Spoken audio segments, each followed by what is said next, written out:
首都 Q 大。上午11点48分，食堂。汤圆边吃午饭边查看手机上的未读信息。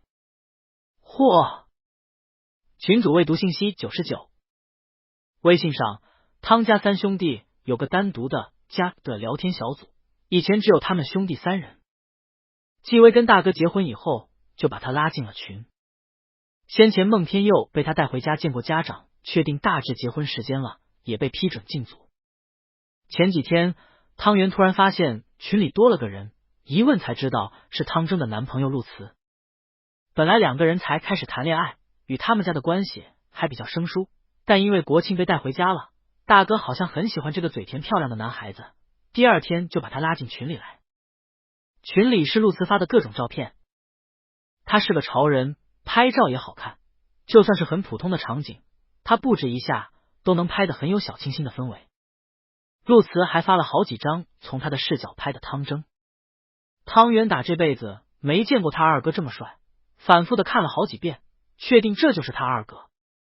应该就是用手机原相机拍的呀，肌肤纹理很清晰。奇怪了，衣服打扮也还是那一套啊，但就是不知道哪里不太一样。在陆慈的镜头里，他那傻乎乎的在笑着的二哥看上去是个像火焰像阳光一样的帅哥，热烈灿烂，生机蓬勃，叫他一看也忍不住想弯起嘴角，仿佛被二哥的快乐给感染了。大抵陆慈是真的很喜欢他二哥，才能把他二哥拍得这么帅吧。他总觉得能从中感受到爱意。汤圆想，桌上有蛋糕跟蜡烛。哦，对，今天是陆慈的生日，忙得他都忘了。不过其实他也没有仔细去记，其实他对自家2位哥哥以外的人其实不太感兴趣，即使是他们的伴侣，只要哥哥自己喜欢就好了。但他看群里热热闹闹的，心里多少有点羡慕，真想现在自己也在家就好了。他好想回家，他想哥哥了。不过说实话，挺无语的。之前汤真还跟他保证说跟陆慈没有暧昧关系，结果开学还没过1星期呢，这家伙就慌慌张张的跑来跟他说被陆慈亲了。又过了几天，说打算跟陆慈表白，问他该用什么姿势表白最好。小时候他不大喜欢跟二哥一起玩，嫌弃二哥太蠢，但是毕竟他们年纪相近，天天待在一起也没办法关系差。小学低年级时，每天上学前，大哥都会特地交代二哥，小征，你要看好小圆哦。二哥总会打直身体，昂首挺胸，怪模怪样的做个军礼，煞有介事的说遵命。以前二哥的性子那么皮，但在送他去上学的路上从不会到处乱走。一开始的时候，他都紧紧的抓着自己的手，紧张的戒备着路过的每一个大人，反复交代他不可以被坏人骗走。那时汤圆鄙夷的想，我哪有那么笨啊。反而有好几次遇见大人跟小汤蒸搭话，问能不能帮一个忙，是在二哥8岁9岁的年纪吧，他二哥每次都会热情洋溢的一口答应下来，还是被他给拽住的，屡教不改。没想到这样的二哥也找到对象了。时间过得可真快。叮，收到新消息，来自备注名孟叔叔。他跟孟天佑在一起挺久了，他还是习惯叫孟天佑做孟叔叔。孟天佑今年33，而立之年，是业内的青年才俊，但他才20呢。孟天佑比他大13岁，差了1轮生肖还要多，对他来说算挺老了。孟叔叔，约好了今天晚上要来我家，不准又忘了，要准时到。如果你放我鸽子，我就亲自去你学校接你。汤圆微微一笑，他们的关系除了彼此的家里人，学校里没人知道。他导师倒是知道他们关系好，但是只以为孟天佑是他的长辈或是远房亲戚，不清楚他们是交往关系。孟天佑是不介意，他这人行事向来我行我素，寡王了30多年，从不为周围环境所影响。主要是汤圆不想公开，毕竟他还是个在校学生，要是被人发现他在跟一个大他13岁的男人谈恋爱，而且对方还是他所工作的科研项目的金主，一定会被说闲话。所以他让孟天佑除非工作必须，轻易不准来学校找他。汤圆规规矩矩的回答，好的，孟叔叔。我记得的。但孟天佑还是来接他了，因为他这边拖了点时间，他跟孟天佑说可能要晚10分钟到。过了几分钟，孟天佑就回，我就知道你要迟到，已经在你学校东门外面老地方等你了。汤圆这才收拾东西，不紧不慢的出发了。师妹笑嘻嘻的问，汤师兄，你要走了？谢谢你上次帮了我，改天我请你吃饭，再把你借我的书还你。汤圆轻声说，还书就好了，不用请我吃饭。汤圆极不擅长与人类来往，无论是男是女。在更小的时候，他比现在还要内向，除了家里人，一见到外人就会像是小动物遇见野兽时一样，有类似装死的僵硬。后来好了些，也只是能适应日常生活，普通的行动，很少开口说话。以前有很长一段时间，他只有在家人面前能像个正常人一样生活。幼年他体弱多病，在店里帮忙干活好几年，因为大哥说他的小弟体弱多病，有一些客人还以为他是个聋哑人，觉得他很可怜。可见他不爱说话到什么地步。还是爸爸去世以后，突然之间他的内心产生了生存的本能，过于内向的性格才稍微好了一点点。师妹目送他离开，汤圆一点也不在意他，像是沉浸在自己的世界里，对旁物都不放在心上。他嘴里说师兄，其实他跟汤圆同年级，稍微小半岁。今年老师就收2个学生，另一个年纪还比汤圆要大。汤圆的背影看上去总让人觉得很薄，他不注重穿衣搭配，但最近半年开始莫名的有衣品了起来。比如今天穿的是一件版型很适合他的白衬衫，搭了件菱格的毛线针织背心，颜色跟他穿的那件亚麻色毛呢质地长裤正相配，把他斯斯文文的书卷气衬托的恰到好处。而且汤圆的脸也长得好，只要他抬起头，你第一眼看到他就觉得他好看，轮廓五官都无可挑剔，即便被眼镜给颜值减去几分。最近师兄的外貌状态愈发好，就像是被精心照料过的小猫小狗一样，毛发皮肤都焕然生光。有时他瞧见师兄穿着实验室的白大褂傍在窗边，光照在他的脸颊，皮肤像浸在水中白玉一样洁白润净，好看的让人眼睛都能看直了。最重要的是，师兄他的确很厉害，能考进他们学校他们系的，谁没2把刷子？汤圆又是其中的佼佼者，听说他跟着之前那个导师的时候才刚研一，故意被刁难只派了博士生都搞不定的项目，他竟然都能独立完成，可见他有多聪明。谁能不喜欢聪明和气还长得那么好看的男生啊？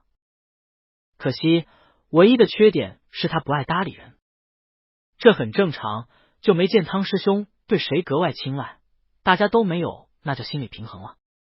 在他口中如此冷淡乖戾的汤圆已经慢吞吞的来到学校东门外，又走了一条街，才在一个人烟稀少的道路边坐上一辆庞大的 SUV 黑色轿车。不像是去见男友，像是进行地下交易，连车都是这类电视剧里典型的款式。打开副驾驶座旁的车门，汤圆看见孟天佑，因为等了还蛮久，孟天佑臭着一张脸，很不快的模样。孟天佑本来就是浓颜，即便他不带表情的时候，看上去也是很不好惹的模样，别提他现在确实心情不好。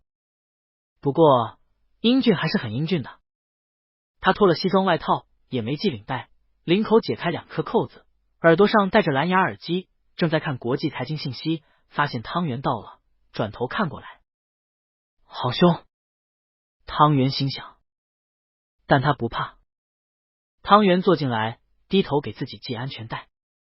孟天佑看一眼手表，走路走了15分钟，我说我来接你，你就真不着急了？汤圆轻巧点了下头，还这么理直气壮了，这小孩就是仗着被宠。孟天佑腹诽。孟天佑上下打量他一遍，不满意的说，头抬一下。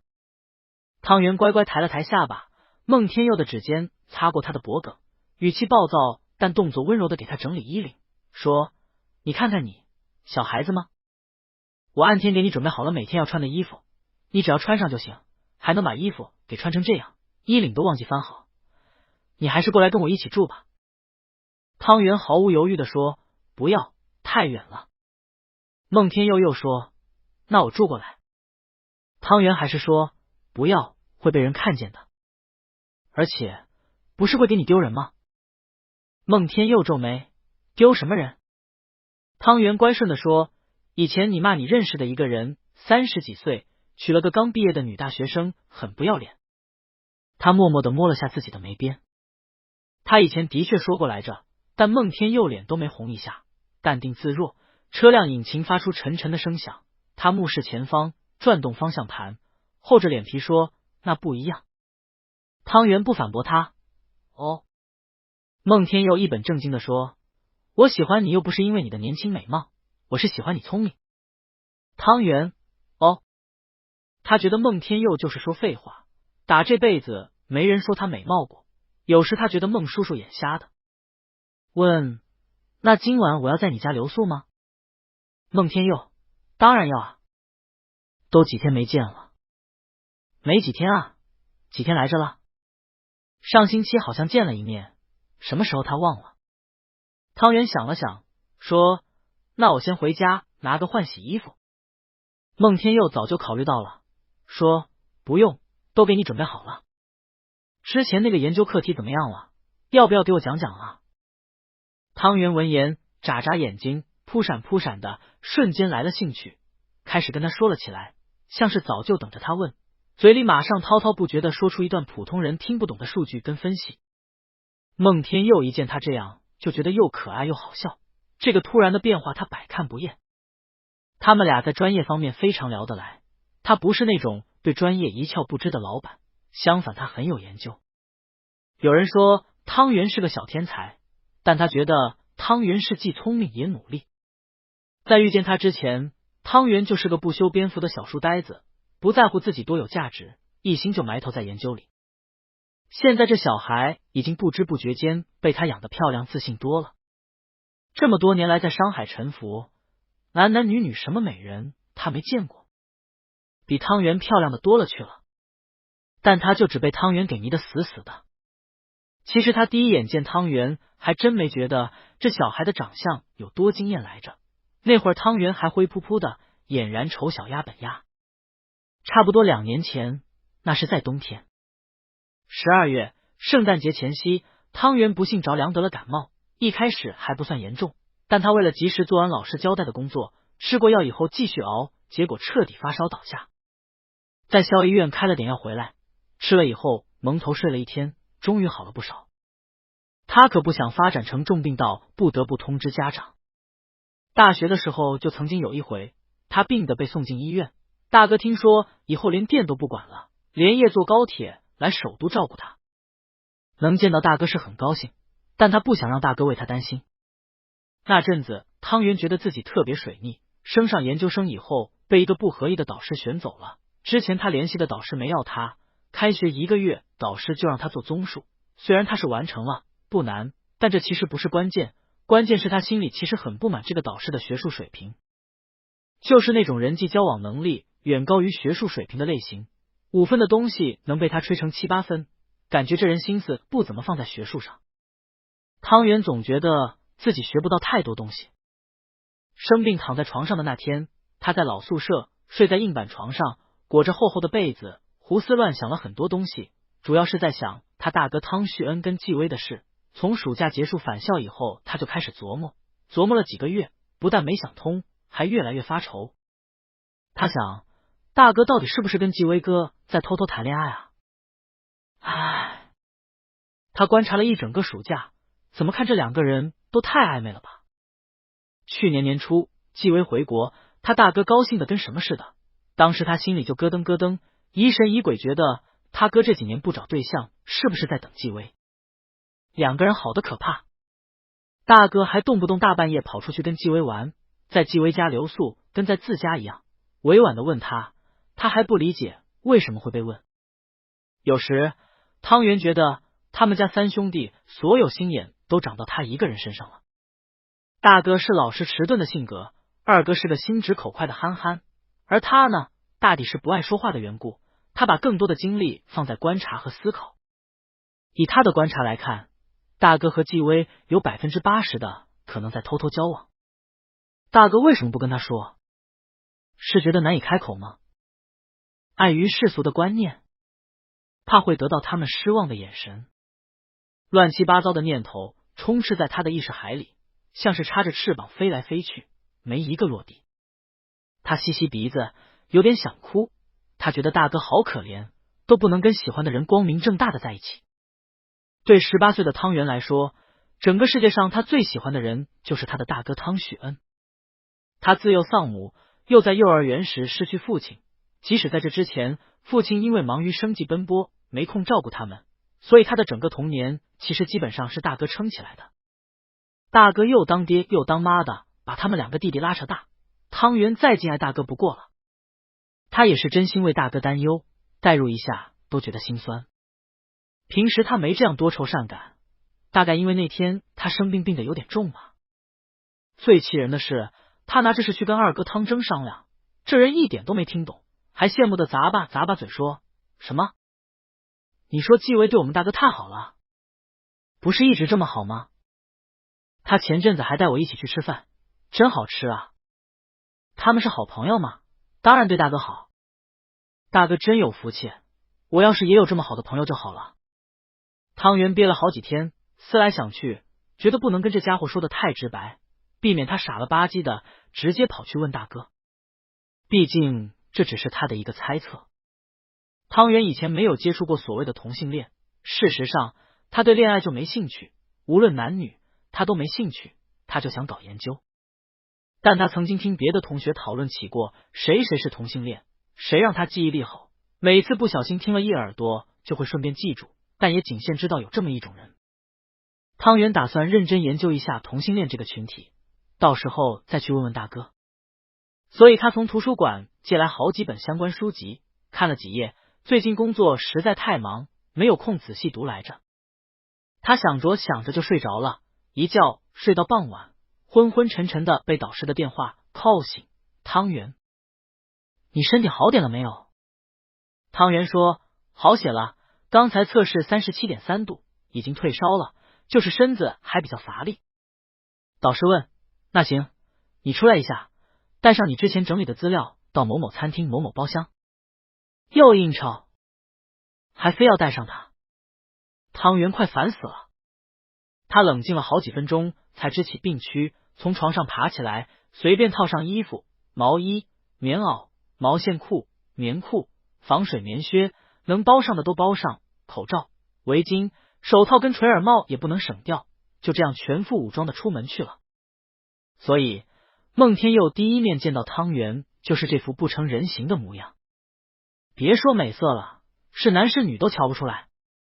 丑倒是不丑，一进屋，汤圆的眼镜起了雾，所以不得不摘下来，露出一双眼睛，眼角微微下垂，睫毛又长又浓，像下刷子一样，有点没精神，反而有种小奶狗一样呆呆的可爱感觉。汤圆生的矮小瘦弱，身高刚到1.7米，穿那么厚，还是看得出来身材纤细。孟天佑还以为是个比较高的平胸女生。汤圆很社恐的说了声你好，说完他飞快的坐到了他导师的旁边，低着头一言不发，像是颗把自己埋进土里的小土豆。孟天佑只看了他一眼，一开始压根没管他，直到他开始问汤圆的导师关于项目研究的问题时，这个中年男人很会说话，油腔滑调，十分风趣，但说半天好多废话都是无效信息。而每过一会儿，这个戴着口罩的小孩就会靠过去，在他耳边说2句话，接下去男人拉赞助的话又变得有内容了。孟天佑哪能不知道是怎么回事？估计项目其实主要是他旁边那个看上去胆子挺小的学生做的。这其实无所谓，孟天佑抱着资本家心态残忍的想，他是对这个项目感兴趣。可你过来拉投资，占用学生的工作成果，起码得熟悉一下好吗？他看上去有那么冤大头吗？以为他的钱很好骗？断断续续半天也没讲完，孟天佑抱臂胸前，脸色愈发难看。就算桌上有人在打圆场，还有个专门做配饭的美女在活跃气氛都没用。孟天佑一眼都不瞟，他一向不给人留面子。他就冷冷的看着那个裹着棉袄的学生，也不是紧盯着，而是若有似无的时不时扫视一眼。没当汤圆放松警惕，便又不经意的被瞟了一眼。孟天佑的眼神相当有压迫感。汤圆说不上是因为发烧，还是因为社恐症发作，被孟天佑盯得心砰砰跳，脸越来越红，连没戴口罩露出来的部分都红了。这也是他对孟天佑的第一印象，觉得这男人精明凶猛，完全是个厉害的社会人士，跟他这种害怕社交的学生仔完全不同。这个叔叔好吓人啊，怕是已经瞧出来他导师不靠谱了吧？汤圆想。孟天佑长得很帅，但不亲切，有一种不好惹的感觉，像是出鞘的剑，即便放在那不动他，也能窥见其锋芒。他不刻意，也不掩饰。他导师是个人精，觉得金主好像要生气了，可能是对这个项目不感兴趣吧，于是知情识趣地停下来，只说些应酬场上的俏皮话，惹得所有人都在笑，除了汤圆跟孟天佑。汤圆觉得自己要笑估计过了，身体愈发的热，每一秒都很难熬。他等了一会儿，觉得应该用不上他了，而且他也不起眼，就对导师说：“老师，我身体还是不太舒服，能先回去吗？”导师斯文和气的关心了他几句，还跟他道歉，让他回去好好休息。不得不说，他导师的话术还是很厉害的。反正也没别人注意汤圆，他终于找到一个孟天佑听别人说话挪开视线的空隙，悄悄的溜了。汤圆飞快的逃到电梯间，好几个人在等。这家酒店开在一座摩天大楼里，层数多的可怕，他等电梯一等等半天。电梯没等来，倒是眼角瞥见孟天佑双手插在兜里的走过来，总觉得是来找他的。汤圆害怕，把脸往围巾里埋，也不敢看孟天佑。孟天佑站在他旁边，没跟他搭话。我弄错了吗？汤圆迷惑。叮，电梯到了，电梯里有好几个人。汤圆随人流一股脑赶紧进去，孟天佑跟在他身边，挤得满满当当。汤圆心烦意乱，本来他要直接坐到底层，但他敏锐的觉得不对劲，出于一种小动物的生存本能般，他觉得要离孟天佑远一点，所以在下一次电梯开门的时候，他就直接跟着别人走出去。没想到孟天佑又跟了出来，汤圆也不知道自己跑到什么公司的楼层了，头都不回的跟着卫生间的标识走，但他大约是烧糊涂了，忘了孟天佑也是个男的。这下周围没了人，在他要进门前，孟天佑直接抓住了他的后衣领，问：“你走错了吧？这男厕所。”汤圆闷声闷气的说：“没走错。”孟天佑松开手，汤圆转身看着他。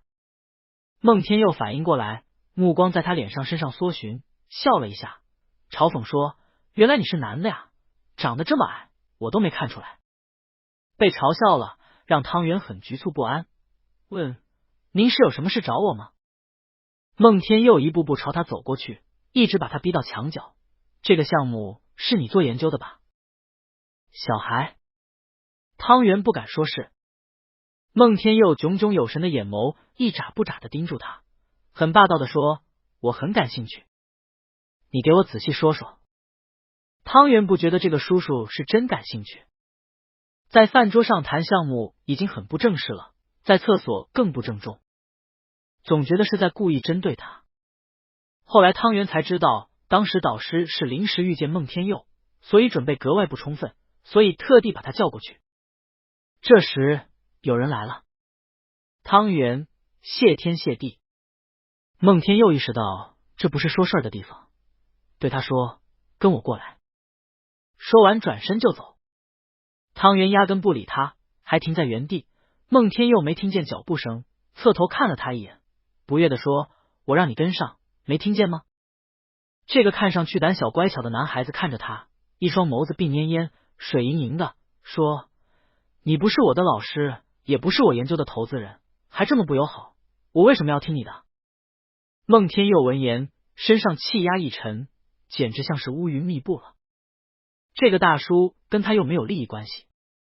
汤圆想，他觉得自己拒绝的有理有据，言辞也很有礼貌。他的脸好臭啊，要骂人了吗？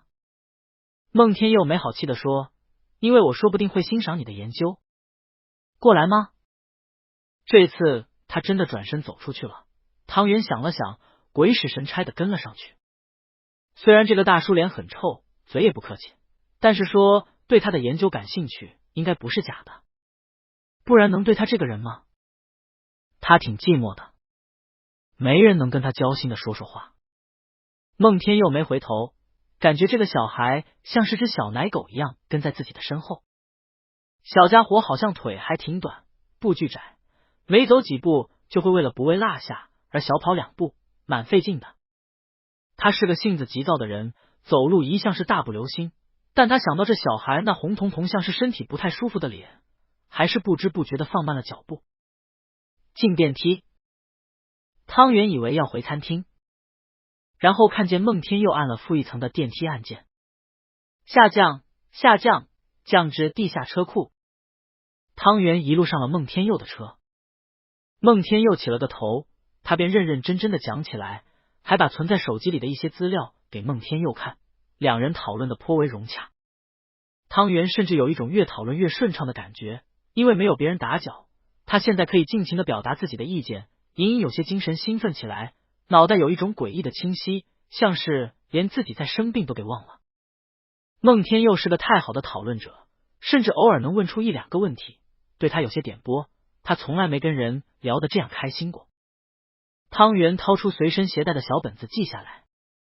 孟天佑看了眼，心想字不咋好看。车里开足了暖气，汤圆没注意，只是觉得热的时候就自己默默的把帽子、耳罩给脱了。汤圆摘掉帽子以后露出短发，他的头发长度不过耳，暑假的时候刚剪过，他自己懒得剪头发，都是每年放假时大哥给他拾掇的。汤圆还戴着口罩，显得额头圆圆高高的，刘海有些像初中生才剪的那种，挺幼稚。本来挺可爱的，但现在头发被帽子挤压得乱糟糟，像是一片被鸡鸭糟蹋过的稻苗田。孟天佑这才看注意到他的脸是如此的年轻青涩，发现他很年轻。孟天佑说：“你看着像16、17的。”汤圆说：“我成年了，今年18岁。”才18呀，比他小好多。一个年纪1开头，一个年纪3开头，他再大几岁都能当这个男生的爸爸了。跳级了。孟天佑打量着他说，又觉得说话憋得慌，他眨巴一双小狗一样的眼睛，问孟天佑：“我可以摘口罩吗？”在孟天佑自己没发觉的时候，也渐渐的对他改变了看法。他觉得自己蛮中意这个学生的，这里不含其他意思，只是单纯欣赏汤圆的才能。他目光闪烁的看着汤圆，心想，等这小朋友一从学校毕业，就得把人聘进他的公司来，绝对是一员大将。孟天佑说：“为什么不可以？”汤圆说：“我在感冒发烧，但是不是病毒型感冒。”孟天佑说：“你摘吧。”汤圆把口罩摘下来，孟天佑一直悄悄看着他的脸，终于瞧见全貌的时候，心想，竟然还挺好看的一小孩。都说口罩会美化人的颜值，但汤圆摘了口罩比带着惊艳，他偷懒的把耳罩挂在一边耳朵上。汤圆刚吸到第一口新鲜空气，他就觉得鼻子好痒，一个没忍住，打了个打喷嚏，哈啾，全喷到了孟天佑的身上，他傻眼了，相当无语。汤圆很不好意思低下头，翻找身上的纸巾，发现已经用完了，正想问孟天佑有没有纸巾，一只大手直接伸过来，把一块丝绸手帕蒙他脸上似的拍过来，送你了，不用还我。汤圆看着这块沾上自己鼻涕的蓝色 Gucci 男士手帕不知所措。孟天佑看着他烧得通红却不发汗的脸，还有缺水开裂的嘴唇，不漂亮，很可怜，残忍如他也莫名的升起怜悯之心，自言自语似的，讨论的心情都没了。汤圆还以为是自己把鼻涕口水喷到他脸上的缘故。汤圆问：“那还继续聊吗？”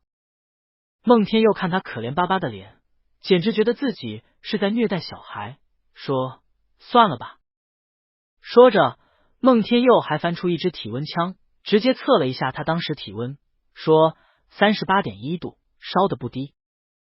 也亏的你在发烧的情况能跟我讨论，思路挺清晰，改天再仔细说吧。”把你的联系方式给我。我姓孟，叫孟天佑。你叫什么？汤圆推了推眼镜，说汤圆。汤圆跟孟天佑加上微信。孟天佑满意地点点头说，我还有工作要忙，你等着我找你。我为什么要等你啊？你就擅自决定了。汤圆想，这个大叔好自说自话啊。哦，汤圆回答，但他莫名的也期待孟天佑来找自己。那我走了。孟天佑没锁门。汤圆说完，开门走出去，回身说再见。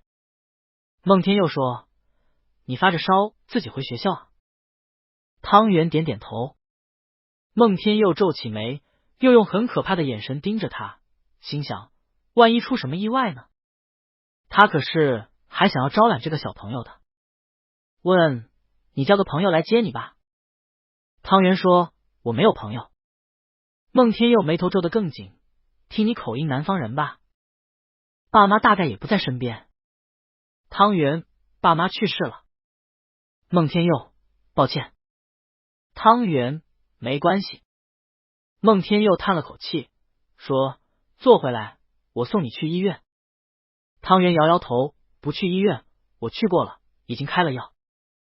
先回来。孟天佑咂舌，那我把你送你学校宿舍。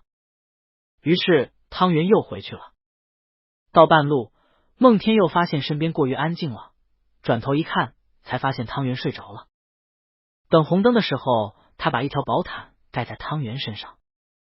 不知怎的，他想起自己小学时曾经在一个雨天捡到过一只淋雨生病的小狗，自然不是名贵的犬种，是中华田园犬，洗干净以后通身雪白，唯有耳朵跟尾巴是奶茶色的，很可爱。陪了他15年后，寿终正寝了。又有点高兴，又有点烦。他无意识的掏出一包烟，然后意识到不可以在小孩面前抽烟，便默默的把烟盒给放回口袋里了。他在学校外面停下车，把汤圆叫醒，说，你自己回去。但看到汤圆深一脚浅一脚的背影，一定是因为这小孩慢吞吞的让他莫名烦躁。他忍不了，拔了车钥匙，匆忙下车，3步并作2步的追上去，抓着汤圆的手臂，说，我送你回去。汤圆愣了下，抬头看着他，不用了吧。孟天佑一言不发的看着他。汤圆乖乖改口，那谢谢您。汤圆住的双人间，室友还没回来。他站在门口，钥匙欲掏又止，说，谢谢你，送到这里就行了。孟天佑微微颔首了下，转身走了。打开门以后，汤圆忽的想起什么似的，又跑过去叫住他，你等等。孟天佑双手抄在风衣口袋里，问，什么事？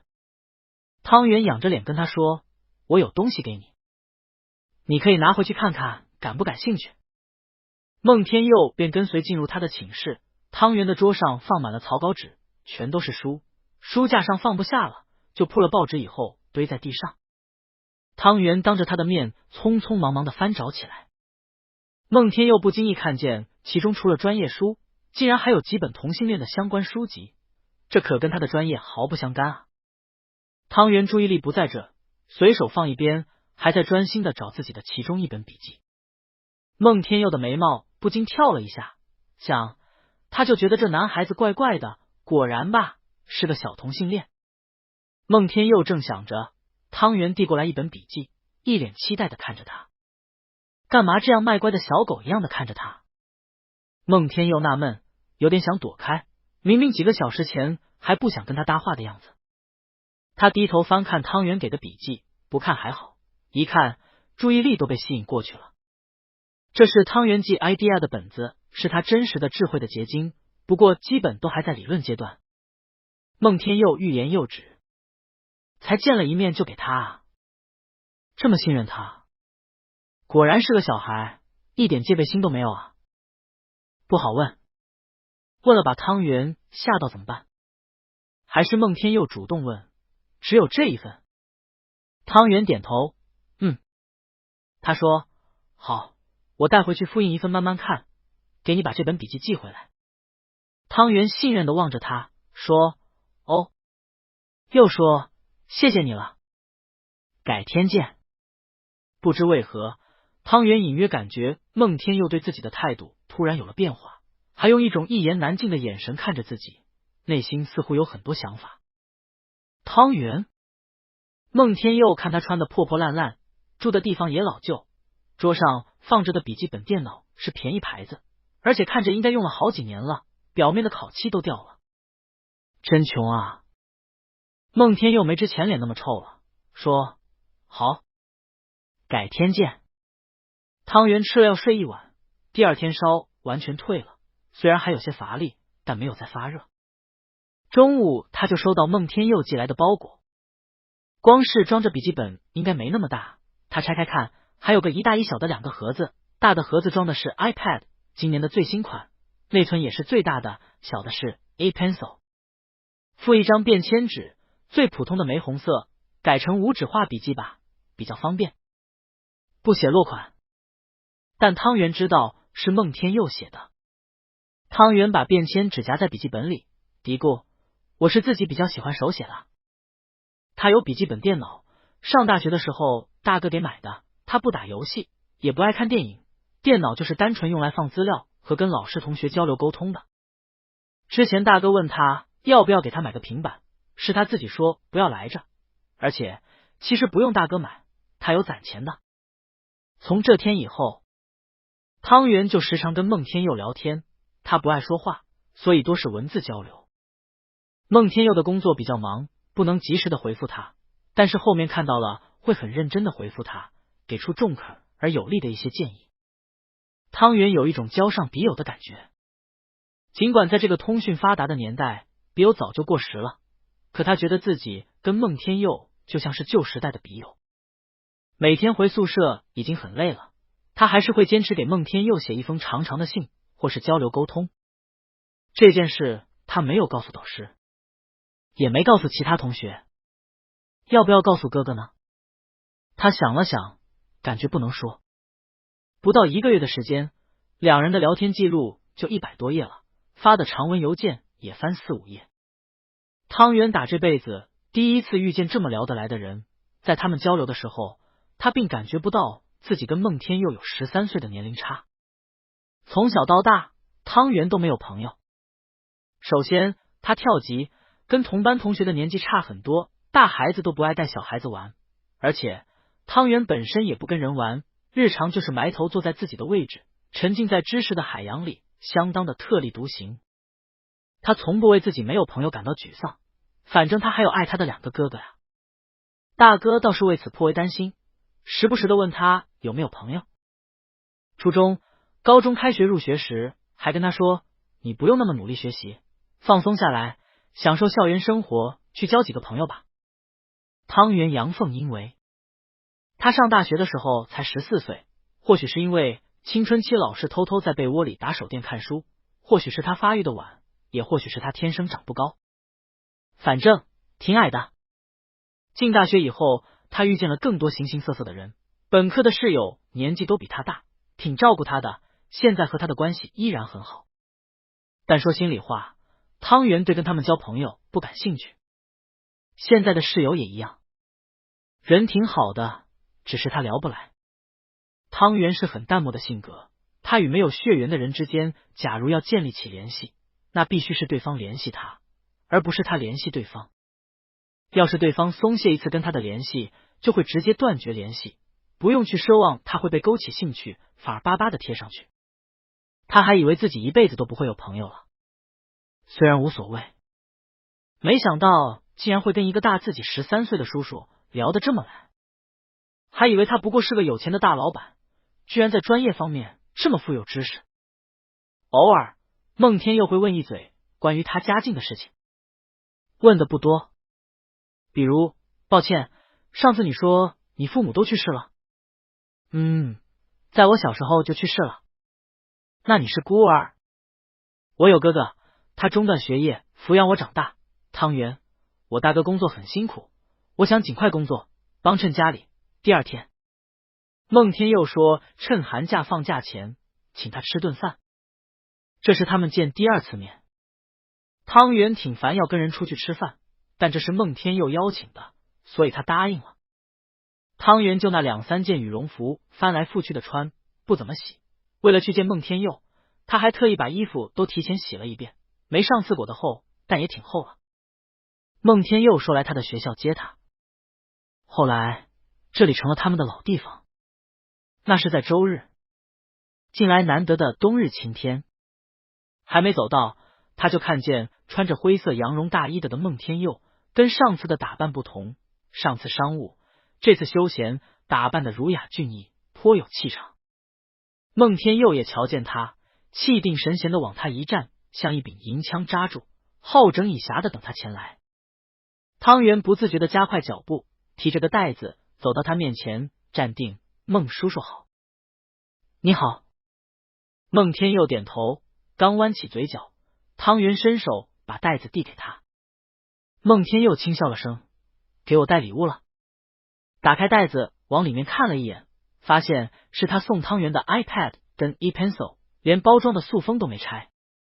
孟天佑不爽，不要吗？汤圆望着他，温声细语的说，我用不上，我喜欢写在纸上。孟天佑的脸一下子臭了，把袋子塞到他手里，也不管他有没有接住，说，我已经送你了，就不会收回来。不用就扔了。汤圆手忙脚乱的抱住袋子。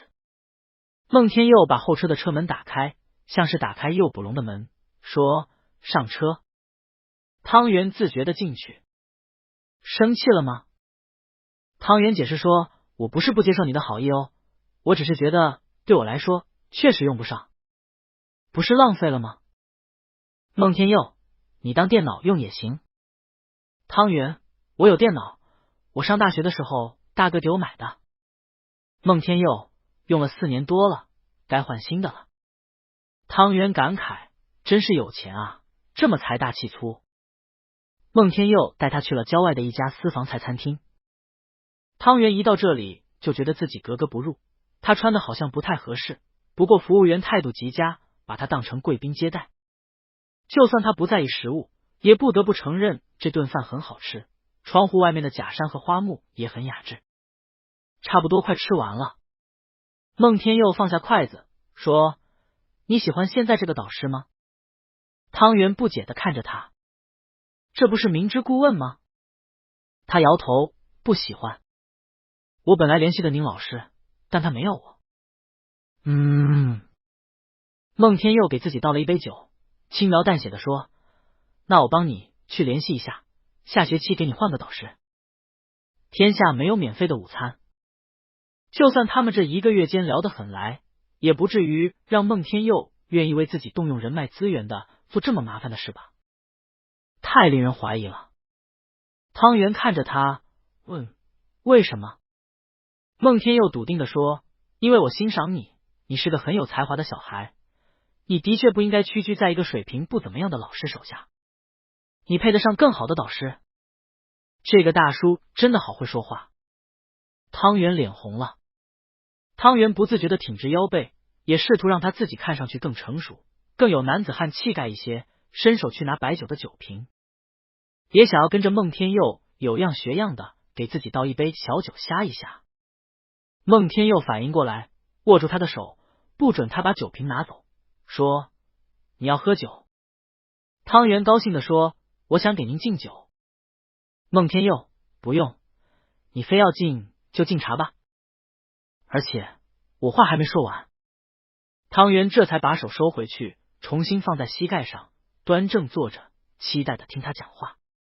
孟天佑继续说，你说你家境不好，想要早点出来工作，要是为学费生活费发愁的话，我可以资助你上学，以后你要读博或者出国深造，我也可以继续赞助，学杂费我全包，另外每个月给你1万块生活费，留学的话再加。汤圆懵了，啊？孟天佑甚至准备好了一份合约，不紧不慢的说，交换是等你毕业以后要来我的公司工作，至少为我服务10年。当然工资方面不会亏待你，要是有优秀的成果，另有丰厚的奖励。研究经费可以直接找我批。为什么无缘无故要资助他？汤圆转念一想，明白了。哦，对了，昨天他好像跟孟叔叔说了一些会被误会他家境很贫困，又着急想要早点工作的话。汤圆自顾自思忖了一会儿，然后笑了。汤圆意识到自己不太礼貌，止住笑意，清淡的说：“我没那么穷。虽然研究生的工资不高，但是也没有到需要资助的地步。”孟叔叔，您是误会我家境困难了吧？我家早年确实经济很紧张，这些年已经好多了。我家也并不缺钱，当然不缺钱也仅限于不缺钱，称不上富裕阔绰。首都生活开销不小，假如接受孟天佑的资助，大概他能过得手头宽松很多，可他现在也没觉得自己过得紧巴巴的了。孟天佑的行为多少有点趁火打劫的意思，他也并不以之为耻，他的人生运转原则是人与人之间的关系维持于利益交换，毋庸置疑，这是一笔长线的投资生意，但他投资一定要有所回报。开10年条件是往多了开，觉得还能谈。所以孟天佑停顿了下，神态自若的问：10年太多了吗？还是你觉得生活费太少了？不过刚才被这个小孩笑了2下，他莫名的心跳快了2拍。被孟天佑用这种公事公办问询，汤圆并不觉得屈辱或者怎样，他自幼早熟，家境贫寒让他见惯了世态炎凉。别说是孟天佑这种与他毫不相干的陌生人了，就算是有血脉关系的亲戚，心里都是有自己的利益算盘的。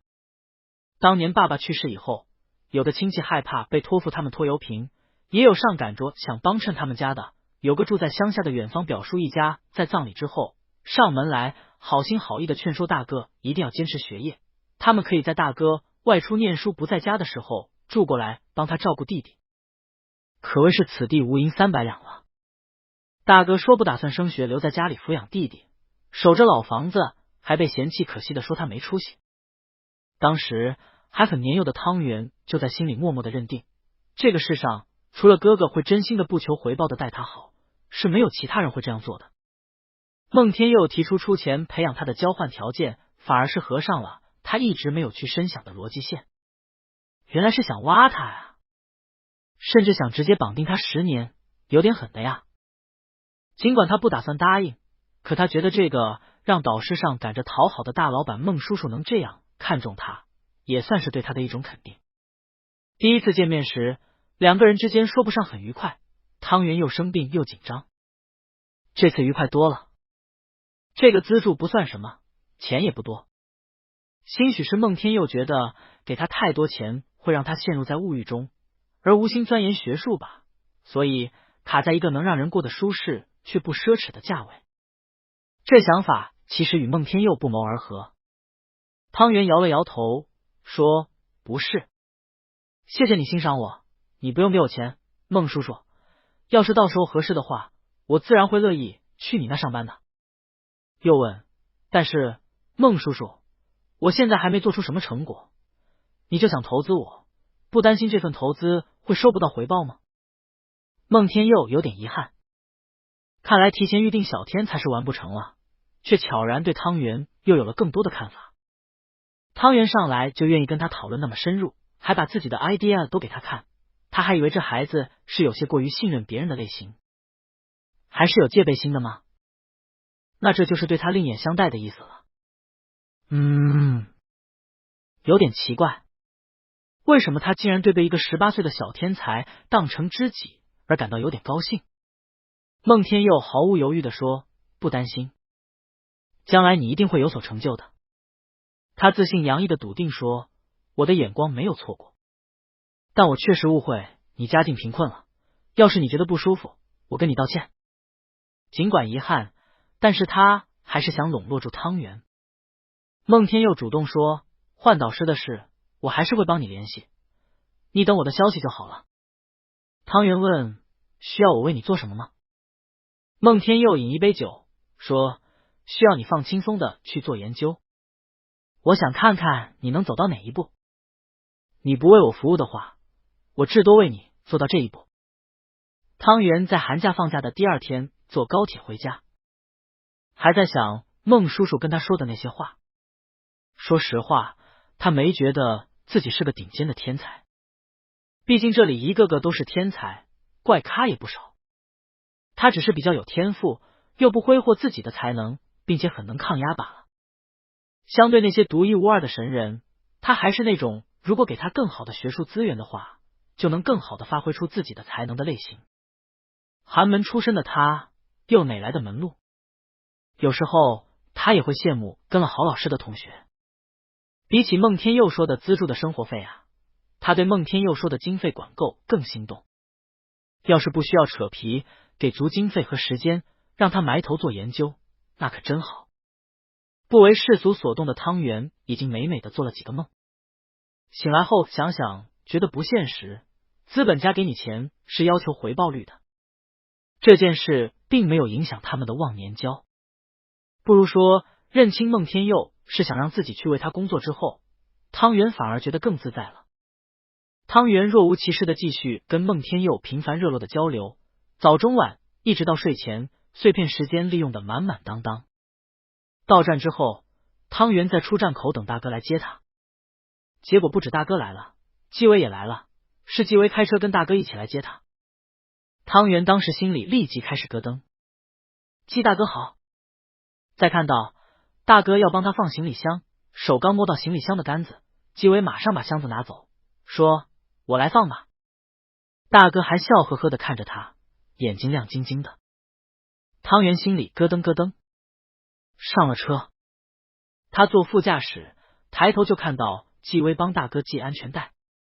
汤圆心里咯噔咯噔咯噔。半路上，汤学恩说：“小袁，等下把你送到家了，我还有事要去纪薇家，晚上可能不回来吃饭，你自己去饭店吃饭，钱你从家里的生活费抽屉里拿就行。”汤圆问：“你去纪大哥家干什么？”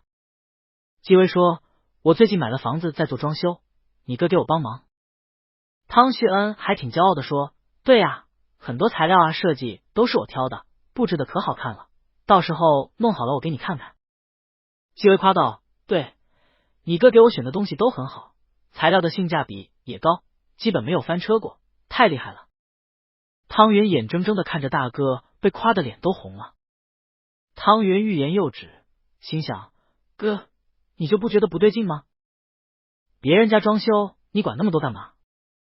纪薇就更不对劲了，还这样一脸宠溺的看着大哥，这算什么？一起布置婚房吗？究竟是他想太多，还是这两人确实不对劲？汤圆咯噔不停的心脏已经停止下来，陷入了漫长的迷惑。汤旭恩很晚才回家，还是纪薇送回来了。汤圆半信半疑的问：“哥，你觉不觉纪薇大哥对你真的特别好啊？”他是暗示这种好应当深思，所以在特别两个字上加重音。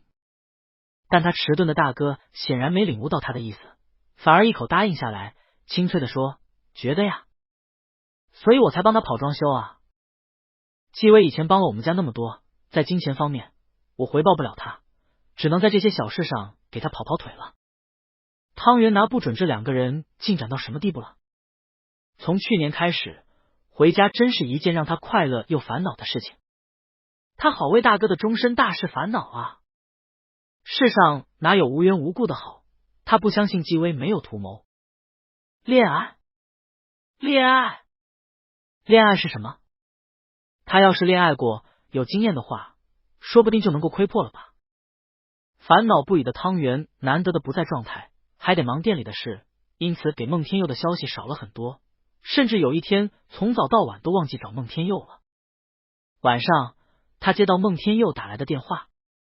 汤旭恩问了一嘴：“谁呀？”“佑你导师。”汤圆说：“不是，一个资助科研经费的老板。”汤旭恩没放在心上。哦。汤圆回自己房间，关上门接电话。喂。他也奇怪，干嘛打电话给他？他不喜欢打电话。汤圆觉得自己有一种接电话恐慌症，光是听见来电铃声，他就马上开始紧张了。孟天佑听见他的声音，舒了口气，说：“你没事吧？你怎么今天一天都没联系我？我在想你是不是又生病了？”汤圆简短的说没。孟天佑重复问，那为什么不找我呀？这话好像也有哪里怪怪的，但汤圆一时间没想明白，只说没空。孟天佑问，忙什么呢？忙得连一声招呼都没空跟我打了。你这个……孟天佑话没说完，欲言又止，要生气，又提前觉得自己生气是件古怪的事，很快控制住了差点暴走的情绪。未尽的情绪似是消弭。唉，汤圆不自觉地叹了口气。孟天佑一下子声音软和下来，问，叹什么气啊？有烦心事？汤圆想着大哥的恋爱，苦恼极了，迷茫地问，孟叔叔，你一定谈过恋爱吧？他的声音微妙地变化了一些，但汤圆没有察觉到。孟天佑答非所问，怎么突然问这个？汤圆想了想，我可以请教您一下吗？这比科研更让我头疼多了。孟天佑从容不迫地问，你问吧。汤圆压低声音，模糊主角身份，含蓄地说，孟叔叔，我有一个朋友，他是个男人，我怀疑他喜欢男人。孟天佑沉默了。汤圆看不见在电话的另一端，孟天佑在听到他的问题以后，先是身体僵硬了半秒，然后连同持续了2天的烦躁气息一起舒展开来。他换了个坐姿，靠在椅子背上，微微勾起嘴角，说，然后呢？呵，果然是个小同性恋。孟天佑再一次的想，汤圆说的这个朋友绝对是他自己吧。他送汤圆回寝室的那天，汤圆让他看到同性恋研究的书究竟是粗枝大叶还是故意设计的。光这件事，孟天佑就琢磨过好几天。这是个很奇怪的小孩，有时候他觉得汤圆笨，有时候又觉得聪明，有时候还猜想是不是故意在他面前装单纯。一个18岁的男孩子未必在恋爱手腕上不灵光啊。他现在相当怀疑汤圆是在钓他，因为没有经验，他在这方面并不像是在商场上那样敏锐。关于洞察商机、选拔人才，孟天佑觉得自己非常有手腕。恋爱就算了，孟天佑没谈过恋爱，一寡30多年。他认为谈恋爱这件事要么天生就会，要么后天去学，他属于天生不会，后天又不想去学的类型。没空，没兴趣，影响他赚钱。时常有女性评价他性格恶劣。前2年，他的亲戚给他介绍过相亲，都是见第一面就不了了之了。他知道自己不是个典型的绅士，但是他本人就喜欢这样。还曾经有过一次，有一位女士嘲讽他，难怪没有人喜欢你。他也觉得皮不疼肉不痒，他又不想要别人喜欢他，他还不稀罕跟不聪明的人谈恋爱呢。总结起来，为什么孟天佑到这个年纪还不谈恋爱，就4个字，目下无尘。他没见过配得上自己的人，别说恋爱对象，连私底下的朋友，除了几个发小，就再无其他。汤圆是他这些年交到了第一个朋友，还是半个，不能算是朋友吧。他到现在也没有放弃到时候把人拐到自己公司来干活的念头，只是这件事还得从长计议。被聪明的小孩喜欢就不一样了。孟天佑心情一下子愉快了许多。从前些天汤圆放寒假回家以后，他一开始没放在心上，但很快发现汤圆对他冷落了许多。之前吧，他觉得这小孩有点烦，像是被他捡到收养的小狗狗，总是擅自找他喋喋不休的跟他说好多东西，也不管他工作是不是很忙，搞得他忙得要死，还得抽空陪他聊天。要不是这小孩讲的东西确实非常有意思，他觉得很有价值，不然他才不想搭理。结果突然之间又不理他了。消息数目断崖式下跌。孟天佑前天睡前的时候想，或许是快过年要置办年货之类的吧，还是走亲戚，所以没空跟他发消息。昨天等一天就那么3瓜俩枣的信息，跟打发他似的，而今天竟然直接完全失联了。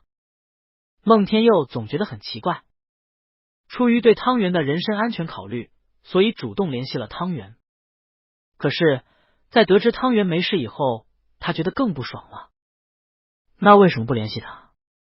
区一个不谙世事的大学生，哪来的胆子不联系他？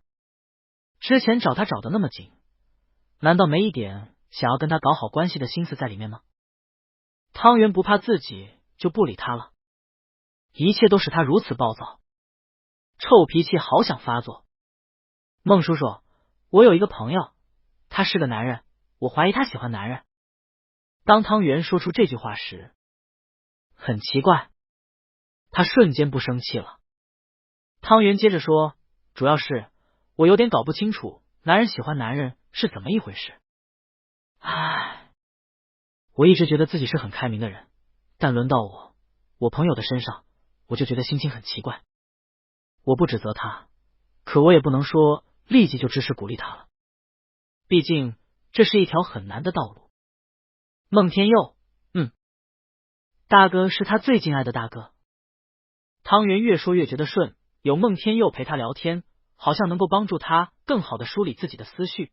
兴许是因为他们三观看法总是相合，聊起来的氛围很舒适，许多之前想不通的事情，他也能自然而然的想通了。他是个很优秀的人，本来应该有很光明的前程，可是，我一想到或许将来他会被人用异样的目光看待，就为他而难受。但我最难受的是，可能他现在怕被亲人发现，所以隐瞒自己的性取向，是不是其实很痛苦呢？孟叔叔，我真想帮帮他。孟天佑更加肯定汤圆是在说自己，想他是不是小看了汤圆？这年头的小孩不得了啊，装模作样起来其实很有一套。难道当时在酒店，汤圆引走他也是故意装出来的？孟天佑自信满满的说，小圆，你为什么要在乎那些普通人的看法？他们的目光对你来说，我是说对你朋友来说，有任何意义吗？我不认为这会影响你朋友的前程。以后等你走出你现在所在的狭小天地，去更广阔的世界看过以后，你会发现这根本不成问题。喜欢男人算什么大事？压根不值得你去操心。说的挺好。汤圆想。孟天佑又继续说，至于他的家人，我想他应该只在乎他家人的感受吧。汤圆，是的，他家人我觉得肯定不会为此而嫌弃讨厌他的。那不然呢？你可是你们家里最有出息、前途无量的小孩，以后你的两个哥哥一定是沾你的光，他们敢嫌弃你？孟天佑说，不过我不建议你的朋友现在就跟他的家里人坦白，你的年纪还太小了，才18岁，没有确立坚定的主见，很可能还是会被家人的态度影响。等过几年再说吧。汤圆恍然大悟，松了口气，说，你说的对。孟天佑说，一切顺其自然就好了，喜欢男人跟喜欢女人也没什么区别，都是恋爱，也不一定就会有个恋爱的结果。孟天佑听他略带依恋的语气，有一种把小狗抱在怀里戏耍的感觉。汤圆说不上是遗憾还是失落的说，你说的是孟叔叔，你好有经验。孟天佑说的这样头头是道，让汤圆感觉到了男人之间的友谊。他读高中的时候年纪太小了，高一那会儿他才12岁，换别人是小学刚毕业的年纪，他也确实是小学生的身材，坐班级第一排，跑操在排队第一个。那时男生扎堆在一起讨论女生讨论恋爱，就没有人带他的。他不感兴趣是一回事，他只是走近路过都会被人赶走，说小朋友不要听这些。他还是第一次跟另一个男性讨论情感问题。孟天佑给出了稳重扎实的男性长辈的意见。在汤圆看来，孟天佑这个年纪，这个相貌身材，这个事业成就，不可能没有谈过恋爱，说不定私底下其实是个花花公子呢。看看人家，连男人谈恋爱都说的一套一套的，多么见多识广啊！孟天佑，以后你见识多了，也就不当一回事了。汤圆，谢谢孟叔叔。今天用这种事情占用你的时间，真不好意思。都说完了，汤圆才觉得有点尴尬。点到即止吧，不能让孟天佑发现他说的是自己的大哥。外面餐桌上大哥喊他吃饭，汤圆便说：“我该挂了，孟叔叔，改天再联系您。”等等，孟天佑叫住他，安抚他说：“你也不用气馁。”汤圆很感谢他的关心，说：“我没有气馁了，那毕竟是我的朋友的人生，还是要由他自己做决定。我只希望他能够幸福。”孟天佑可有可无的嗯了声，他颇为霸道的问：“下次什么时候联系我呀？你年纪那么小，别想着恋爱，拼事业才是最紧要的，知道吗？”为什么说到他身上了？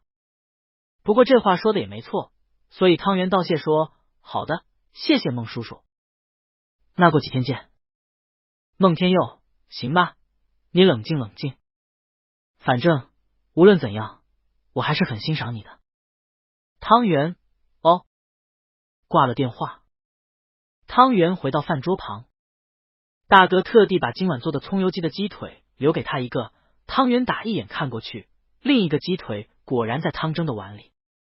汤圆鼻尖一酸，他真的好心疼大哥。这时汤旭恩好奇的问：“你怎么跟老板聊天聊那么久？聊科研项目啊？”汤蒸瞎说起来，说不定不是什么老板，是小圆在学校谈恋爱了吧？你看他的表情，是不是有点忧愁善感？哈哈哈哈！汤圆被二哥给闹得一下子没有了忧伤的情绪。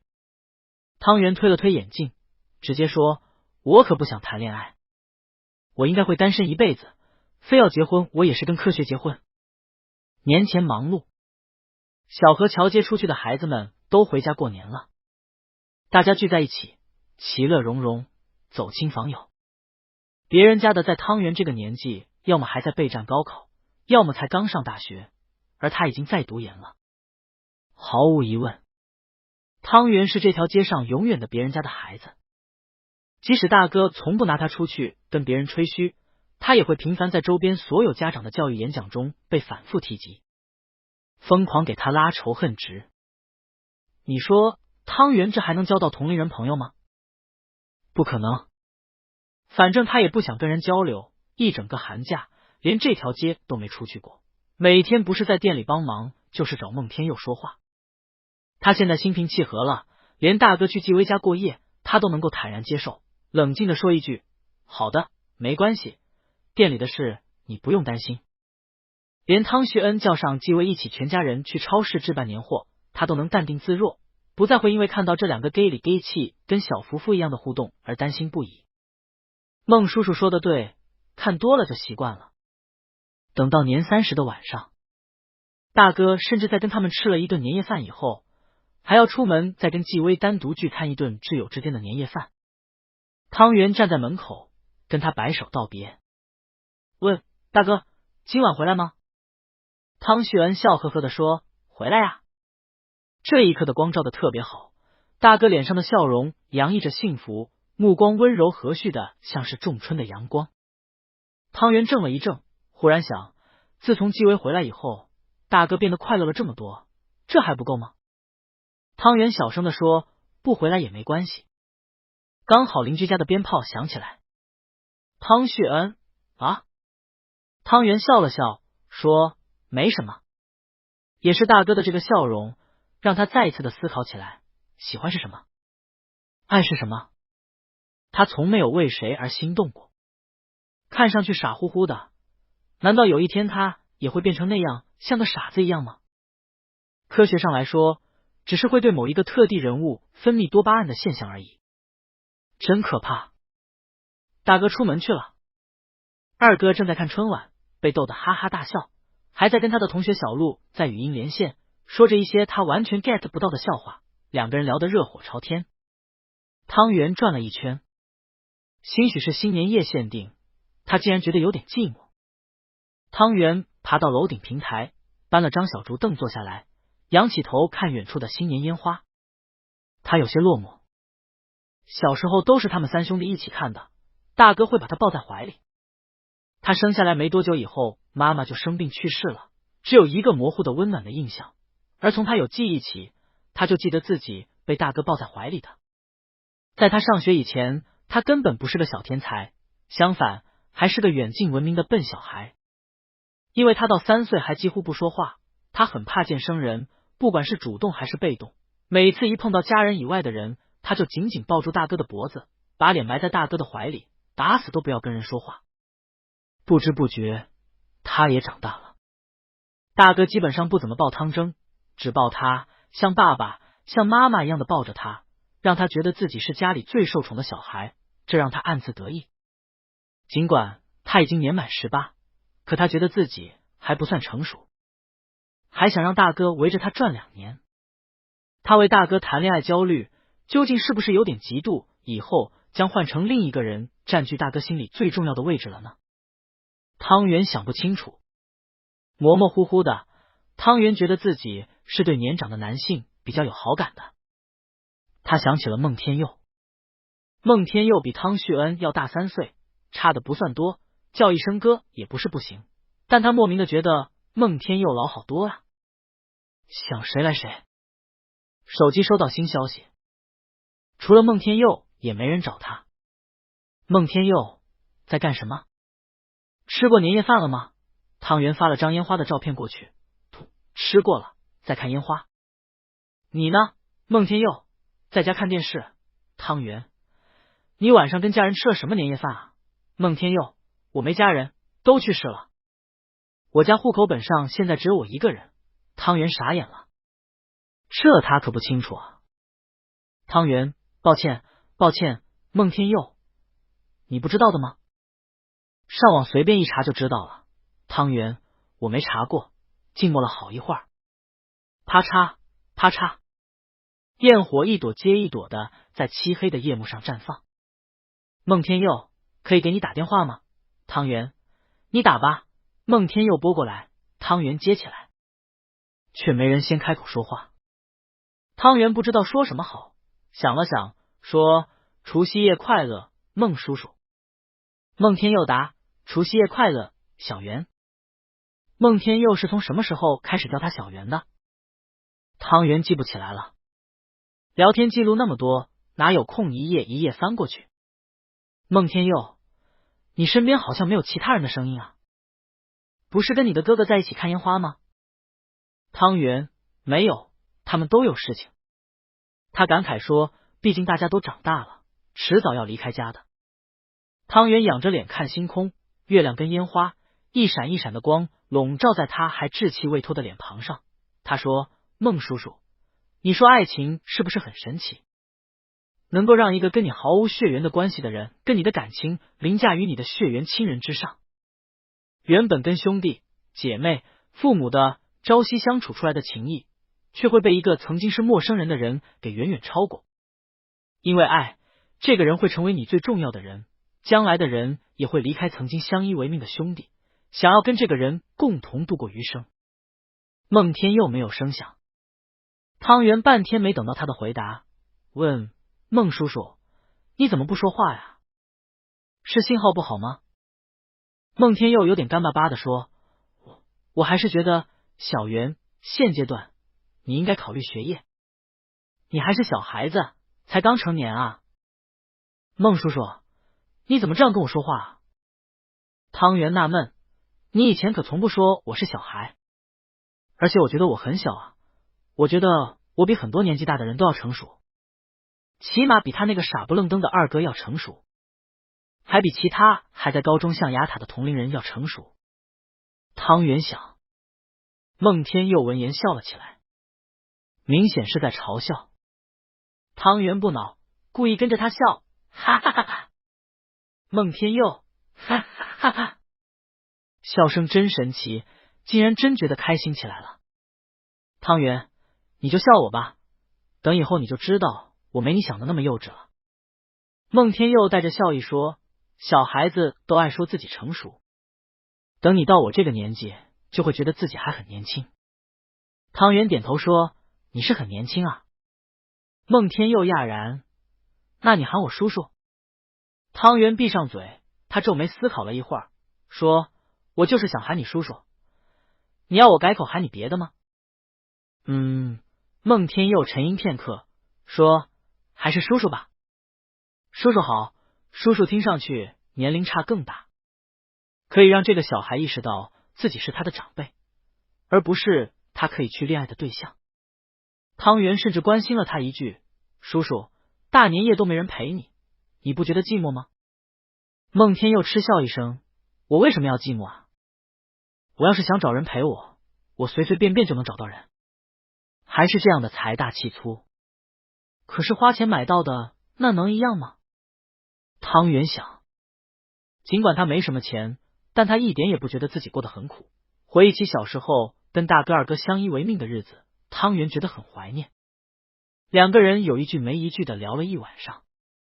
12点，烟花还在放，家家户户的电视机都传来春晚主持人在报告新年倒计时的声音：10、9、8、7、6、5、4、3、2、1。新年快乐！汤圆望着无穷的星空，同还没挂断电话的孟天佑说：新年快乐，孟叔叔。晚安了。孟天佑，新年快乐。他问小圆有什么新年愿望吗？算是今晚上你陪我聊天的礼物，要什么都行，叔叔买给你。汤圆说不用了，我什么都不缺，我就是现在觉得有点寂寞。希望来年我可以没那么孤独吧。这个问题很好解决，沉迷工作就好了吗？汤圆很快想到了。跟孟天佑说完这段，汤圆就下楼回房间睡觉去了。他记得小时候每家每户都要放鞭炮，到了晚上他都睡不好。现在市区里禁止燃放烟花爆竹，倒是不吵了，但没有了年味，总觉得少了什么。大年初一第一件事是喝大哥煮的红枣桂圆莲子汤，甜甜的，真好喝。汤圆慢吞吞把桂圆核吐在小瓷勺里，手机响起来。孟叔叔，起床了吗？汤圆，早上好。孟叔叔，孟叔叔，我在你家这条街上迷路了，找不到你家在哪，过来接我。孟天佑迷路迷得老远，他们家在河的东面，孟天佑在河的西面，绕一大圈才找着人。找到的时候，孟天佑正坐在路边跟一个大爷下围棋。他抬眼看见汤圆，愣了下，笑起来。汤圆出来的匆忙，衣服没换，头发没梳好，戴一副眼镜，穿着圆领卫衣、运动裤，外面罩着件宽松的毛衣开衫，鞋子也没来得及换，穿的还是毛线拖鞋。平时汤圆打扮的也不精致，但今天这算得上是邋遢。不过没事，也挺有意思的。孟天佑想，看看这小孩长得是挺好，就是这样子竟然也蛮漂亮。孟天佑对他招招手，汤圆乖乖走过去，站在他身边，看着他下完一盘棋。孟天佑执黑子，他的手大而宽，手指也长，手背上青筋微凸，呈现青蓝的颜色，夹起棋子的时候很有力劲。汤圆观察了一番，刚想着下一步应该下在哪会比较好，孟天佑的黑子就敲在哪里，仿佛他们的灵魂在此刻悄然共振了一下。很快，孟天佑赢了对面的大爷，才满意的颔首，拿起围巾起身。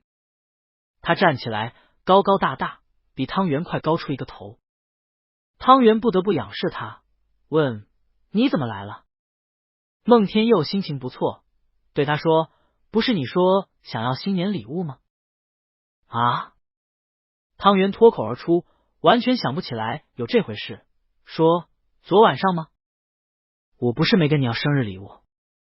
孟天佑想了想，把围巾挂在他的脖子上，太长了，胡乱的缠几圈，深层青色把汤圆的脸衬得更加清秀白皙，还挺合适。他点头说：不是你说很孤独吗？那我就来陪你。汤圆想，是你自己觉得孤独，反正家里也没人陪你，又不上班，所以闲得没事过来找我吧。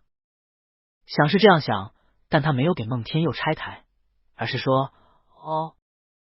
原本暴露在寒风中的脖梗裹上细羊绒围巾以后，慢慢感觉暖和起来了。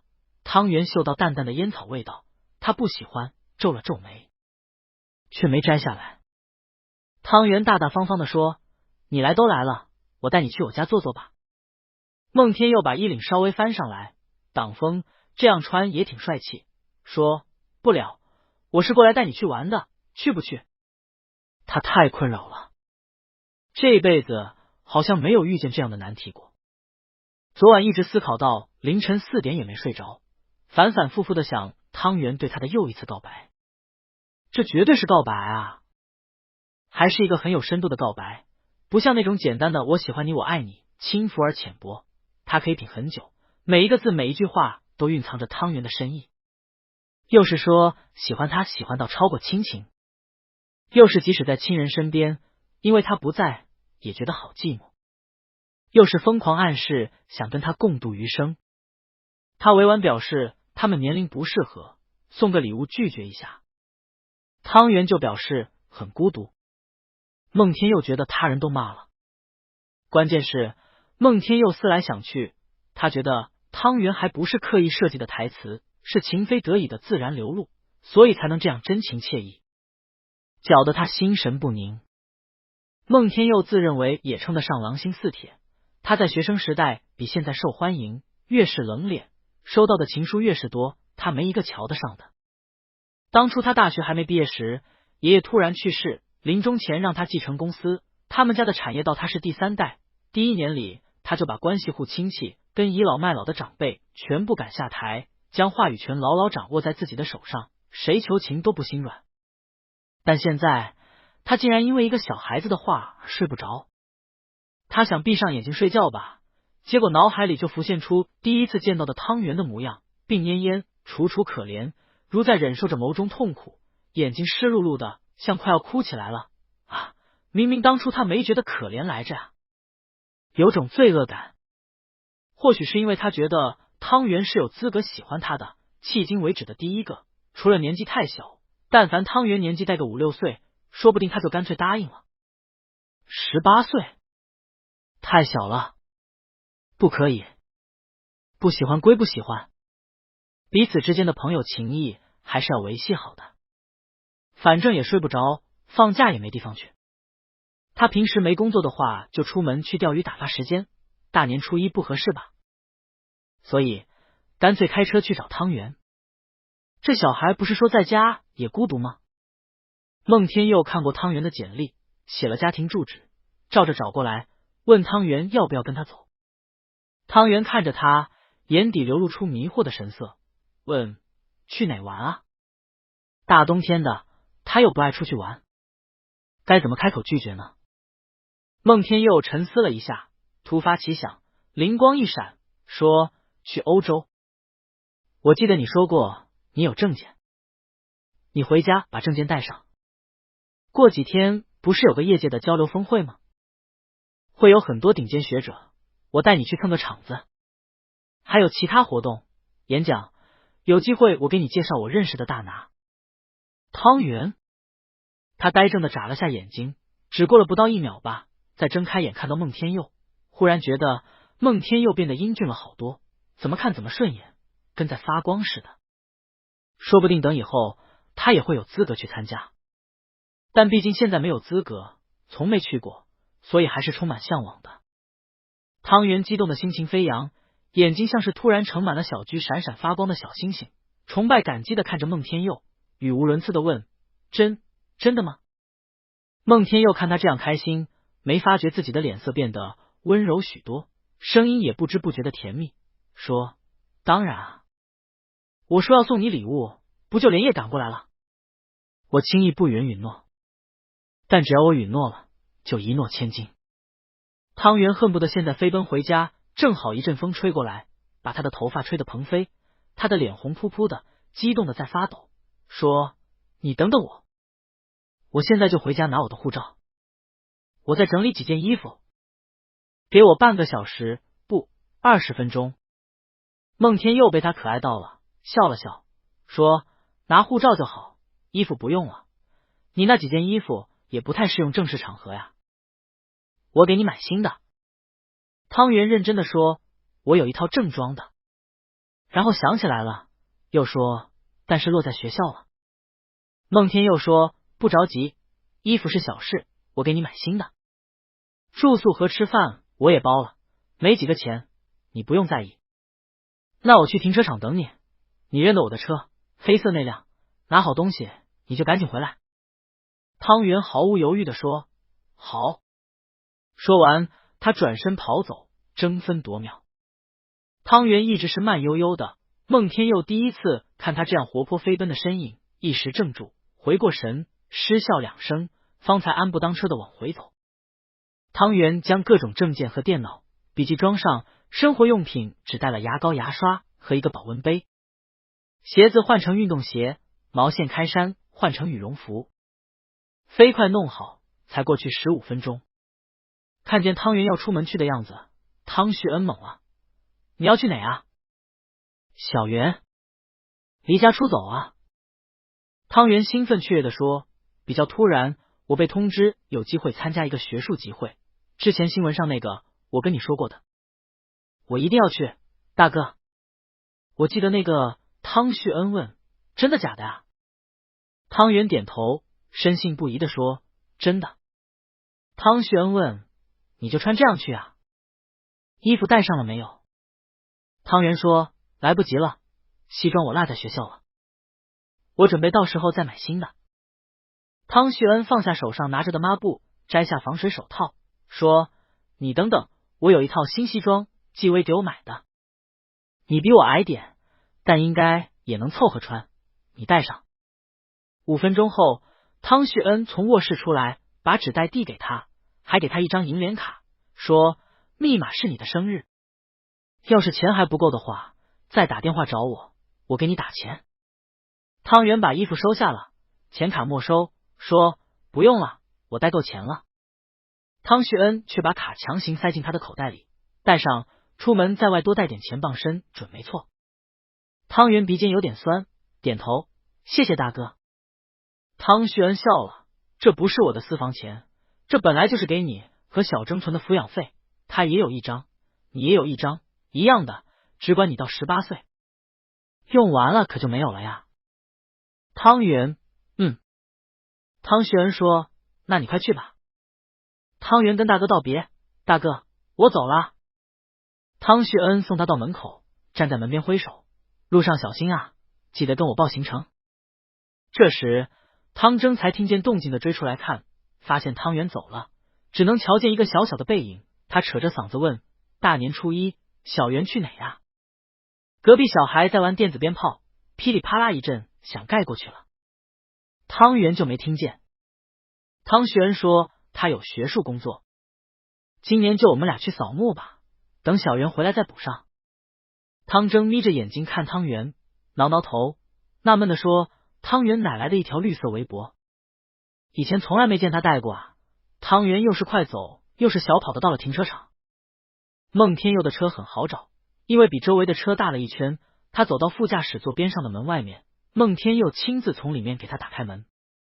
汤圆先把装衣服的袋子放在副驾驶座，孟天佑臂展长，顺手帮他把袋子放在后座上。他看到了一眼，问：还是带衣服了呀？汤圆说：我大哥借我穿的。孟天佑没在意，对他说：好了，赶紧把安全带给系上，我们出发了。汤圆期待不已。孟天佑被他这种纯粹的快乐给感染到了，看着他年轻秀质的脸庞，心跳有点乱，想这小孩心可真大，这么相信我，就不怕被骗。你先在我家住1-2晚，临时安排带你出国的手续跟参加大会的资格，还有得带你去买几身衣服。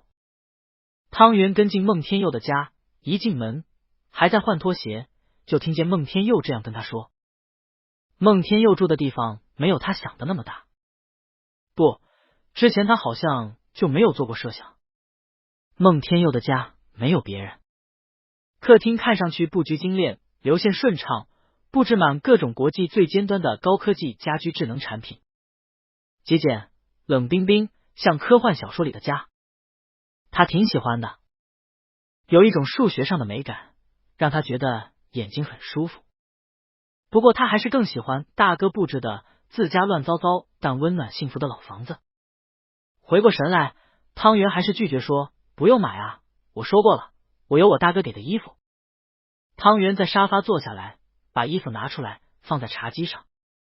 孟天佑点了下下巴，说：“那你去衣帽间把你哥借你的衣服穿上给我看看，你这么矮，未必合身吧？”果然，汤圆从衣帽间换好衣服出来，这身西装在孟天佑看来完全不合身，袖子、裤脚都长了一点。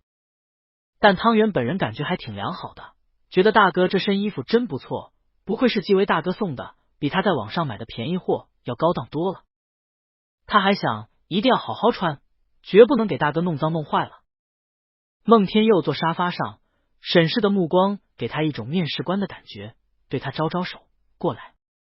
汤圆走到近前，孟天佑摸摸他的衣角，说：“料子做工还不错，但是尺寸不合身。”那肯定有点误差呀。这是照着大哥的身材尺寸做的，大哥比他高，也比他壮。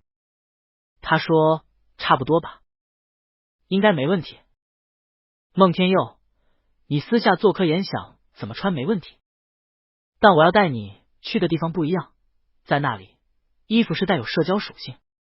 这身衣服拿去改改可以，我找个裁缝半天可以给你改好。啊！汤圆呢一声，拒绝：“不行，不能改，我得原封不动的把它还给我大哥的。”孟天佑不以为忤，站起来，灯源在他身后，淡淡的影子爬到汤圆的胸口。汤圆这才隐约感觉到气氛好像有点微妙。他抬起头看向孟天佑，问：“孟叔叔，怎么了？”该怎么说呢？汤圆穿这一身，刚才开门不出，让他有种眼前一亮的感觉。假如他一开始见到的就是这样的汤圆，或许不会觉得有多惊艳，就是个其貌不扬的男大学生。但是汤圆给他留下的深刻处印象实在太错了，以至于稍微拾掇一下，就仿佛焕然一新。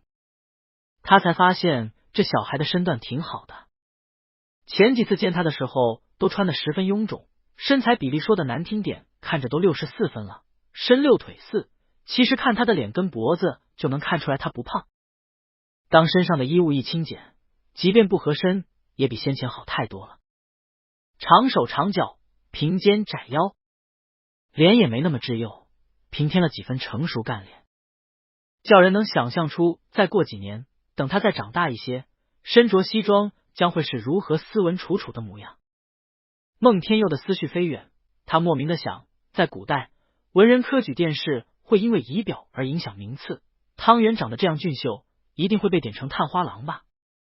就把他留在御前近身做笔录，那每日都能有清爽可爱的小郎君观赏作伴。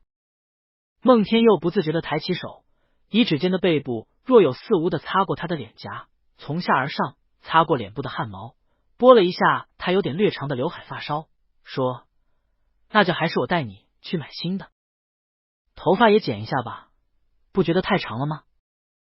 汤圆只跟他对视了一瞬，就垂落眼睫，稍微往边上别过脸，让孟天佑碰不到他，温驯答道：“还好吧。”孟天佑也注意到自己的奇怪举动，不动声色的收回手，神态自然，若无其事。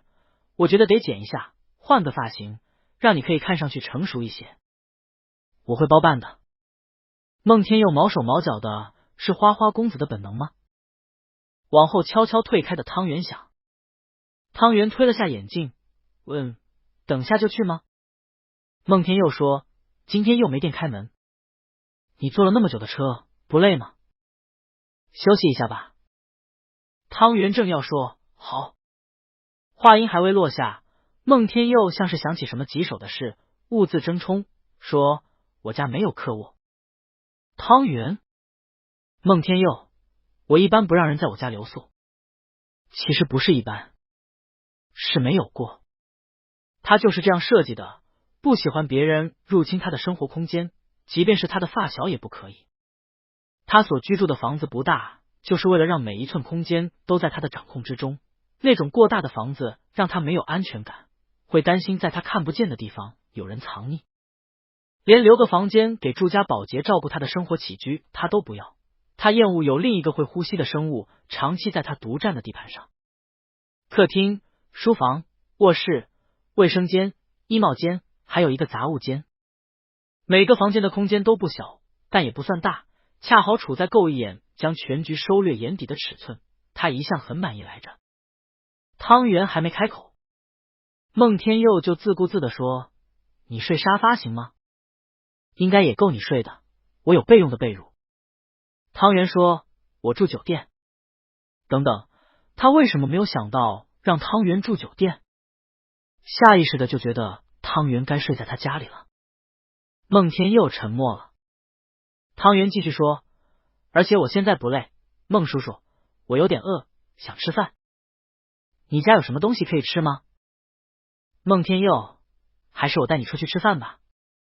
食材是有，但是负责做饭的营养师我给他放假了。”汤圆：“我自己做点就行了。”孟天佑讶异的看他：“你会做饭？”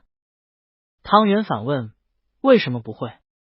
我是穷人家的小孩啊，虽然做的没我哥的那么好吃。”想想也是啊，可他为什么觉得汤圆应该不会做饭呢？汤圆还充满感激的说：“我给您也做一份吧，报答孟叔叔对他的恩情。”看他这样兴致勃勃、摩拳擦掌的模样，孟天佑觉得应该不需要对他有过多担心吧。看来汤圆在家是很勤快的。汤圆换了衣服去做饭，然后10分钟后，汤圆扔进锅里的意大利面着火了，冲上去把火灭了。汤圆仍然一脸自信，总结失败经验道：“我火开太大了，把露在锅外面的面条的一端不小心点燃了。我再试一次。”说完还要继续做饭。孟天佑算是看出来了，狗屁的会做饭，这小孩哪里会做饭，他当做实验呢。孟天佑赶紧把人拦住，说：“不要做了，再做我怕你把我的厨房烧了。”汤圆怪不好意思的说：“那不至于的，这次只是不小心失误了，我肯定不会再犯。平时我在家都是煮泡面、挂面，从没着火过，真的。就是意大利面比较难做吧？”“哪难做了？”孟天佑被他一本正经的找借口给逗笑了。“肯定不难，你信不信我第一次做都会比你做的好？”于是孟天佑照着美食视频的教程，人生第一回亲手下厨做了饭。等他回过神来觉得不对劲的时候，汤圆已经香喷喷的吃上饭了，并且很爽快的认输了。“孟叔叔，你是做的比我好。你真的是第一次下厨吗？”“我不相信。”孟天佑从中体验到点做饭的乐趣，不，应当是同别人一起吃饭的乐趣。他从小由爷爷养大，爷爷不会哄他吃饭，不吃就饿着。吃饭对他来说就是一种补充身体能量的基本方式，并没觉得享受过。他这人很难搞，出门跟人应酬，吃一整桌的大锅菜，他嫌弃可能有传染病，基本不动筷子，吃那种分食的单人餐，总要做的高端上档次，大大的碟子上就那么一点点，吃半天都没吃完，他又嫌弃麻烦死了。在语言上，汤圆不算捧他的场，但是把他做的面吃得干干净净。这小孩看来很喜欢吃他做的饭，果然很好吃吧？看来他学做什么都很优秀。孟天佑自满的想，不知不觉的也比平时吃的要多了。他对汤圆说：“别住酒店，就住我这吧。还是住我家比较方便，今天去订酒店也不好订到。”其实还可以让汤圆住在他别的房子里，他在脑袋里迅速的否决这个想法。看在汤圆这么乖的份上，他作为长辈就多关照他一下吧。孟天佑想着说：“你睡卧室吧，我睡客厅沙发。”我的思路都被你带歪了。汤圆捧着一杯热橙汁问：“为什么非要一个睡卧室，一个睡沙发？”孟叔叔，我有点搞不明白，我本来以为是你不愿意被别人睡你的床。那你愿意我睡你的床的话，我们睡一起不行吗？孟天佑头都要炸了。汤圆在说什么啊？虽然时代思想进步了，但现在的小孩未免也太不封建保守了吧？这个小同性恋是明着要邀请我吗？可我不是个同性恋啊，怎么就这么死缠烂打呢？他的内心波涛万丈，表面上看着仍然是冰山扑克脸，只是拿起纸巾优雅冷静的擦拭掉粘在嘴角的酱汁，手都没有抖一下。孟天佑说也行。为什么不拒绝呢？因为觉得拒绝就输了。他整整带了汤圆13岁，怎么着也不能他怕汤圆啊。汤圆洗碗去了，孟天佑看着他弯腰低头的背影，袖子挽起来，胳膊细细的，又想必须是汤圆怕他。就算汤圆真的摸上来，那小胳膊小腿还不一下子就被他给按住了。洗完碗的汤圆回到客厅，无事可做，就盘腿坐在沙发，打开笔记本，开始搜这场学会的名单，看看都有哪几位他的梦中偶像。能不能带签名板去问人家要签名？还是带对方的著作书比较好吧？临时买得到吗？首都的书店跑了跑，应该还是有的。明天他就出门去看看有没有书店开着。汤圆呆头呆脑的畅想起来，幻想模拟跟学术大佬问好，要合照，或者甚至厚颜无耻的试图跟对方攀谈，讨论科学问题，情不自禁脸颊微微红了，身上的氛围像是在冒快乐泡泡。但他还是抬了下头，看向孟天佑。孟叔叔，你干什么一直看着我？孟天佑意味深长的说，你好像很高兴啊。第一次见你这么高兴。汤圆理所当然的说，当然高兴啊。他没有朋友，也没上别人家做客过，心想自己是不是失礼了，于是轻咳2声，对这个带自己去参加学会的金主充满感激，还生硬的给孟天佑拍了个马屁，说，孟叔叔，谢谢你来找我。觉得彩虹屁还不够，他憋了憋，多憋了一句，其实我第一次见您的时候就觉得您看上去特别面善，觉得您是个大帅哥，气度不凡。竟然还是对他一见钟情吗？不，这有什么奇怪的？他的长相身材又没话说，他上学那会儿在哪个学校读书就是哪个学校的校草，从他入学到他毕业，这可不是说假的。迷倒个把没怎么见过男人的同性恋男大学生毫无问题。孟天佑紧皱着眉头，强行摆出长辈的架子，沉声说，好了好了，我知道的，你安静点，别吵了。哦。听他不耐烦的语气，汤圆还以为自己是彩虹屁吹得不好，心底唏嘘了一下，也不勉强自己做这种不擅长的事情了。孟天佑起身就走，汤圆默默目送他进了书房。孟天佑进了书房就拨电话，雷厉风行的联络了好几个人。喂，张师傅吗？我需要定做2身，不，3身吧，3身西装。有成衣可以改吗？1.7米左右身高。有就行了，贵不是问题。麻烦了，时间比较紧，我会按平时的2倍给钱。明天上午吧，我带他过去给你量具体尺寸。老陈，你不是认识一个什么形象设计师吗？我要带个人过去，让他给剪头发。是个男的，大学生。哎呀，你这人怎么这么烦？是谁你就别管了，反正不是我对象，只是我工作上要照顾的一个小孩而已。小刘，帮我把行程改一下，我要带个人一起去，10分钟后我把他的信息发给你。酒店不是订的套房吗？不用再订新房间了，让他跟我住在一起就行。等等，你再看看当地有什么旅游景点和评价比较好的餐厅，都帮我约好时间宽裕一些。汤圆闲下来就给大哥报平安了，还发了自己的照片给汤旭恩看。汤旭恩问，你在宾馆啊？这家宾馆还挺高档的。汤圆说，我在朋友家，就是他带我一起去学术大会。汤旭恩不太清楚汤圆没什么知心朋友的事，因为以前送汤圆去大学的时候，他的室友都很友好，很照顾汤圆，还以为弟弟在大学里交到不少朋友来着。所以不疑有他，问，你的学校厉害，这事我也不会。反正到时候登机跟落地以后也记得要联系我哦。大哥感慨，现在科技可真发达啊。以前纪薇去国外留学的时候联络可麻烦了，他到那边过了好几天了才有空给我写信，打电话来的时候还得提前在信里约好具体在哪天哪个小时给我打电话，我得寸步不离的守在电话旁边等他打过来，就怕漏掉了，这叫他怎么回复啊？大哥又开始跟他秀恩爱了，让他犯愁起来。晚上接近10点，孟天佑一脸僵硬的来招呼他：“汤圆，还不睡了吗？”汤圆洗漱好了，来到卧室，看见躺在床上的孟天佑，吃了一惊。孟天佑把自己用被子裹紧，密不透风，像是静卧在狭窄棺材里的木乃伊法老。厉害啊！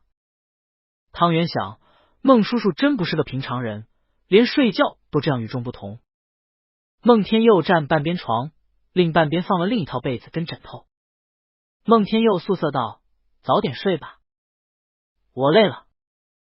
你睡相应该不差吧？”汤圆摸摸鼻子，不确定的说：“还好吧，应该挺规矩的。”汤圆出来的匆忙，厚重大件的棉睡衣就没带，他穿的保暖内衣睡觉。今天坐车得有6个小时，现在累劲儿一股脑涌上来，他脑袋一沾枕头，立马就睡着了。孟天佑很紧张，但听上去汤圆好像真睡着了，他又觉得怅然若失。僵硬的一动不动的平躺了10几分钟，也没能入睡。孟天佑翻了个身，侧卧着朝向汤圆，恰好汤圆也侧卧朝向他的方向，两人面对面躺。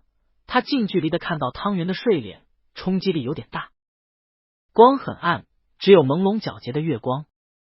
汤圆摘掉眼镜以后的脸看上去更水嫩可爱了，脸颊还有婴儿肥呢，看上去真软。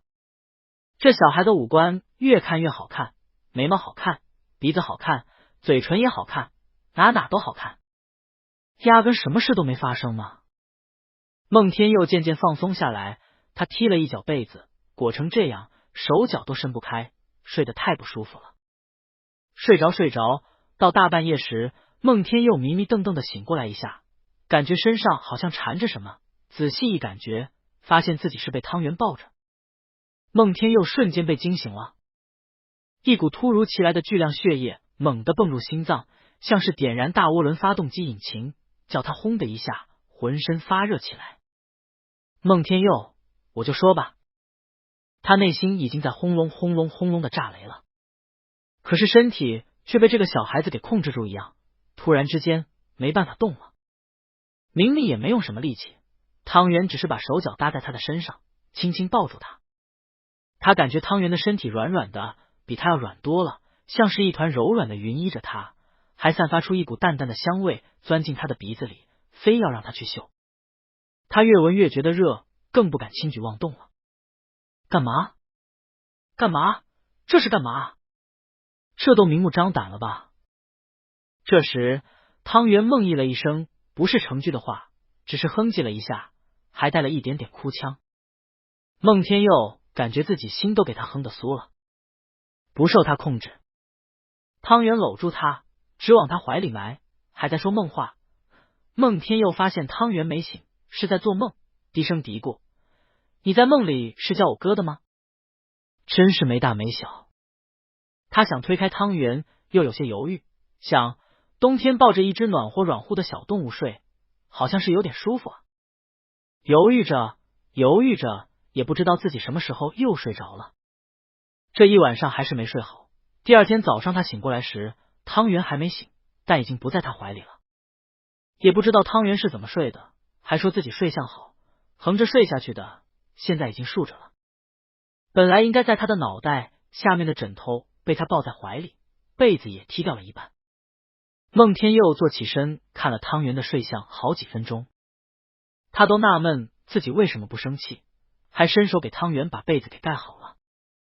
可真孩子气，勾引也说不上是带有色气的勾引，只是在不停的向他表达喜欢他，这样害他都不知道该怎样拒绝，太难了。孟天佑叹了口气，起床做早饭去。做饭还挺有意思的呢，前提是假如有人做他吃的饭并给予赞美的话。汤圆全然不知道昨晚上发生了什么事，而且他睡着又转了下方向，差不多是最初睡下去的位置。上午10点多，孟天佑带着汤圆去自己相熟的一家西装老裁缝店，他是这里的老客人。照理来说，大年初2这日子应该没别人了，但今天不凑巧，还有别的客人临时过来缝补衣服，正好遇上了孟天佑。对方是孟天佑在生意场上认识的人，说不上多熟，只是打过几次交道而已。工作方面没什么问题，但是私生活方面是个相当不正经的人物。两边还有点相似。那边是36岁的男人带着20岁出头的姑娘，这边是31的孟天佑带着18岁的少年。孟天佑看着对方对自己露出心领神会的微笑，紧紧皱起眉头，只冷着脸打了个招呼，没解释过头，拉着汤圆避开了。汤圆感觉他不太高兴，孟天佑却主动开口，嫌恶地说：“你不用管，那不是什么好东西，你别理他。那男的都36、7了，娶了个年纪比他小10几岁的老婆，才刚大学毕业的，品德败坏，很不要脸。”啊？我没问八卦呀。汤圆茫然的想，这是孟天佑头一次给他讲八卦。孟天佑深深凝视着，意有所指的说：“有时候年轻人会将自己想要快点长大的欲念投射在年长者的时候，他分不清崇拜、憧憬与爱情的不同，错将那当作是爱情。一个有才华的年轻人，比如像你这样的，完全不必去羡慕长你10几岁的人已经拥有你无法企及的资源，凭你的资质，以后一定会有你的成就。而这种老男人，我是很瞧不惯的，挑选伴侣只看是否年轻美貌，而不注重精神内涵。他怕在恋爱、婚姻的场合遇见一个聪明人，那个聪明人会发现他是个浅薄而审美、趣味低劣的人，没人瞧得上他，才让他必须去选择一个年轻不成熟的伴侣。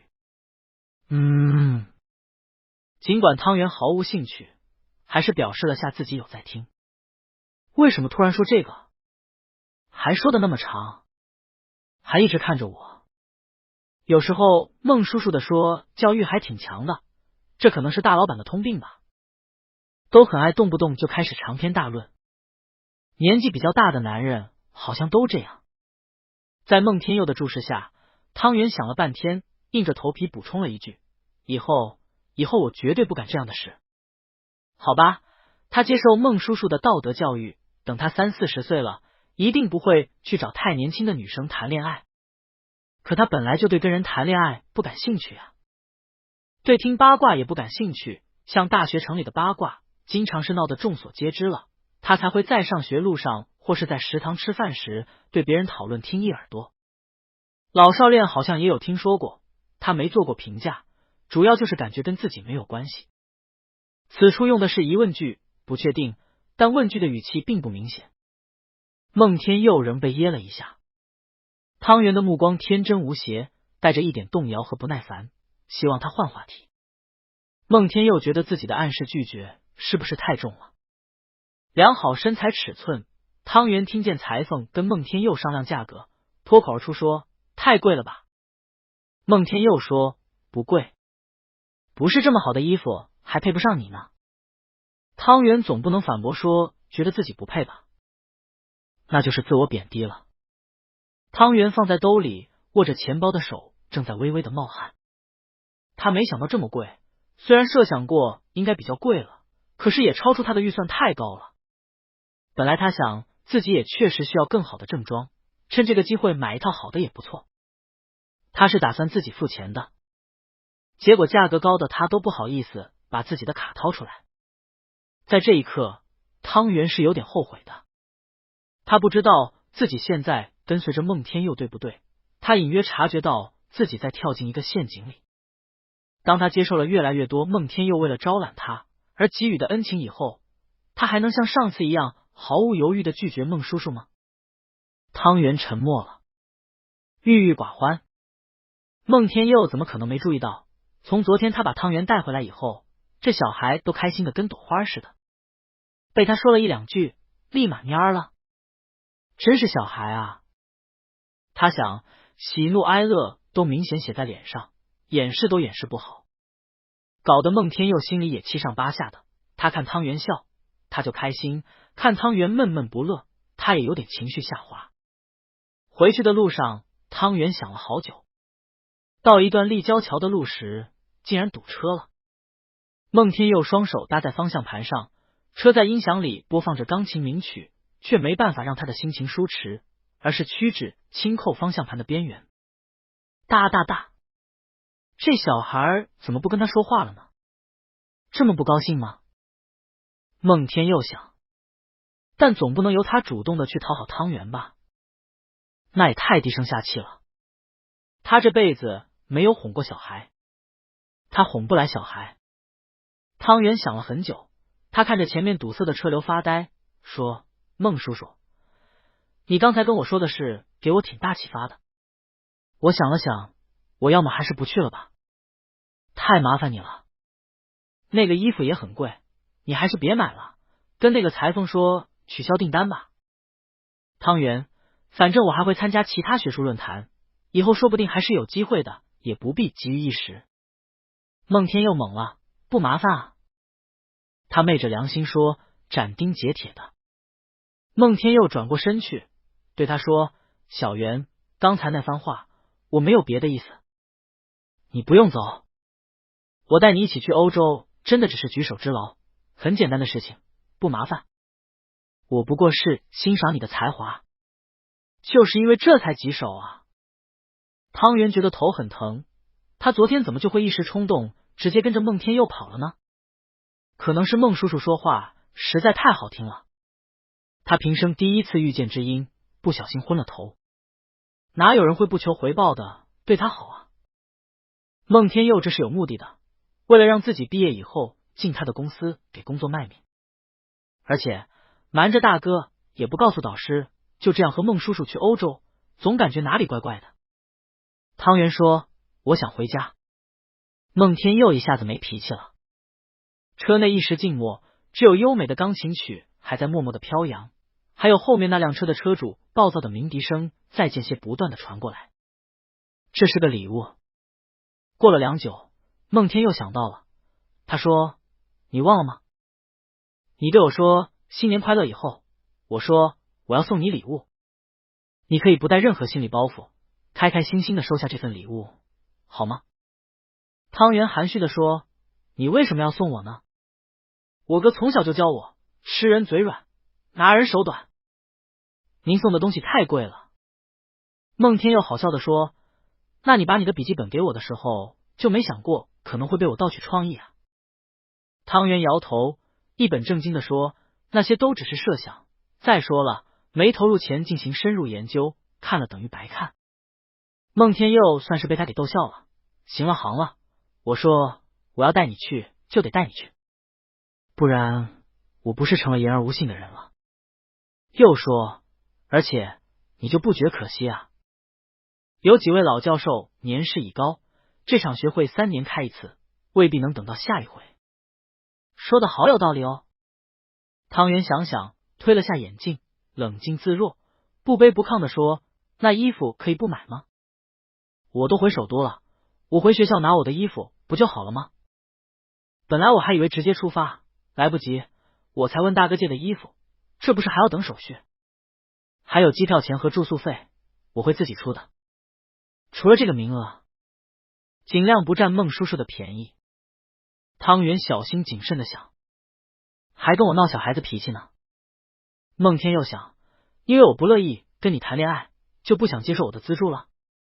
他一向是个很精明的人，属于去相亲还要跟女生 AA 账单的类型，所以每次都会被人说他没有绅士风度。难得他愿意出血，结果反而是这个小孩不想要他的钱。孟天佑心情很微妙，这算怎么回事？他有钱还花不出去。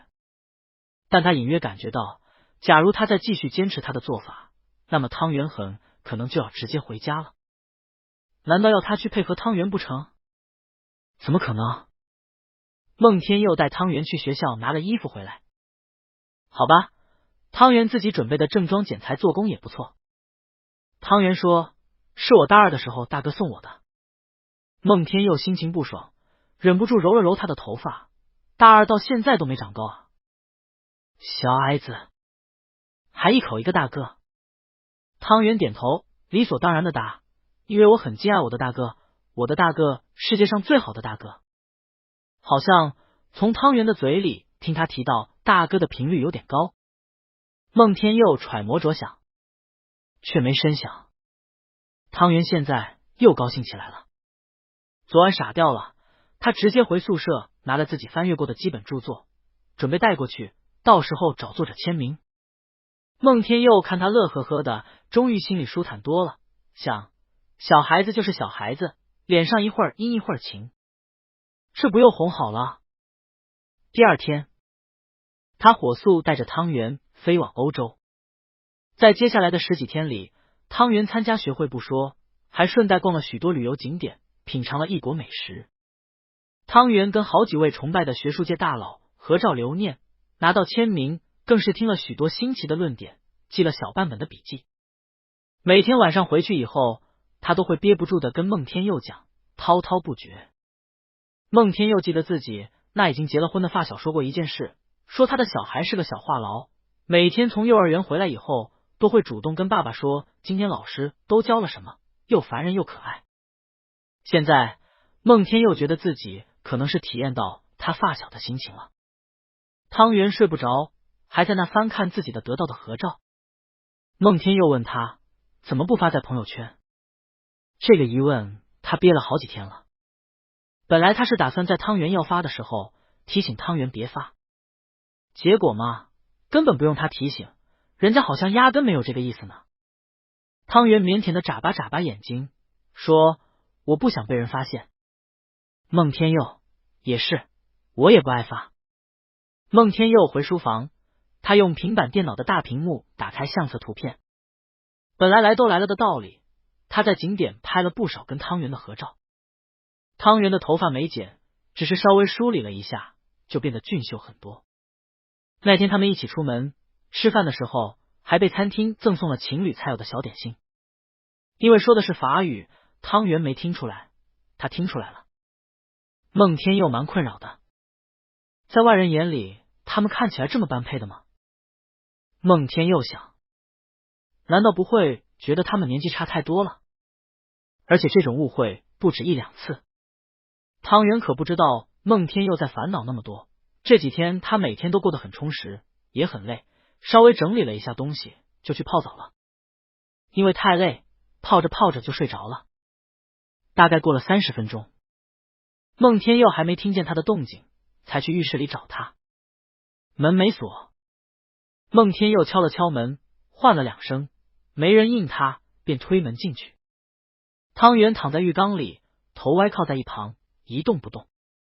孟天佑愣了愣，吓得脸色发白，脑子也空了。他快步上前，半跪在浴池边上，把手贴在他的脖子上，还是温热的，也探到了脉搏，便直接把人从浴缸里抱了出来，拿过浴巾随便裹了裹。汤圆刚才就有点醒了，他一脸迷惑的被孟天佑放在床上，半睁开眼睛看着孟天佑，怎么了吗？孟天佑见他醒了，松了口气，你怎么回事啊？叫你也不醒，我还以为你缺氧晕过去了。汤圆，我只是睡了会儿，睡着了，我没事了。孟天佑觉得自己仿佛小题大做了，又有些拉不下脸。汤圆适时的说，谢谢你哦，孟叔叔。汤圆坐起身来，他怪不好意思的说，我身上的水都没擦，床都被我给弄湿了，我赶紧去擦擦干。他拿浴巾简单挡了挡下面，上身没有遮掩，就这样大咧咧的展示在孟天佑的面前。孟天佑这才后知后觉的发现自己看见了汤圆没穿衣服的样子，都看光了。汤圆低头找了下拖鞋在哪，再一抬头吓了一跳，问孟叔叔，你怎么流鼻血了？没戴眼镜，为了能看清楚，他眯了眯眼睛。孟天佑摸了摸自己鼻子流出来的温热液体，指尖沾着血。他倒没慌，拿纸巾擦了一下，低着头说，着急上火了吧？汤圆觉得有哪里不对，但他完全没觉得这是自己能引起的。孟天佑再一次彻夜难眠，他不理解他为什么会流鼻血，不应该啊，就汤圆那个小身板，也没有哪里性感，细细的胳膊，白白的腿，纤薄的身体，不是女人的身体，这就是一副男人的身体，健康的成熟的男人。不过他本来一直在怀疑汤圆毛有没有长齐，这样一看还是长齐了的。不对，他管汤圆那小孩毛长齐没长齐啊？那是个男孩子啊！孟天佑翻来覆去的睡不着，深夜不知怎地，脑一抽，他发了9张照片在朋友圈，偷偷加带了一张有跟汤圆合照的，当然是比较正经的那种，都穿着西装，正儿八经的站在会场。国内这会儿还是白天，不到1分钟得到了几10个点赞。他的发小火速来问他，这男生是谁啊？我用红线圈出来这个。孟天佑赶紧去把这条朋友圈给删了，删完觉得不对。发小，哟呵，你还删了？此地无银300两啊！我就觉得不对劲。孟天佑，没谁，我不是因为他删的朋友圈。没看那就是一个小男生吗？发小，那你干嘛跟人站那么近？脸上还春风满面的，孟天佑抵死不承认。有吗？哪有啊？发小，好吧好吧，我装作我相信你跟人没关系行了吧？那你现在能不能告诉我他叫什么名字？孟天佑，那是个男的。你想什么呢？发小，哎，老孟，我们从3岁就认识，那么多年了，你说你寡到31了，连个女朋友都没谈过，我早就怀疑你性取向为男了。你跟我承认没关系的，真的无语。孟天佑，滚！把贫嘴的发小骂是骂走了，但是孟天佑反而陷入了迷茫之中。这个猜想让他不禁沉思起来，难道他真的性取向不正常吗？他的脑海里不由自主的浮现出刚才从浴室里捞出来的汤圆的身体，好像不是不可以。不行，什么叫好像不是不可以？这就必须是不可以。他在想什么呀？数日后，汤圆满载精神食粮而归，假期也差不多结束了。时间紧，跟大哥商量过以后，大哥让他不用再麻烦的回家跑一趟，直接返校就行。汤圆提前2天到宿舍，孟天佑送他去的。汤圆撩起袖子就准备开始打扫卫生，孟天佑现在愈发的看他这个破宿舍不顺眼，说在这住的还好吗？汤圆，挺好的呀。但汤圆也知道孟天佑跟这里格格不入，拿着个脸盆说，孟叔叔，谢谢你送我到学校，又耽误您时间了，我要做打扫了，会有灰尘，怕弄脏你的衣服。孟天佑起身，那我走了，改天找你。汤圆干脆利落的说，好。他把脸盆放一边，先去卫生间找扫帚了。出来发现孟天佑还没走，怔了怔，微笑说，啊，孟叔叔，谢谢您这半个月带我去见世面，我很开心，我会一直记得这段愉快的时光。孟天佑嗯了一声，没再多说什么，转身走了。前2天汤圆就收到了新导师的联系，终于定下来。汤圆很满意，他的新导师是位女教授，年纪轻轻就是结亲了，学术方面很不错的。孟天佑当时问他要了他理想的导师名单，最后换成了他最喜欢的这位。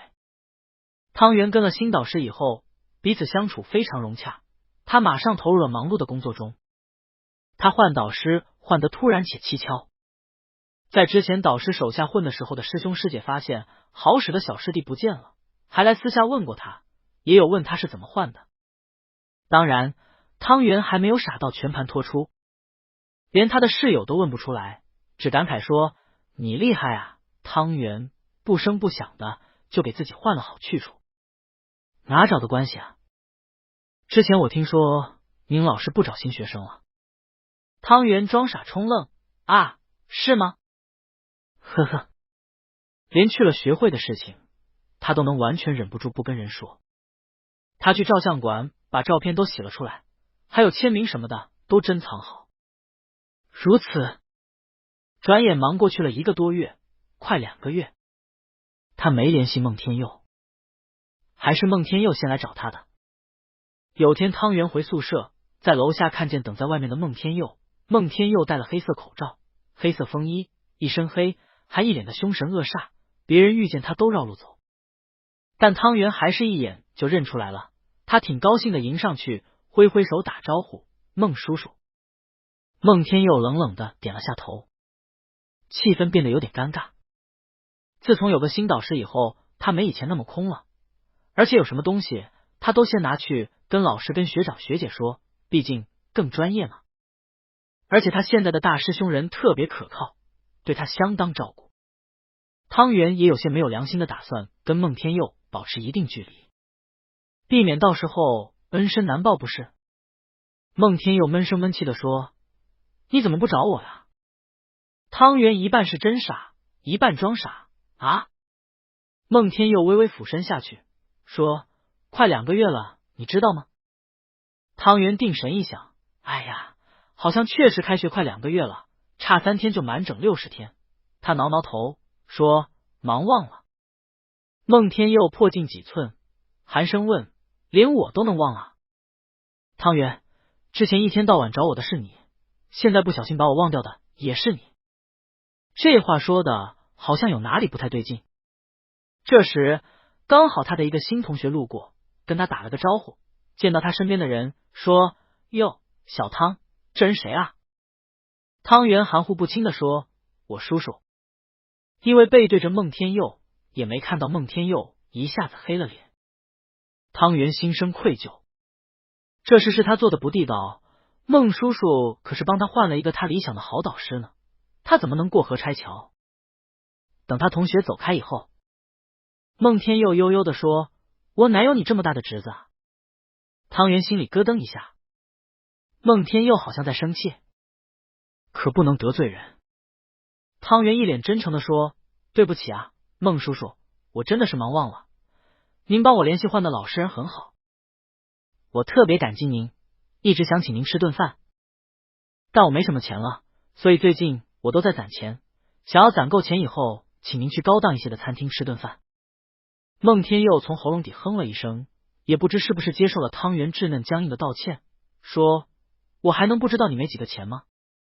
也没有想要你请客。今天晚上有事吗？其实是有事的，他已经写好了日程表，有几个英文论文要看呢。可是看孟天佑的脸实在是很臭，求生欲让话到了嘴边绕了一圈，说，没事。孟天佑抬脚就走，没事就跟我过来。汤圆默默的跟在他身后，被带走了。孟天佑清晰记得2个月前送汤圆返校那天的事，地上覆盖了白皑皑的一层薄雪，踩在上面会有吱嘎吱嘎的轻响，总叫他觉得心神不宁。头一天在飞机上，他与汤圆讲了很多，还是老调重弹，勉励年轻人努力学习，时代不一样了，现在应当是先立业后成家，云云。汤圆昏昏欲睡，也不知是没听进去，还是故意装聋作哑。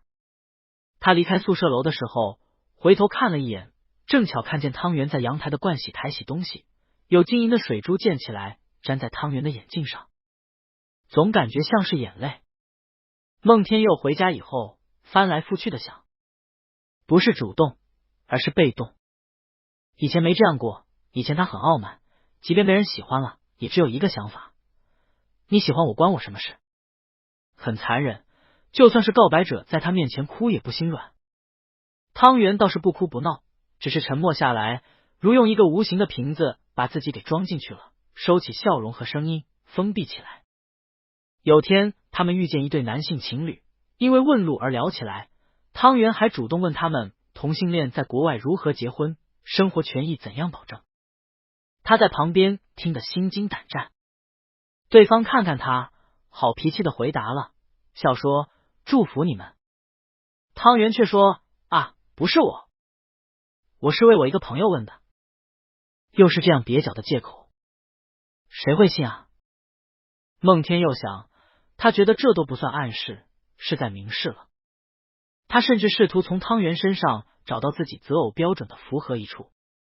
他曾经从理论上设想过自己将来的结婚对象，年龄上应该跟他上下差3岁以内，女性，但他不想要孩子，所以得接受丁克，起码父母的身家得与他相当，在个人专业方面得有一定成就，两人必须能聊得来，充分给予彼此足够多的情绪价值。然后寡到现在，退一万步说，就算他要找个男性伴侣，也不可能找汤圆这样的呀。年纪这样小，还是个学生，不成熟，需要他哄着。没什么生活自理能力，做个饭都会着火。要是他们住在一起了，他岂不是有操不完的心？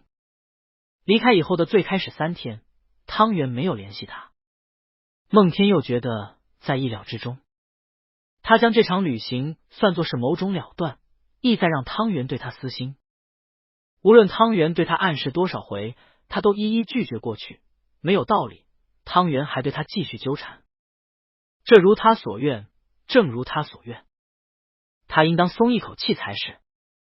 可是并没有，相反，他觉得从灵魂里升起一股不可名状、难以描述的感觉，堵塞在心口，挥散不去。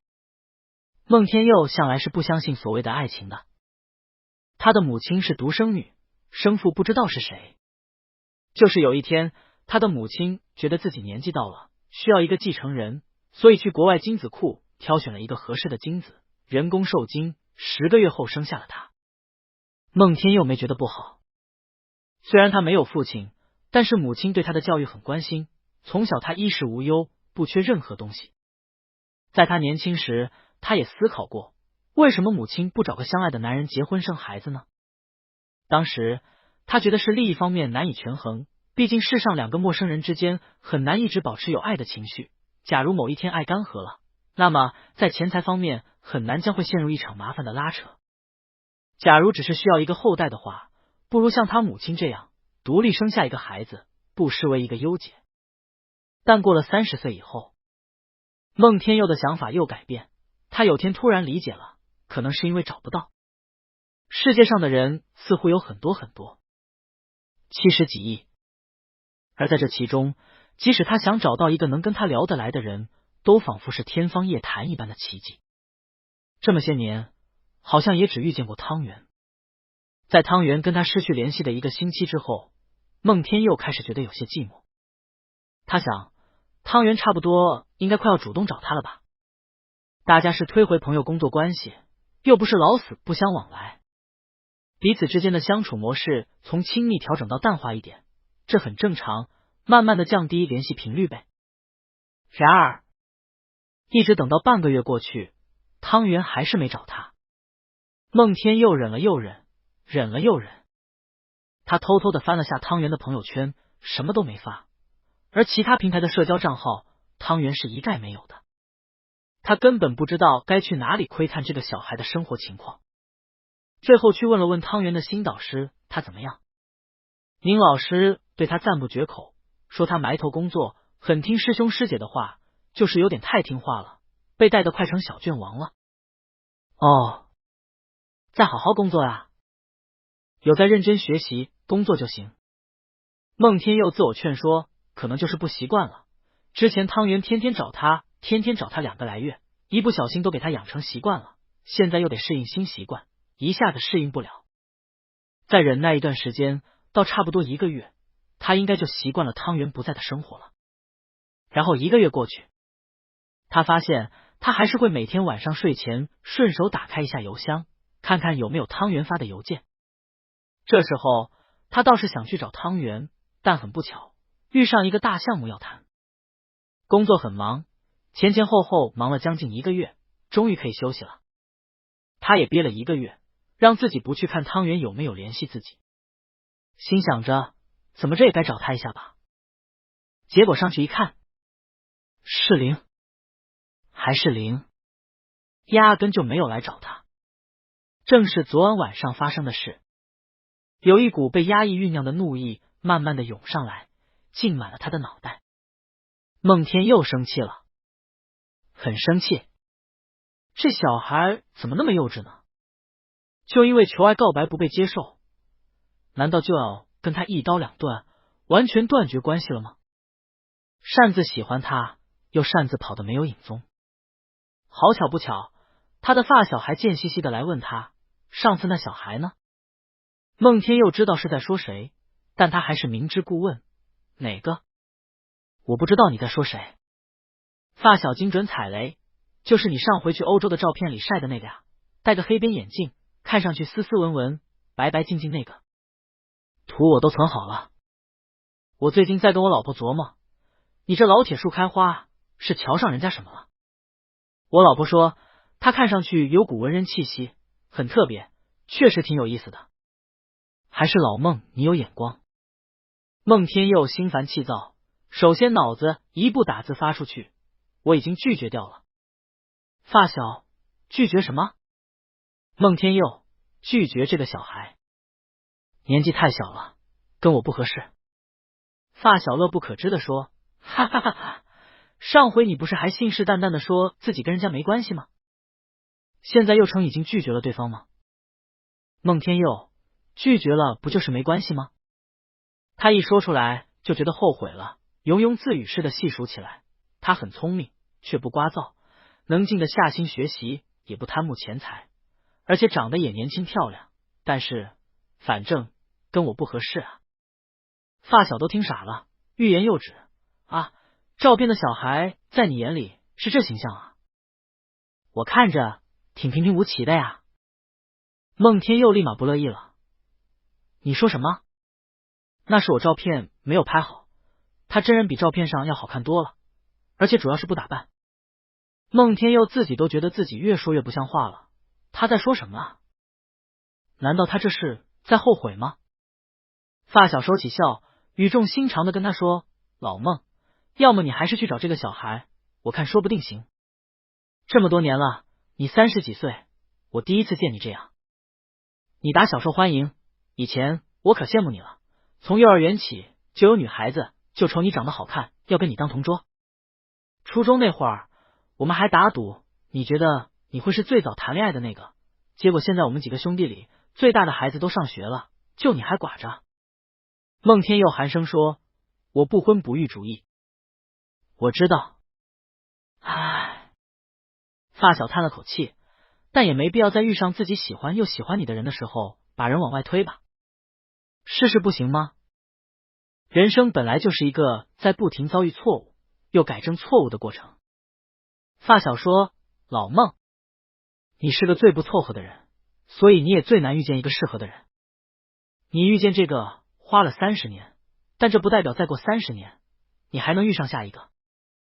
晚上，孟天佑睡着，他梦见一个很平常的场景，是他们在欧洲时，汤圆在河边的桥上仰起脸看夕阳，阴远赤子的天际有几颗芒星闪烁。汤圆不知道在想什么，静默的任由风轻拂他的脸颊，鼻尖跟脸颊都冻得微红，沉浸在思索中的目光那样深邃，有着与年龄不符的沉暗。他看上去是那样的脆弱而孤独。年轻人，年轻人，年轻人就是这样，爱也好，讨厌也好，都是干脆利落的。说喜欢你，就飞蛾扑火一样的追上来，也不管你接不接受。要离开你，就一刀两断，也不留个回环余地，连普通朋友都不要跟你做。但是胆子又小，只敢像是土拨鼠一样把头塞进泥土里似的，这样躲着你，装成销声匿迹，一言不发，以为逃避一下就算是完事了。他们俩之间其实事情压根就没有说清楚。孟天佑极其厌烦这种黏黏糊糊的状态，他很生气。不管怎么样，都应该是由他这边来拒绝汤圆的联系吧？怎么会是反着来的呢？结果现在他去学校找这个小孩，汤圆见了他却很乖，乖乖的跟他来了，像是什么事都没发生。人看上去有点猛，很平静。尽管已经2个月没上孟天佑的车了，但他不显生疏陌生。坐上以后，自己扣上安全带，咔嗒一声，又问去哪吃饭啊？这咔嗒的声音敲在孟天佑的心尖上。听见汤圆这稚气的问题，他更恼火了。他在这气得要死，这小孩居然惦记着吃吃喝喝。确实，之前学术讨论以后的茶会，他还吃得挺开心。他没好气地说，谁说要带你去吃饭了？汤圆被凶到了，睁圆眼睛，闭上嘴巴，一脸无辜的看着他。哦，那去哪啊？你找我有什么事？孟天佑一瞧见他那样无辜可爱的模样，心立马就软了。对他来说，爱的某个形态似乎是优柔寡断。孟天佑转过头去，不看他。汤圆望着他的侧脸，揣摩他的心思。车里没开灯，天色已经渐渐暗了，路灯的光落到车内已经暗淡。孟天佑的侧脸轮廓格外冷峻干净，是有些锐利的那种，第一眼看就会让人觉得这个男人或许不近人情，而这种初印象也的确与他本人属性相近。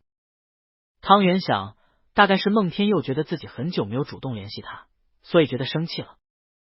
他斟酌该如何道歉一下，感觉从孟天佑身上弥散出一股危险之感，像坐在悬崖边上，两脚悬空，可怕。孟天佑深吸一口气，沉声说：“你之前不是问过我关于你朋友的事情吗？”朋友？哪个朋友？他哪来的朋友？汤圆茫然。啊！孟天佑目不斜视，看着前方的树荫浓密的街道，疏落的人流往来。他说：“就是你说的那个喜欢男人的朋友。”汤圆想起来了，哦，我是说过。他开始感到不对劲，可是一下子还对不上信息。孟天佑继续说：“这些日子我一直在想你的那个朋友汤圆。”孟天佑知道他说的是他家大哥吗？他其实认识他大哥汤旭恩？应该不认识啊。孟天佑在说什么呢？我觉得他喜欢男人这件事本身并没有错。你的朋友最近应该很困扰很低落吧，所以才把自己封闭起来，不见别人。汤圆：没有啊，我大哥天天跟纪薇在一起可开心了呢。我昨天还看到他们在朋友圈发去农家乐玩，大冬天的也不知道有什么好玩的。我知道。孟天佑说，他这是在嘴硬，故作坚强。他是个优秀而内向的人，被拒绝对他的打击估计挺大的。汤圆嘴唇如镍，一时间说不出话来。他开始逐渐发现，孟天佑这说的绝对不是他的大哥，那会是谁呢？他跟孟天佑提过自己有别的朋友吗？没有啊。一种不祥的预感涌上心头。汤圆的心跳也开始乱了，总觉得指尖有一点点在发麻。汤圆尴尬，却也不由自主的脸烫起来。孟叔叔，孟天佑难以启齿，以至于语气僵硬的说：“我想给你的那个朋友一些微不足道的建议，或许他可以再尝试着去表白一次，说不定会得到跟之前不一样的结果。之前那个人拒绝你，只是因为他觉得年纪不适合。”车内安静下来。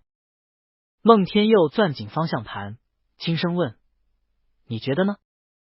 汤圆：“什么叫拒绝我？”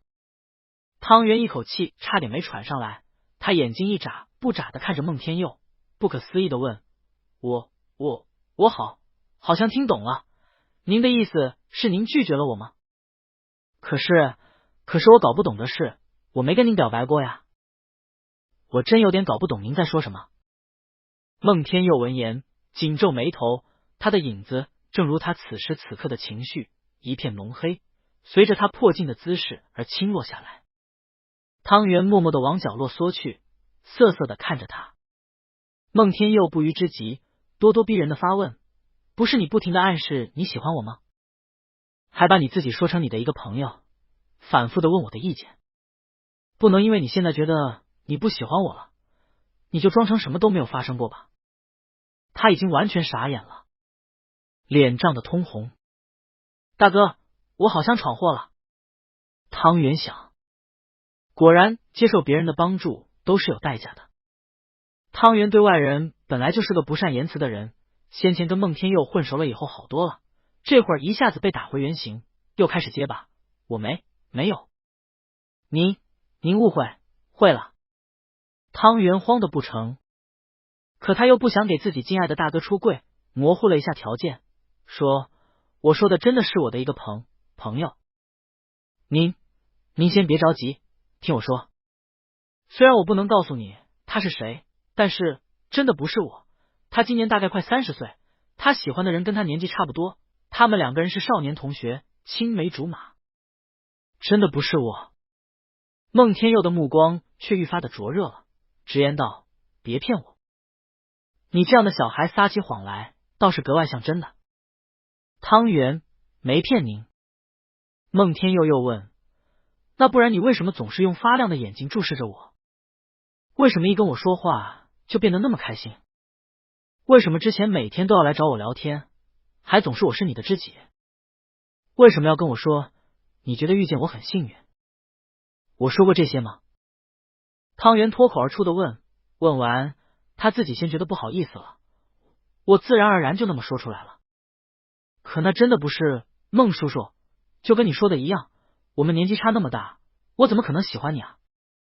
孟天佑感觉遭了当胸一剑，还没回答，汤圆匆忙补救，啊，我不是说您老的意思，您风华正茂，英俊潇洒，我是说我太年轻了，又太浅薄，配不上您。孟天佑，配不配得上，我说的算，你说的不算。他深深凝视汤圆的双眸，清澈极了，即使是现在，他都没办法从这个目光中解读出汤圆是不喜欢自己的。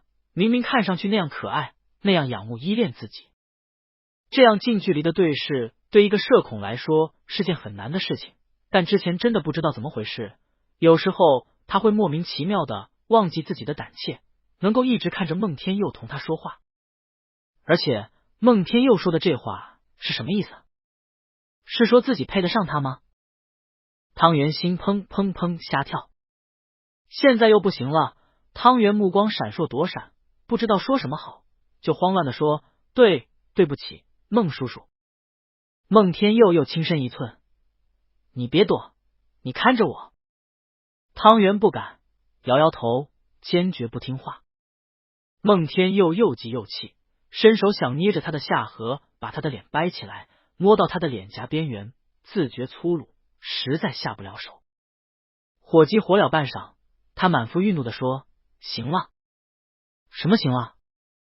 汤圆没吱声，呼吸都不敢了。他觉得孟天佑下一句话肯定就是骂他了。然后听见孟天佑说，我跟你道歉行了吗？我之前对你忽冷忽热，明明不想接受你的告白，却又莫名其妙对你好，让你产生了念想，是我做错了。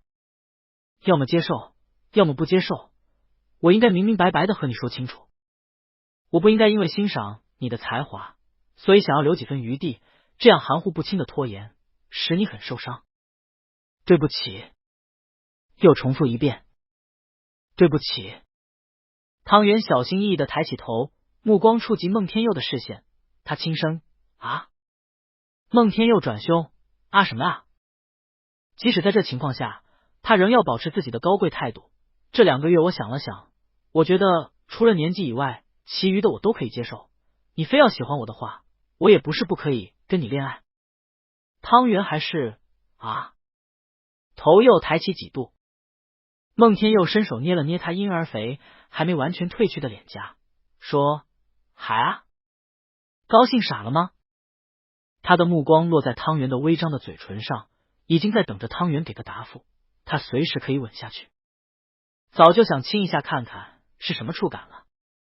汤圆感觉他的碰到的脸颊跟被火烙了似的滚烫，说，孟叔叔，您真的误会了，我都感觉我解释不清了，我真没喜欢您啊。我说的我的朋友其实不是我的朋友。汤圆感觉自身安全极其不妙，他怀疑孟天佑想亲他，慌乱之下实在是没办法保密下去了。尤其是他都这样说了，孟天佑好像还更误会了。一咬牙，汤圆说，我说的是我的大哥汤旭恩，我怀疑他跟他的男同学在谈恋爱。我没骗您，真没骗您，但他还没有出柜，请您不要把这件事宣扬出去，这是个秘密，我只告诉您一个人。汤圆一脸为难的看着他。孟天佑浑身凝滞，如被人兜头浇了一盆冷水。孟天佑算是知道什么叫自作多情了，没想到他也会有今天，太难堪了。他静默下来，汤圆也没动，他觉得自己像是动物纪录片里被狮子按住的猎物，稍动一下都有可能有生命危险，心惊胆战，胸膛快被狂跳的心脏给炸开了。他还在迷迷糊糊后知后觉的想，孟天佑是喜欢他的意思吗？这是他长这么大第一次被人喜欢。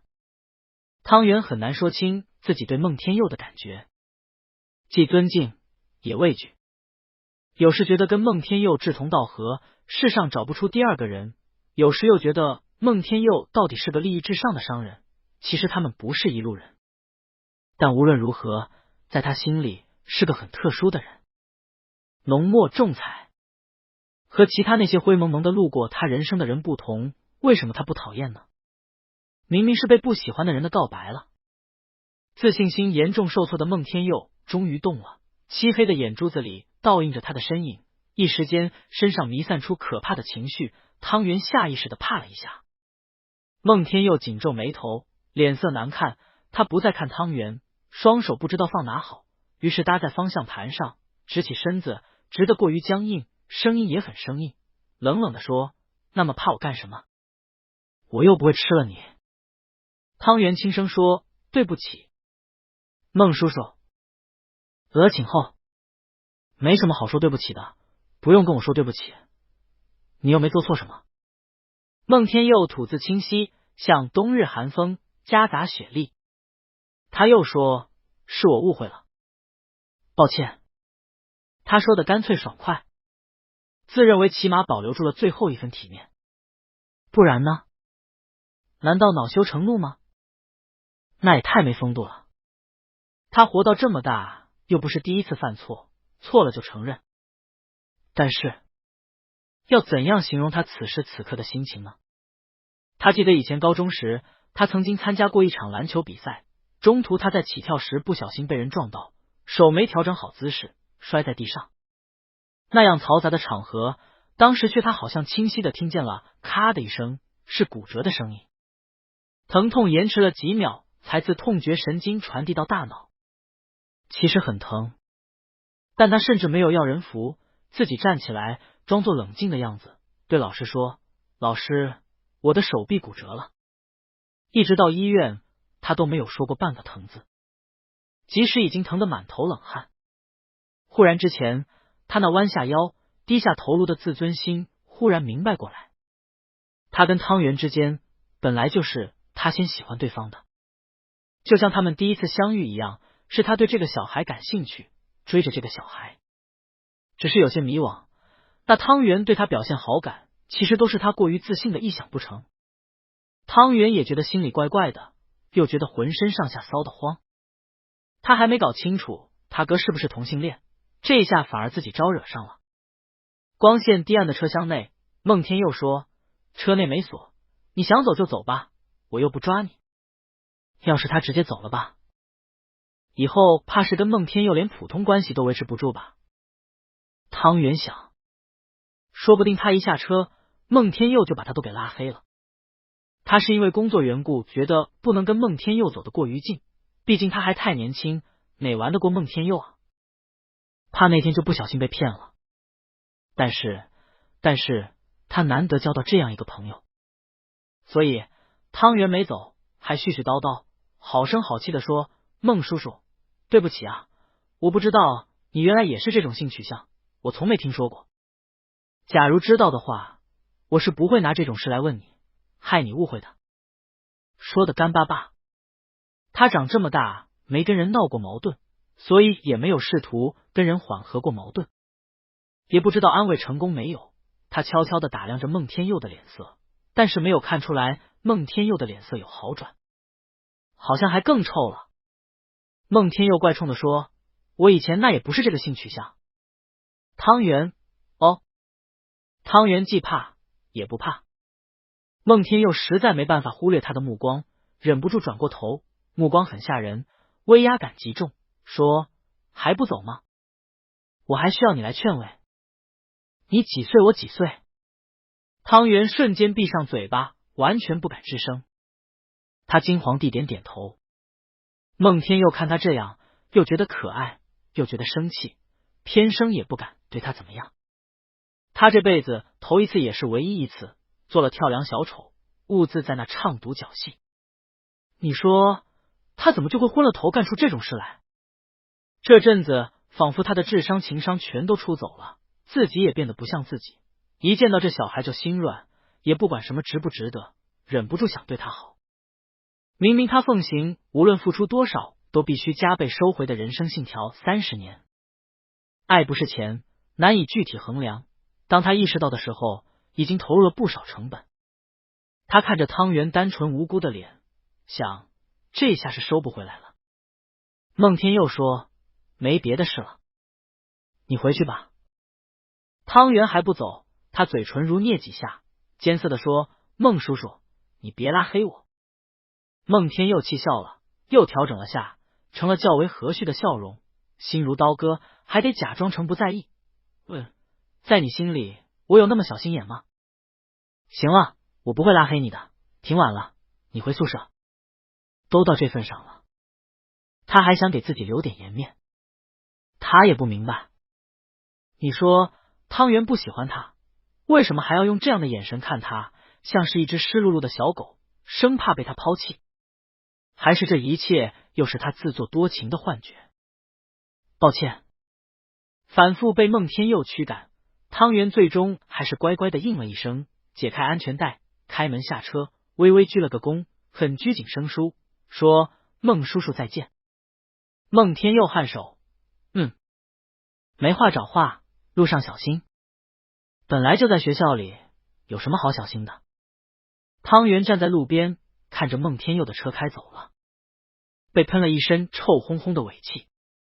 汤圆呆住在原地，感觉脚像是被定住，暂时无法行走。什么大哥啊，纪薇啊，线下全被他给忘了，糟糕透顶。光在想孟天佑了。孟天佑嘴上说的还算客气，其实离开以后，估计再也不会跟他联系了吧。他很沮丧，前所未有的沮丧。其实他觉得真应该是他道歉，确实他之前出于寂寞，天天去找孟天佑聊天，后来觉得是不是走太近了，又2个月不理人，真是小孩子脾气，太幼稚了。现在不好收场了，他又任性的跟孟天佑说不许拉黑他。孟叔叔30几岁的人，工作那么多年的社会人士，为什么要听他这个学生的话？肯定不理他了呀。而且新年时孟天佑来找他，他也很高兴的。汤圆说不清自己的心情，反正一想到这，他就觉得很难过。难过的情绪像是迟来的潮水一样汹涌的漫上来，让他想哭。要是没交过朋友的话，他是无所谓的。正是因为跟孟天佑交了朋友，在这背井离乡的远方体验过了有知己的好时光，所以失去了的话就会比以前更加寂寞。四周人来人往，逆着他面朝的方向一个又一个的经过离去。陷入困惑的汤圆站在原地好久，一动也没动，直到天色愈发深暗，他低着头看着地面，仿佛在路边罚站。过了不知道多久，汤圆看到了一双皮鞋出现在自己低垂的视线里，还有直垂的西装裤脚。他抬起头，看到孟天佑站在自己面前，脸特臭。孟天佑快烦炸了，你怎么还站在这？他心神不宁的都回来看看，或许是因为刚才开车离开的时候看到后视镜里汤圆的身影，实在是太像被抛弃了。没想到汤圆还在，这算怎么回事啊？汤圆迷茫的说：“我也不知道。”你怎么回来了？之前的温柔全都消失不见了。孟天佑像是又变回了最开始认识时那个凶不拉几的大叔，说：“怎么不想见到我呀？我想回来就回来，又不犯法。”还骂他：“你摆出这么伤心的脸干嘛？”孟天佑长身玉立，远看真是潇洒倜傥，走近了才会听见他在骂骂咧咧，骂的还是他本人。我真搞不懂你，自作多情，该被人嘲笑的人是我呀！你要哭不哭的干什么？我不是没骂你，也没凶你吗？我没欺负你个小孩啊！你还站在这里不走，跟在等我回来一样。我要是没回来呢？你现在这样可怜兮兮的，你让我怎么办？汤圆没懂，我也没有要你怎么办啊。他抬起头看着孟天佑，千言万语只凝聚成一句软乎乎的孟叔叔。孟天佑莫名有种被吹枕边风的错觉。妈的！他以前还想那些被吹枕边风的人都是傻子吗？换成是他肯定不为所动，绝对冷酷无情。现在都不需要枕头，汤圆一句话，几个字，他都服软了。早知道不管怎样，还是得谈几次恋爱，也不至于一点经验都没有，还被个小孩拿捏住。他问：你说吧，你想怎么样？我能做到就做到，不准哭。汤圆被唬住，憋了一会儿，红着脸说：孟叔叔，我们能继续做朋友吗？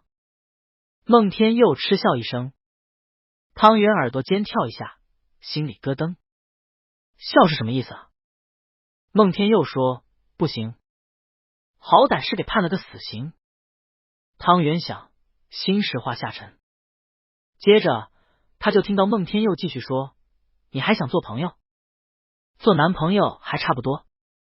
汤圆依然是啊，是很不要脸。孟天佑觉得面子上挂不住，无法直视他的目光，肩颈僵硬，故作镇定从容，说：我打算到时候追求你。他清楚的知道自己在昏头，这是在干什么？真的烦死了。孟天佑说：你现在还不用管，你现在年纪太小了，我不会对你怎么样的，再过2年吧，等你20岁，我再追你。口是心非的说：但这跟你没关系，你想跟别人谈恋爱就谈，我不妨碍你的自由。要是你谈恋爱了，我就不来找你了。汤圆觉得孟天佑这话好荒谬啊，但他也没办法指摘出哪里不对，他又没有谈过恋爱，还让他去谈恋爱，他跟谁谈啊？没有别人喜欢他啊。孟天佑还催他该回宿舍去了，挺晚了。汤圆说离宵禁还有挺久的，一边说着，一边还眼巴巴的看着孟天佑。孟天佑亲自赶他回去，先前还送他到寝室里，现在却不敢了，再能看见他宿舍的路口就停不下来，站在浓如墨的树影里面，没有跨出最后一步走到光亮里。之前是问心无愧，现在是问心有愧。说真的，他自己都觉得自己不要脸，跟汤圆走在一起，他都觉得心虚，怕被人瞧出来自己对这个男大学生有非分之想。要是别人见了，怀疑汤圆呢？他名声臭无所谓，汤圆清清白白的，他推了汤圆一下，说：走吧。汤圆转身还拉了拉他的衣角，问：你回去以后可以给我发个消息吗？孟天佑还有点生气，还让我给你发消息。汤圆正想说那不发了，孟天佑已经气哼哼的接下去了：这2个月我发消息不回的人是谁啊？汤圆不好意思的认错：是我。孟天佑说：你给我发，我大概1个小时后到家。你知不知道我很忙的，我可没空一直等你，记得给我准时些。汤圆：哦。汤圆走到宿舍楼门口的时候，发现孟天佑还在，但等他到宿舍，从窗台往下看，已经没人影了。这下是真走了。汤圆给孟天佑发：孟叔叔，你到车上了吗？出发了吗？孟天佑回：哪有走那么快？还有2条街。汤圆没问孟天佑为什么都开车开走了那么远，却停下来步行折返回来，不问原因，只看结果。他觉得不错，让他有被人放在心上的感觉。早说嘛！原来不是为了挖他去公司签10年卖身契，是因为喜欢他。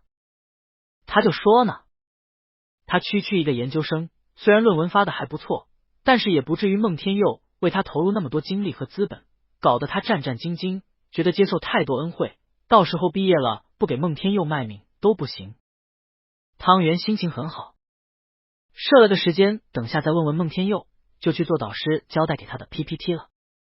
这时正好他的室友回来，见到他在埋头工作，用孺子不可教也的语气说：每次回来都看见你不是在写论文，就是在准备写论文，小汤啊，你这样下去怕是要住孤身啊，你有空也要追追女孩子啊。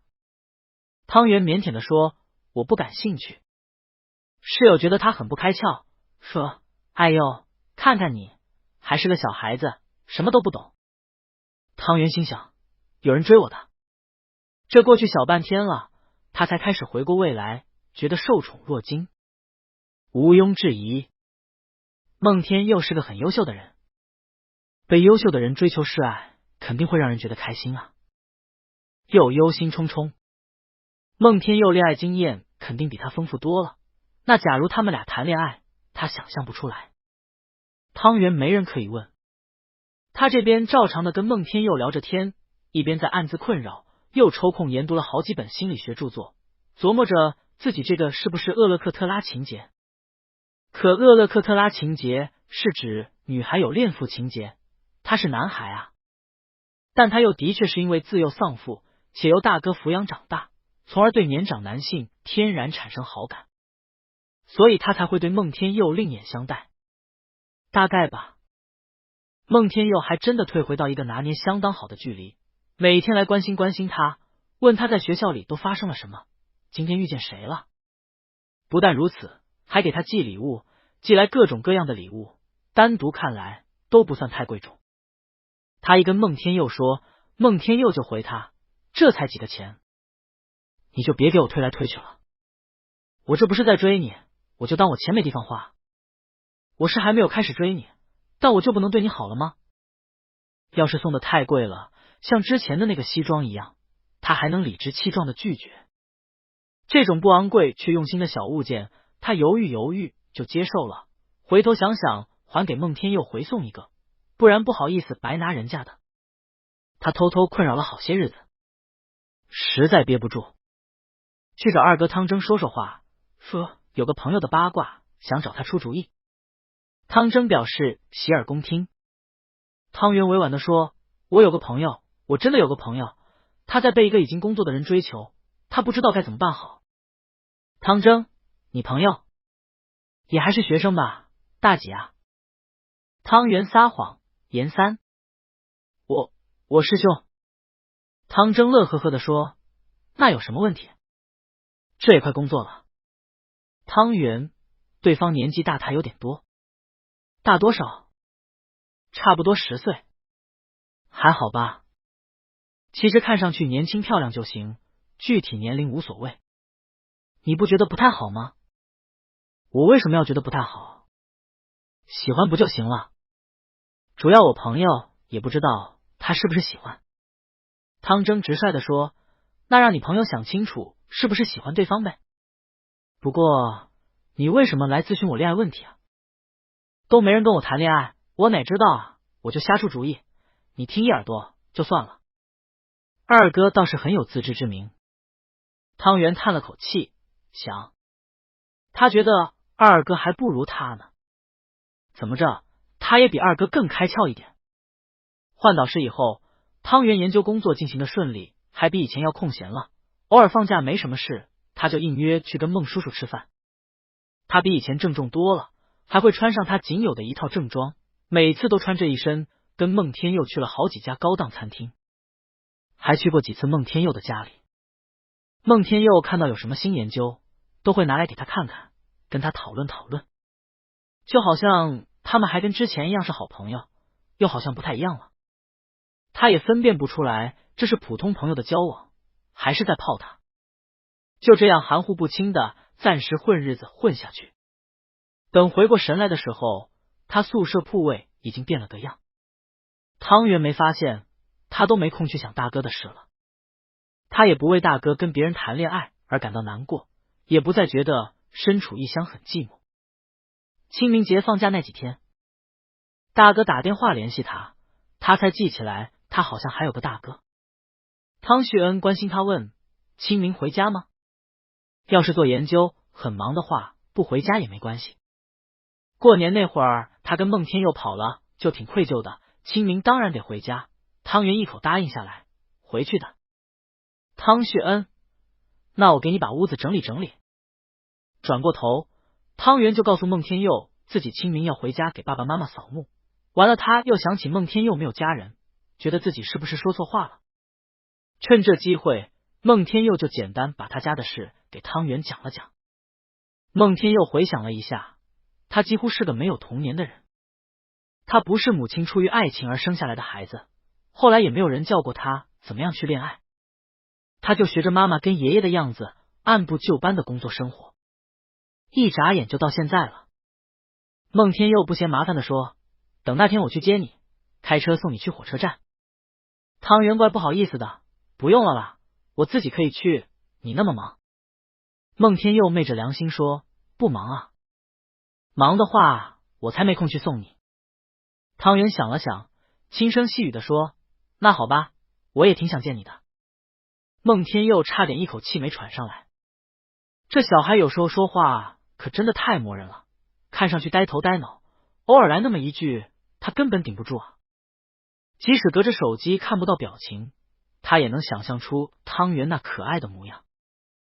但是还没等到送汤圆回家过节，提前发生了个事。这天他等了1小时，没等到汤圆回他消息，正在焦躁不安的等待着，终于来了联络。汤圆说，孟叔叔，不好意思，一直没回你，我吃错东西，食物中毒进医院了，刚刚才缓过来，你能不能来医院一趟？我不希望他们联系我大哥，当时他刚开完会，直接跟秘书说中午的一个午饭行程取消了。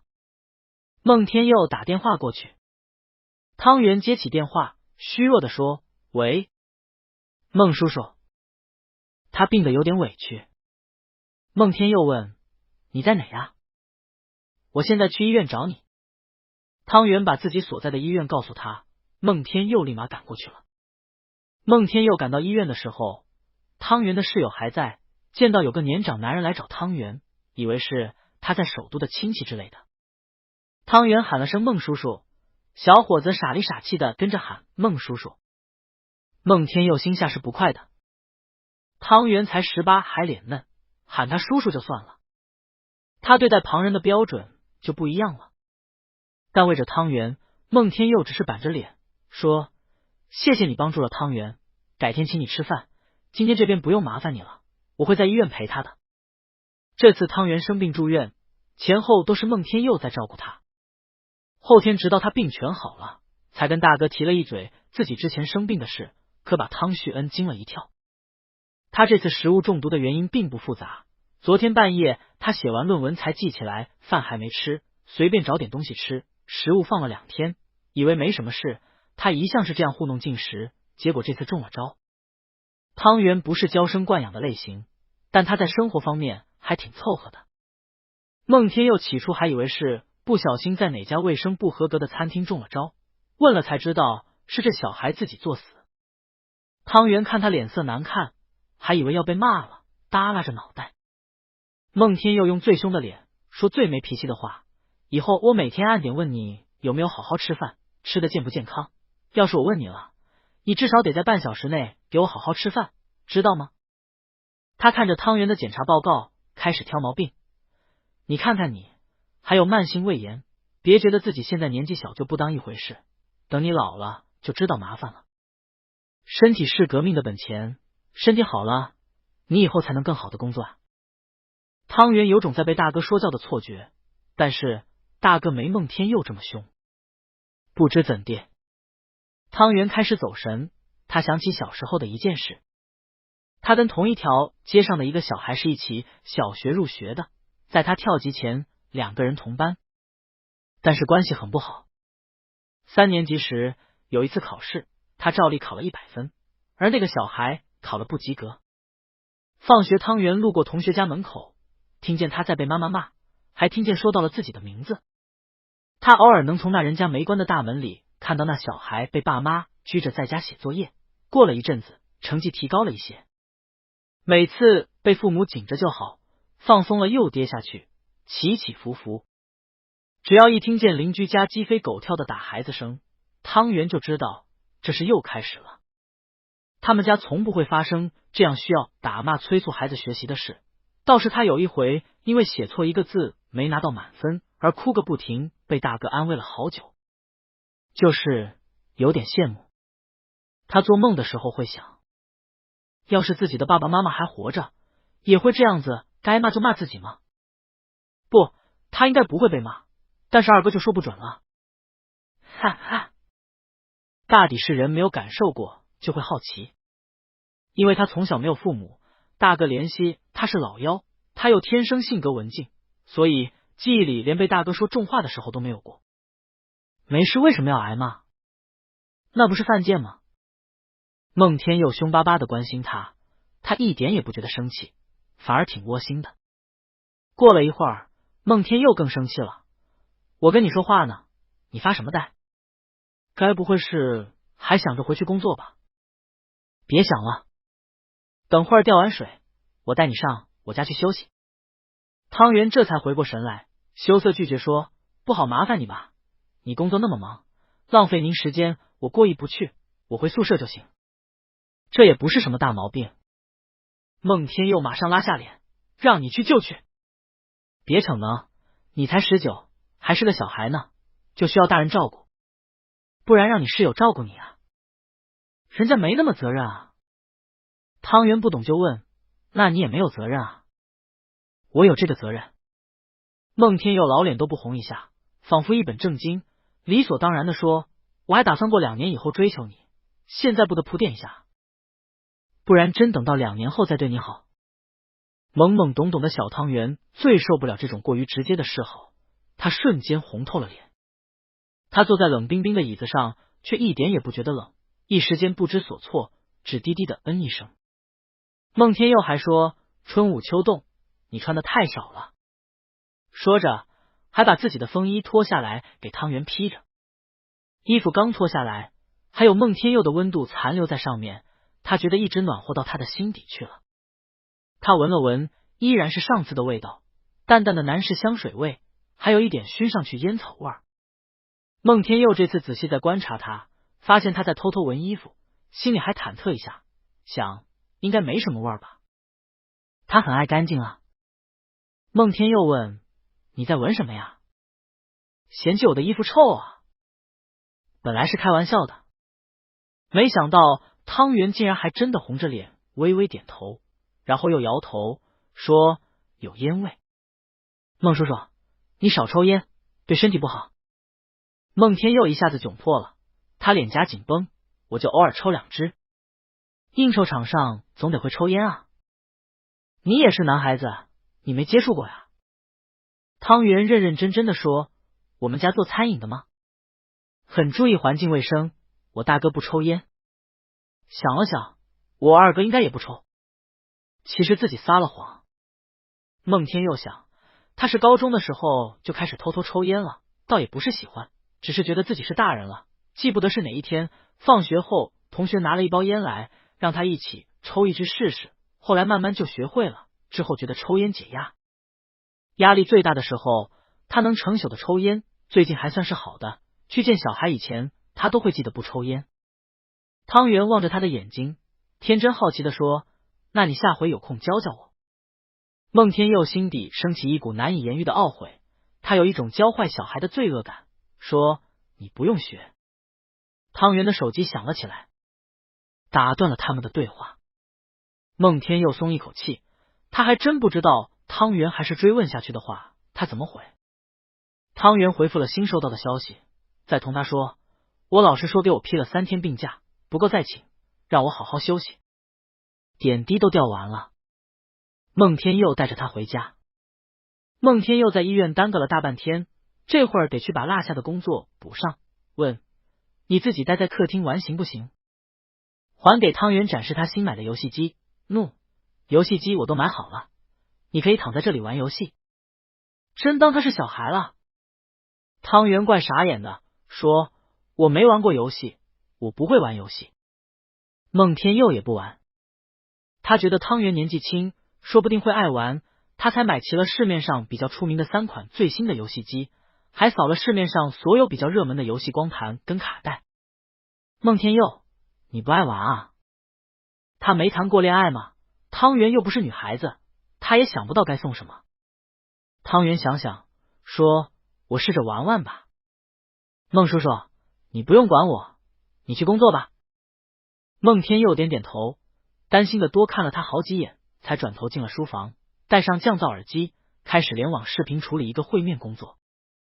汤圆还没真玩过游戏，以前二哥偶尔会调侃他没有童年。小时候他是真情实感的觉得，先是沉迷跟小伙伴跑来跑去，后来有一阵子还迷上游戏机的二哥傻兮兮的，一下子注意力就分散走了。他不一样，他是个意志力很坚定的小孩，不会被低级快乐给吸引走。汤圆并歪在沙发上玩一台掌机，随便打开一款种田类的游戏。这款游戏很简单好上手，一开始他觉得有点无聊，慢慢的玩出点滋味来，不知不觉1个多小时就过去了。这时门铃声响了起来，汤圆分神看了门口，犹豫着要不要帮孟天佑去开门，因为觉得孟天佑应该会自己去开门。门铃响了好几声，也没见孟天佑出来。汤圆起身思考是去喊孟天佑，还是直接开门的时候，门铃声停了下来。汤圆赶紧去按下视讯键，滴，屏幕上出现一个陌生男人的脸，他不认识。汤圆问：您好，请问你找谁？对方听见他的声音，愣了愣，问：你是谁啊？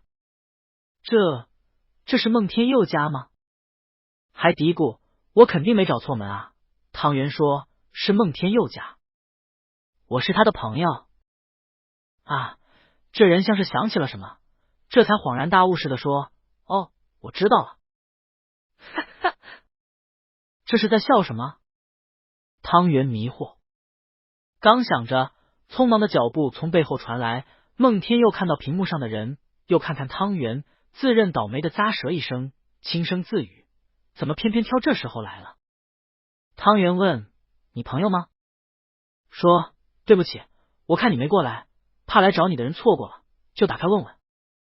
孟天佑还得安慰他，说：没事没事，我不是在凶你，我是说门外那个人晦气。汤圆主动说：那我去。说到这，他停顿下，本来想说书房，但是书房不是孟天佑才工作了，会有商业机密吧，话到嘴边改了下，那我去卧室等你。孟天佑老脸一红，差点没喷。他尽量正经的说：不用，这人是我的朋友，你在客厅就好，又不用躲着他，反正就已经被看到了。你好，我是孟天佑的发小张之琳，哈哈，你叫我老张就行。来人一进门，见到汤圆，就热情亲切的主动上前跟他打招呼说。汤圆颇有些受宠若惊，对此人生起点尊敬之心。他打量着孟天佑的这个发小，尤其是看这两个人站在一起，觉得特别割裂。想，他们真是发小吗？因为外貌看上去相差太多了。以前他也没觉得孟天佑年轻，第一次见就觉得他30了，虽然是很英俊，脸部肌肤很紧致，但是给人的气质感觉不是20几岁的小年轻。但真跟他的同龄人在同一场合，忽地把孟天佑的年轻俊朗给衬托出来。孟天佑的发小相貌普通，方脸，胖乎乎的，下颌没有线，肚子也圆滚滚，人倒是看上去蛮和蔼。但直接让他叫老张，他还是说不出口，礼貌的说：张大哥好。你好，我叫汤圆。既然跟孟天佑年纪相似，是不是还是叫大哥好一些？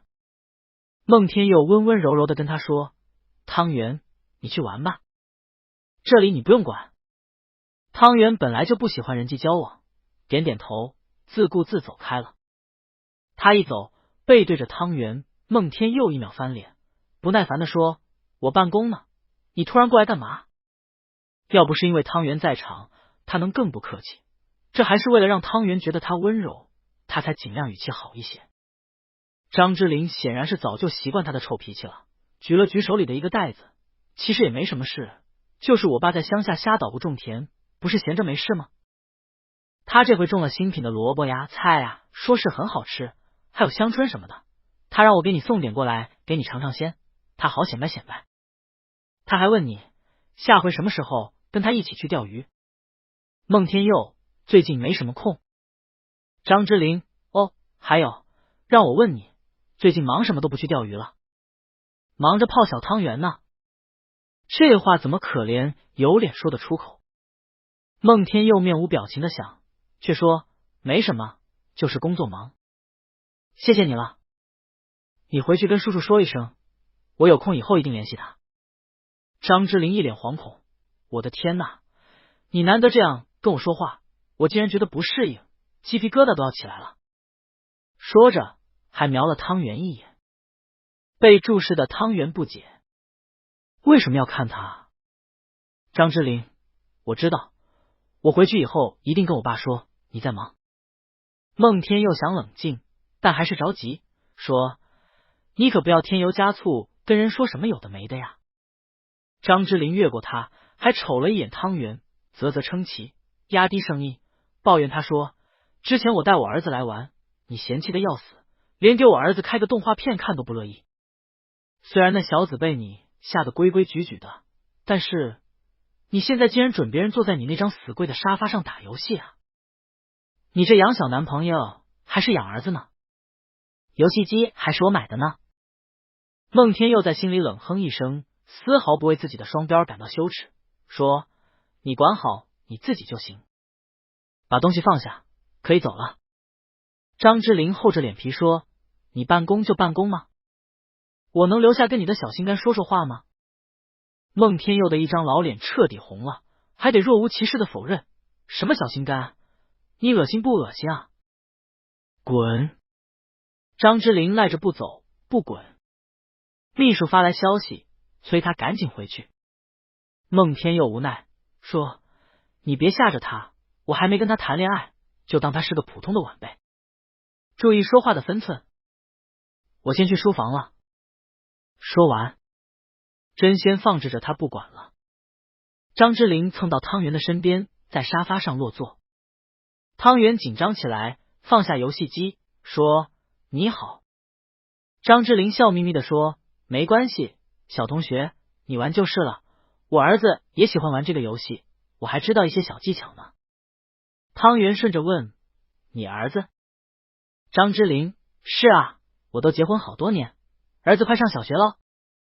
他并不问汤圆跟孟天佑是什么关系，更不刨根问底他们是怎么认识的，就像是漫无目的的在跟汤圆说说话，让汤圆放松下来。汤圆悄悄观察了一会儿，其实他也挺想知道孟天佑的人生是怎样的，难得遇见一个比较深入了解孟天佑的人，便问孟叔叔说，你是他的发小，您跟孟叔叔是几岁就认识的呀？张之琳正冲下，哈哈大笑起来，你叫我大哥，叫他叔叔啊。汤圆这才发现自己说漏嘴了。张之琳打圆场，没关系，就是有点好笑。我跟他从窗台当裤起就认识了，你想问什么都行，我全告诉你，趁他现在不在，我要尽情的说他坏话，但你到时候可别说是我说的呀。汤圆问，您是在开玩笑，不是真要说他坏话吧？张之琳又笑，对，开玩笑。汤圆好奇的问，孟叔，孟天佑小时候是怎样的？他小时候特不讨人喜欢。张之琳说，但他从小就长得特别高，性格又很傲慢，天生就喜欢指挥别人。要是大家不得不组成一个小团体完成某项任务，那他必须要得到指挥者的权利，说一不二，听不得别人的意见。我记得我那会儿也不喜欢他，奈何我家跟他家住得近，关系不错，他成绩也好，我妈就老让我跟他一起玩。小学的时候有一次，我被其他学校的人欺负，他正好路过，不光没有帮我，还嘲笑了我们，不过对方也因此而放过了我。再后来吧，还有一次，我被高年级的坏学生敲诈勒索，又是他倒霉赶上，带着我一起跟人打了一架，之后我们就成了好朋友，一直到现在。他呀，就是个刀子嘴豆腐心的人。张之琳总结说，你别看他脸很臭，其实他心底挺善良的。汤圆深有同感地点点头。张之琳还想继续爆料，砰一声，书房的门开了。孟天佑已经搞定工作，火急火燎的回到客厅，问，你都在跟汤圆说什么呀？叭叭叭的，就听见你在那说个不停。吵死了。说什么？我在跟汤圆说他的名字真可爱。张之琳站起来，拍了拍身上莫须有的灰尘，行了行了，不用你赶我走，我自己走，可以吗？孟叔叔。孟叔叔三个字一说出口，孟天佑的表情冷静自持，就有些绷不住了，他装没听见，轻咳两声掩饰尴尬，揪住人说，汤圆，我送他走啊。走到门口，张之琳还拉住他说：“老孟啊，我感觉你真有点被迷得七晕八素了呀。这男孩子虽然是比照片上好看点，但也没有顶好看啊，怎么把你迷成这样的？”孟天佑来气：“你懂个屁！她可聪明了，而且也漂亮，你欣赏不了那是你的眼光问题。”然后才意识到重点不对，反驳说：“什么叫我被迷得七晕八素？别胡说，我怎么可能？我30几亿人了，我知道我在干什么。我一个30多的混迹商圈多年的男人，难道会被10几岁的小孩哄骗不成？你担心我不如担心他，真的知道吗？”张之琳揶揄：“主要别人我是不担心，但是你是母胎单身啊，还真说不准你会不会被骗。我觉得你这老房子着火烧的是不一般的大。”孟天佑坚决不承认，没有的事，总算是把人赶走了。孟天佑回到客厅，问汤圆都说了些什么呀？他那个人满嘴跑火车的，不管跟你说什么，你别听他胡说。他很怀疑张之琳是不是把他没谈过恋爱的事给汤圆捅出去了，这是他捂得紧紧的，要是被汤圆知道了，那他多没面子。汤圆主动说他的人挺好的，没有说你坏话，一直在给我说你的好话来着。孟叔叔，你的线上会议结束了吗？孟天佑：结束了。这时汤圆后知后觉的有些不自在起来，孟天佑已经跟他表白过了，两个人再待在一个没有他人的房间里，总觉得好像太暧昧了，会不会发生点什么？汤圆脑袋晕乎乎的想，之前因为他心怀坦荡，从没有往歪处想过，现在嘛，他也不知道自己那没有思考过恋爱的小脑瓜子，竟然也会自己转动思考起这些个不太健康的内容。孟天佑也觉得怪怪的，他问：冷不冷啊？其实我给你买了一些新衣服，就是不知道该怎么送给你，你要么去洗个澡换身衣服。肚子饿不饿？我给你煮点粥喝，补充下身体能量。汤圆：哦。孟天佑带他去衣帽间，直接打开一个柜子，说：诺，你看着哪件合适就穿哪件吧。有没有喜欢的？汤圆困惑：哪个是你要送我的？孟天佑直说：全都是买给你的。你放心，不贵，跟之前一样，在我这不算贵。他偷偷在心中补充。汤圆傻眼了：啊，这也太多了吧！我喜欢，看到觉得适合你的就都先买着了。不是还没送你吗？不用紧张。孟天佑说：这不多的，你看看我有多少衣服，比你多多了。你先挑着，我去给你做饭哦。这招叫什么？这招就温水煮汤圆。孟天佑扔下一句话就跑了，放汤圆在原地兀自思忖了半晌。他总认为自己是不缺爱的，因为他有一个好大哥。他翻看衣柜里的所有衣服，从春天到冬天，从领带到皮带，一应俱全，还都是成套搭配好的。然而此前孟天佑却没送给过他，只是暗暗的准备齐全。他闻了闻，衣柜里放了芬芳剂，衣服上都染上淡淡的香味，真香啊！汤圆选了一身衣服，洗完澡后换上。孟天佑做的晚饭也做好了。孟天佑近来有空就学着网上看到的食谱做一餐饭，还要精致，做作的摆盘，就等着汤圆来他家的时候他好一展身手。一想到是投喂汤圆的，他就很是感兴趣。活了30年，他才发现自己在厨艺一技上颇有天分，有种打开新世界的感觉，对此相当有成就感。汤圆头发吹到半干，穿着干净衣服出来，去孟天佑的开放式厨房看了圈，发现添置了不少新餐刀餐盘，还有许多花里胡哨的餐厨小工具，冰箱上贴的做饭小便签也煞有介事。比如孟天佑现在手上拿着的那把菜刀，上面有大马士革钢的花纹，汤圆都不用查价格就知道很贵，看起来刀刃锋利，估计吹发即断。汤圆莫名想起一句话：差生文具多。等吃上孟天佑做的饭以后，汤圆在心里改了个想法，好吧，也不算差生，比他做的还是好多了。汤圆实事求是的赞美了孟天佑的厨艺。孟天佑哼了一声，虽然我不怎么下厨，但做饭嘛，能难到哪去？下次还想吃什么跟我说，我学了给你做。汤圆说，对你来说是不是太浪费时间了？他皱着眉，对我来说，我都觉得做饭真的好浪费时间。做一顿饭，就算潦草点，从开始做到吃完饭到洗好碗，起码得1个多小时，要是精细点的话，就得2个小时。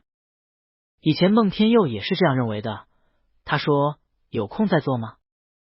他觉得做饭还挺解压的。他的家庭比较复杂，在他的记忆之中，妈妈从来没有给他做过哪怕一顿饭，爷爷就更别说了。他从3岁起就有高学历的保姆对他进行学前教育，准确的说，其实应当算作是私人家教。中学时，他跟老师在一起的时间远远高过了妈妈。依稀记得7、8岁的时候，他有一位很喜欢的女老师，姓丁，丁老师真心的爱护他，他也快把对方当成半个妈妈了。妈妈察觉到后，就把丁老师给换了。上高中以后，他被送去国外的全寄宿制学校念书，家中的亲情氛围实在是单薄。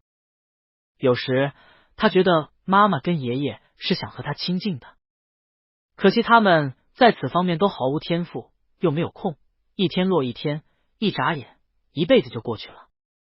小孩子是不讲道理的，他幼时比现在倔头多了，跟妈妈亲近不起来，索性不亲近。丁老师被送走的那段日子，他出于赌气，一句话也不跟妈妈说。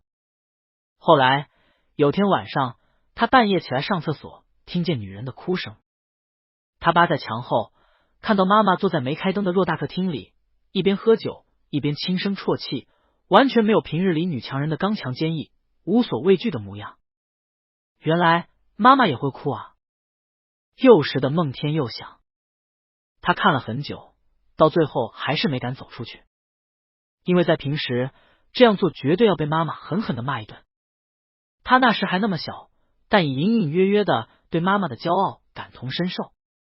他想，换作是他，一定不想被人发现自己丢脸的样子，所以他只是赤着脚，悄无声息的走回了自己的房间，然后在第2天早上的时候，主动牵了下妈妈的手，就算是和好了。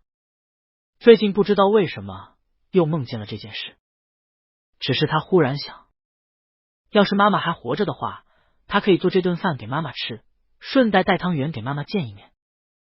虽然没有理由，但他就是觉得妈妈一定不会讨厌汤圆。汤圆躺进被窝里，干净、温暖、舒适。睡前，孟天佑还给了他一杯热牛奶，半戏谑的说：“你得多喝点牛奶，说不定还能长高一些。”汤圆不喝，说：“我乳糖不耐受，不喝牛奶。”孟天佑摸摸他的头，那下回我给你买1盒乳糖酶，你搭配着吃，现在不抓紧长高几厘米，等再过几年，你就真的要永远是个小孩子喽。汤圆不是很在乎身高，但假如能长得高点，自然是好事。就是这情况，他琢磨着，又感觉孟天佑不像是要追求他当男朋友，倒像是养小孩。他早早就不把自己当小孩了，13、14岁就跟18岁的人一起上学，那时他就自诩精神上已成年。比较起2个，大哥当然更宠他，可毕竟大哥忙于生计，也有自己的私生活，他肯定是享受不到别人家小儿子那种吃个饭都有人追着喂的溺爱。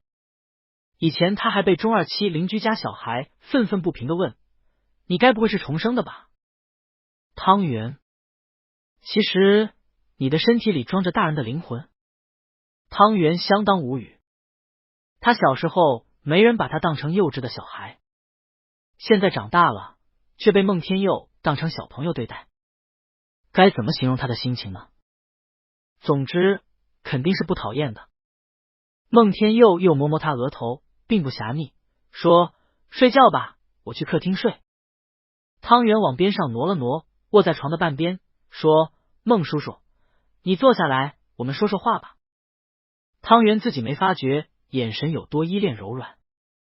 孟天佑被望一眼，心就软了，在被子外坐下来，问说什么呀？还期待了下会不会说喜欢他之类的。汤圆，我还是想跟你说说我哥的事，之前都没跟你细说过。汤圆前前后后把许多细节都给孟天佑讲了，说完让孟天佑给分析分析。孟天佑心里打鼓，他分析什么？他就没谈过恋爱，却还是头头是道的分析说，我觉得啊，他们肯定是在恋爱。汤圆附和，哎，我也这样觉得。孟天佑笑了，你叹什么气啊？汤圆，就是想到我哥深闺那么多年都不敢告诉我们，太可怜了。汤圆说着说着，眼眶都红了。孟天佑突然有点酸，怎么，你这么喜欢你大哥呀？我现在反应过来了，以前你就经常动不动说到你大哥，还有你说过的很多事，其实都是在指你大哥。我当然喜欢我大哥呀。汤圆吸吸鼻子说，你不知道，当初我爸爸去世以后，我大哥本来可以去上学的，为了抚养我跟我二哥才留在家里。他的人生就这样因为我们而改变了。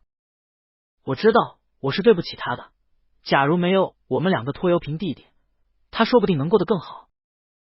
气氛有些感伤。汤圆等着孟叔叔安慰自己，却听见孟天佑笑话他说，哼，你真是个小哥宝。感情新年那天你跟我说，一个人有了喜欢的人以后就疏远了兄弟姐妹，其实是嫉妒你哥谈恋爱以后不搭理你了呀。汤圆反驳，也没有完全不搭理我，就是没以前那样对我那么好。汤圆说，以前我哥每年冬天都会给我织毛衣的，今年没有，今天他给纪薇做了一条拼布挂毯，说没别的时间。我那么大了，总不好跟个小孩子一样问他讨。孟天佑爽快地说，我给你做。他一只手支在床上，俯下去，靠近一些，说，你可以像个小孩子一样向我讨，好不好？小汤圆。热息若有似无的拂过汤圆的脸颊，他心拍一下子乱了。他忘了眨眼，等着孟天佑接下来的话。孟天佑似笑非笑的看着他，问，你哥哥小时候带你出去玩吗？汤圆想了想说，出去玩很贵的，没怎么出去玩过。去家附近的小公园逛一逛算是玩吗？他想起个事，说，小时候老师说要写去动物园的作文，我觉得去动物园的门票太贵了，我就骗我二哥宠物店是动物园，带着他去宠物店免费逛了一圈，回去写了作文。我二哥傻乎乎的，他还信了。哈哈，他说自己骗人的时候理直气壮，还有点得意。孟天佑，你怎么这么坏？汤圆，后来有钱去了，倒是没心情去了。孟天佑渐渐敛起笑意，怜爱他之极，以后我陪你去好不好？汤圆不好意思，不去，太幼稚了。哪幼稚了？我看你眼睛亮晶晶的，还是有点想去的呀。为什么成年人就不可以玩呢？而且幼稚是什么贬义词吗？孟天佑说，我带你去游乐园，去动物园，你想去哪玩我都带你去。小圆，以后你在孟叔叔这里不用装乖，做个坏孩子，做个任性的孩子都没关系。汤圆没答应，只是眼睛里有细碎闪烁的光，如因有一片月色温柔的梦，引得人想再靠近，再靠近得窥探。孟天佑不知不觉地倾倒下去。汤圆一动不动，毫不害怕，也不羞涩地看着他。孟天佑感觉自己的神魂都被一条无形的丝线牵着，那一端在汤圆的指尖牢牢攥紧，将他拉过去。孟天佑垂下眼睫，看着汤圆的柔软的嘴唇，鼓噪的心跳仿佛催促着他，一切都是这样的情不由己。他小心而温柔的亲吻过去，真好亲，比他想象的还要好亲。什么2年以后再追求？情迷心窍的孟天佑已经完全记不起来了。最初的吻很轻柔，只是嘴唇沾了一下便分开了。孟天佑忐忑不安的看汤圆是什么反应。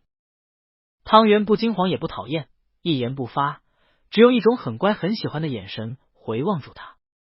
孟天佑感觉自己的心脏都要被萌炸了。汤圆在这19年的短暂人生中，没谈过恋爱，并不是因为他封建保守，相反，他从小阅读的书籍广泛，在不少经典名著中学到了反叛思想，并不觉得性是什么羞耻的事情。不过，思想上再开放，那也是思想上。行为上，因为缺乏合作对象，他至今没与任何人展开过亲密行为。毕竟，他永远跟同龄同学在年纪方面无法对上，恋爱从未降临在他身上，他不感兴趣，也没开窍。说实话，即使是在被孟天佑亲吻的当下，他也没感觉到自己开窍。这又不是游戏界面，还给你叮的一声点亮一下恋爱技能。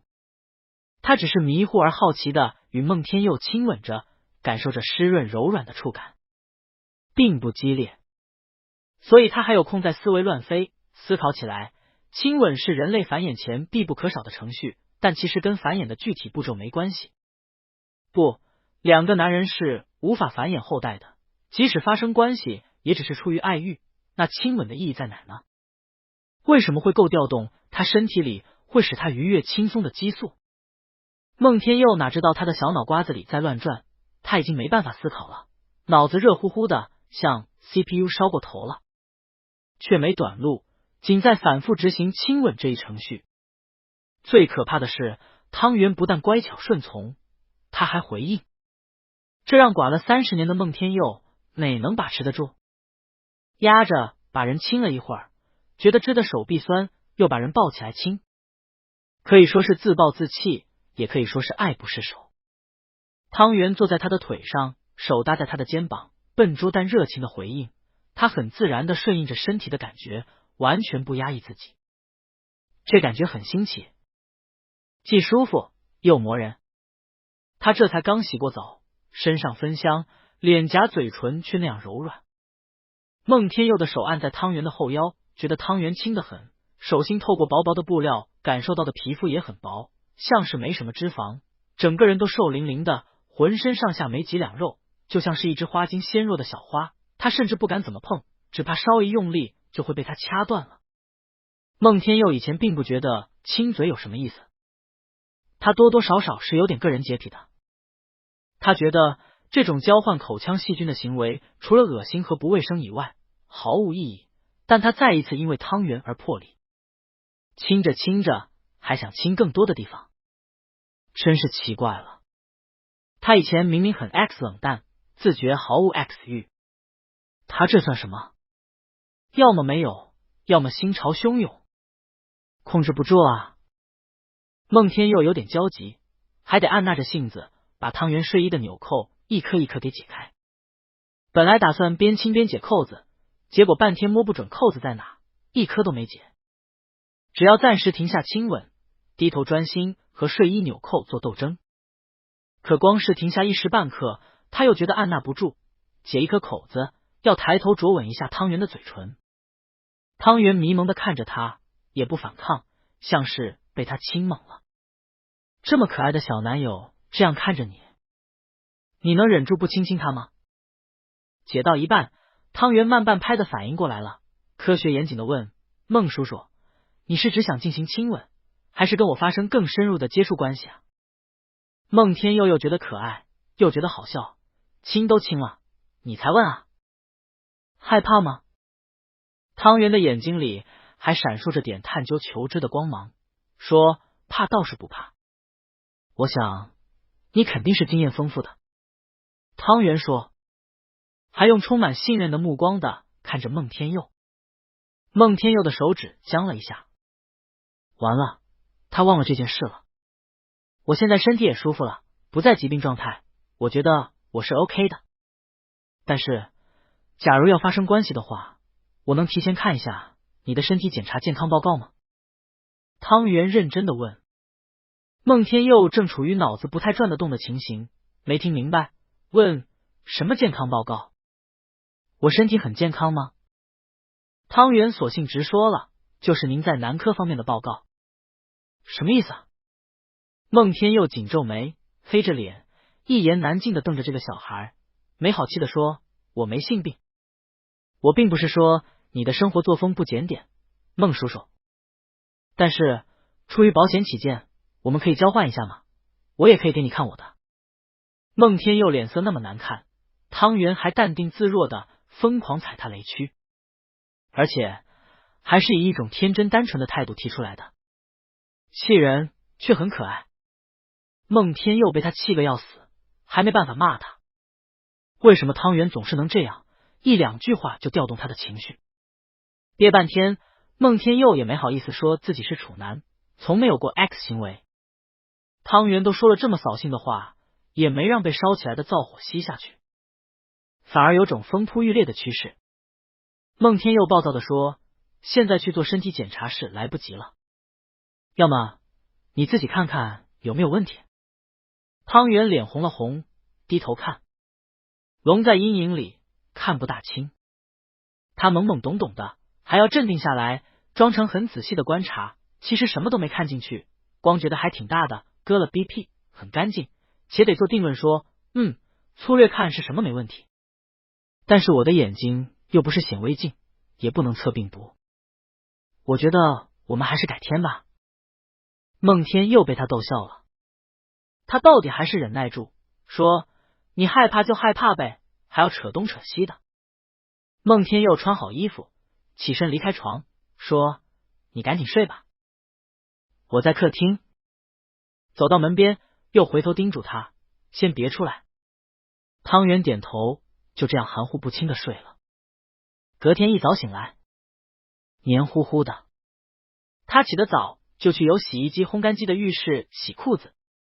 睡在客厅沙发的孟天佑听见水声，也醒了，走过来看他在做什么，意识到发生的事，也没羞他，却问几岁来那个的。汤圆的眼睛上见到水珠，他说13。孟天佑，挺正常的呀，我还以为你会比其他小孩发育晚一些。汤圆，我只是身高矮，其他方面都还挺健康的，医生给我测骨龄就说我大概长到170厘米差不多。汤圆一脸单纯，像是忘记了昨晚发生的事，对待孟天佑的态度很坦然。反而是孟天佑很不自在，一见到他就有种莫名的冲动，想把他抓住亲一亲，所以反而不敢靠近，也不敢触摸，生怕一碰到他就又会像昨晚那样失控。那说不定可就不只是亲一亲那么简单了呀。不如保持距离，才好保持理智。汤圆才多大啊？仔细看看这个脸蛋，感觉婴儿肥都没退完呢。这你都下手，不是禽兽玩意儿吗？孟天佑在心底咒骂自己。孟天佑说，要是身体舒服了，吃过早饭我送你回学校吧。再住几晚，他可不能保证自己会不会又失控，反正一遇上汤圆，他就会挺邪门的，控制不住自己。汤圆，哦，谢谢孟叔叔。说着还瞅了他2眼。孟天佑没明白，打断给汤圆做早饭去了，问他想吃什么。汤圆说可以吃酒酿窝蛋吗？养胃的。补充，我哥做这个做的特别好吃。孟天佑的胜负心一下子涌上心头，说你等着我给你做。第一次做没翻车。汤圆品评了一番，感觉比我大哥做的要更甜一些。孟天佑，不喜欢这么甜，那我下次糖给你少放点。汤圆眼眸澄澈的看着他，直率的说没关系啊，我更喜欢这个。我大哥做的是我们一家人吃的，别人也有份，我二哥有，继位也有，但你做的这个是给我一个人做的。孟天佑一个30岁的男人愣是不知道该怎么回，猛喝3碗甜汤，因为要开车，他没吃甜酒酿，给自己另做了早饭，没加糖，却觉得甜滋滋的。吃完饭，孟天佑送汤圆回大学，开到半路堵车了。汤圆一路上没怎么说话，就老是在看他。孟天佑被堵车堵得心烦，伸手摸摸汤圆的头顶，问怎么了？干嘛看我？孟叔叔，汤圆问，我就是在想，你今天怎么不亲我了呀？孟天佑差点没喷，如心脏突然被攥住。汤圆，孟叔叔。孟天佑双手紧握方向盘，扭头看着他，你知道你在说什么吗？汤圆还敢点头。知道啊，我们昨晚上接吻了，难道不算是谈恋爱了？思索片刻，汤圆不确定的问，还是你会跟非恋爱对象接吻？孟天佑又被气着了，不会。汤圆坐在那没挪动，孟天佑却觉得他身上的香气在浮近，以致他咫尺距离，问，那我们现在不算是在谈恋爱吗？孟天佑被逼问的老脸都红了，算。闷沉声音，算在恋爱，必须准确回答。汤圆很感兴趣，又很主动的问，那等下我下车的时候，我想跟你接个吻好不好？我以前没接吻过，昨天跟你接吻，我觉得蛮有意思的，就是没亲够。孟天佑恼羞成怒，伸手捂住他的嘴，别说了，你这个小孩，你怎么什么都敢说？汤圆，孟天佑放开手，烦躁无比的屈指敲方向盘，没过2分钟，他打开导航，更换目的地。AI 导航开始念，搜索最近的珠宝店某某珠宝店，距离578米，车流开始运转。孟天佑在可以掉头的地方打方向盘。汤圆，去珠宝店干嘛？孟叔叔，你这是要去买求婚戒指吗？哪有那么快？孟天佑凶巴巴的说，我的求婚戒指肯定得找大师定做呀，怎么可能在珠宝店随便买？但我们既然恋爱了，总不能就光秃秃的一句我们恋爱了吧？买个恋爱对戒也得要吧？问了2家店都没有男士对戒，孟天佑发昏的脑袋这才略微冷静了一点，反而是汤圆一直挺淡定的，说非定制的成对的男士戒指本来就不好买吧？算了吧，孟叔叔。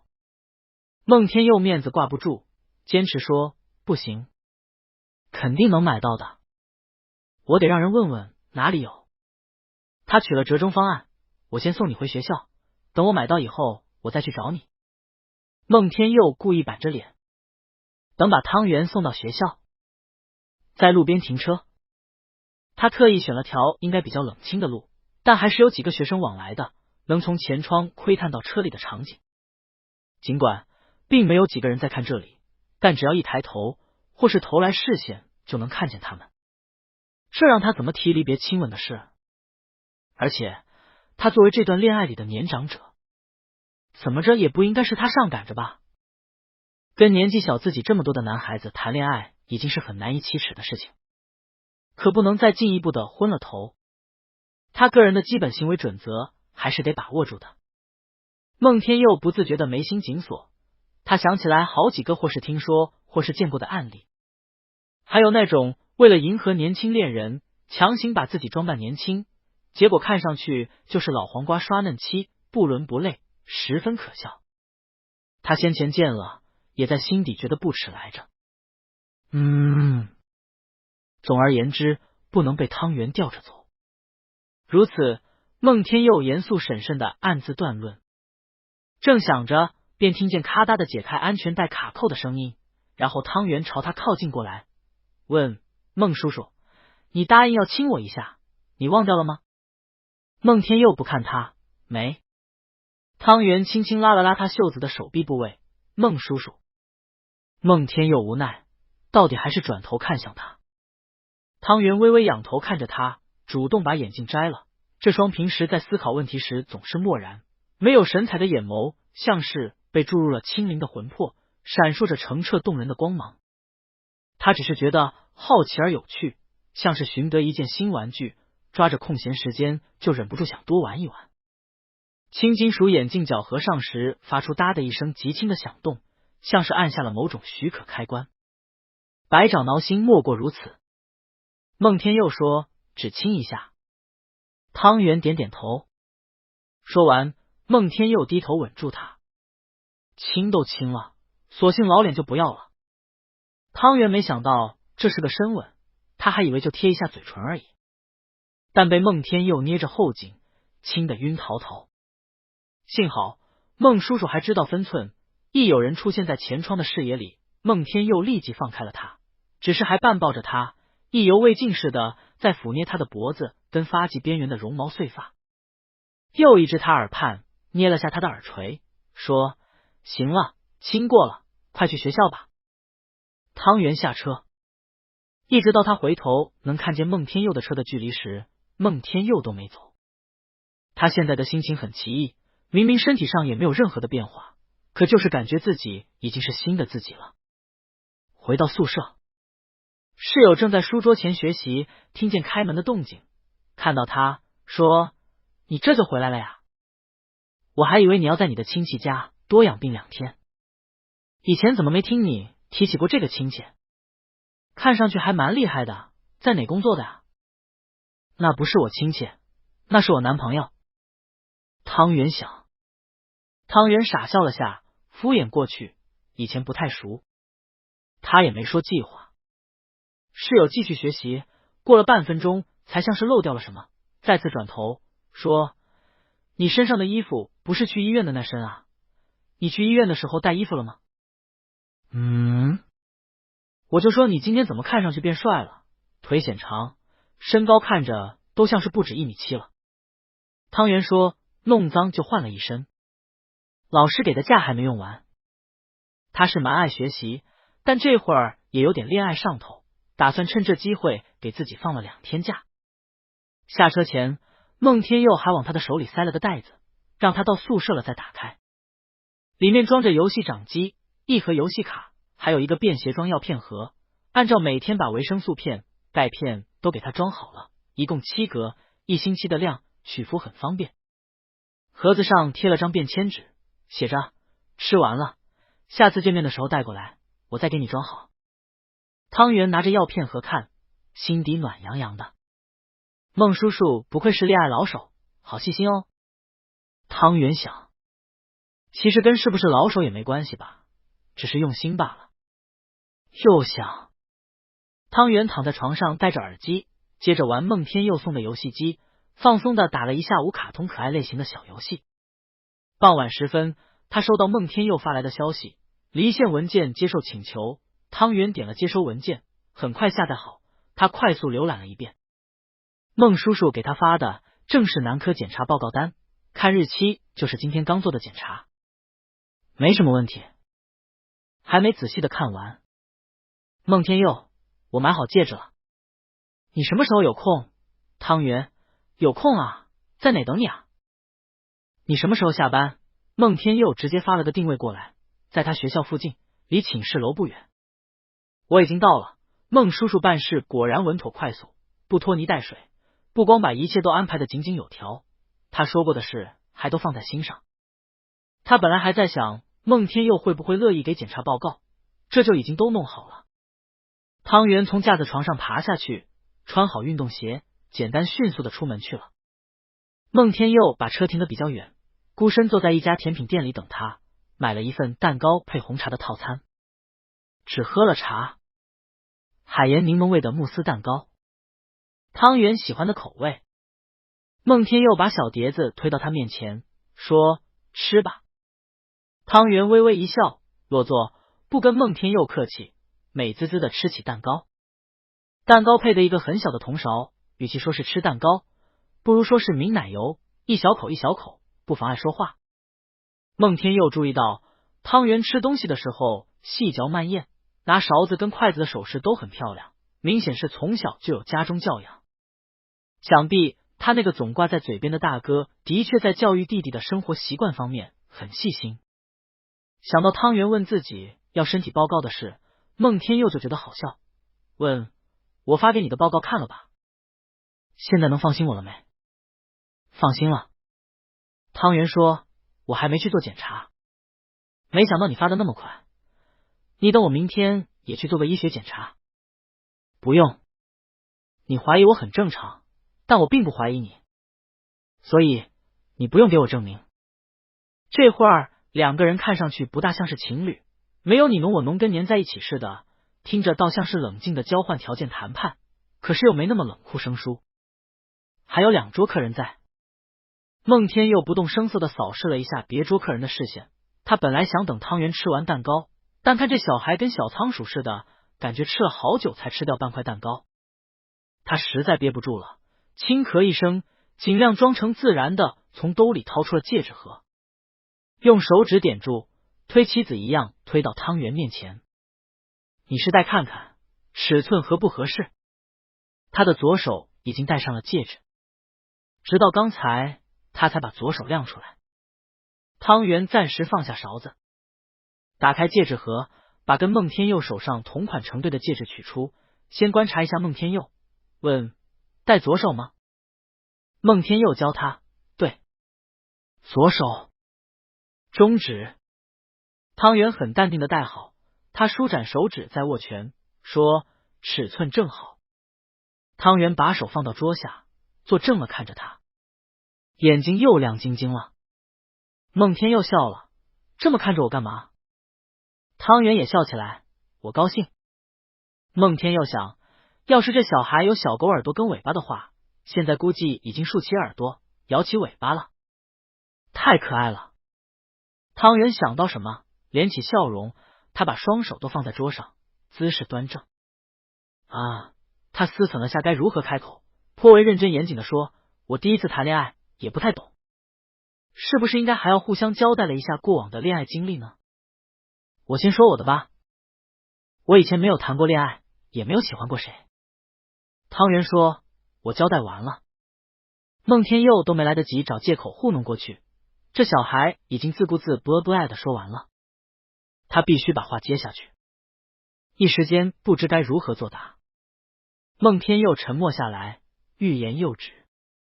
好不容易他觉得步调重回到自己的手中，汤圆热情天真的一个问题又把他给问得乱了。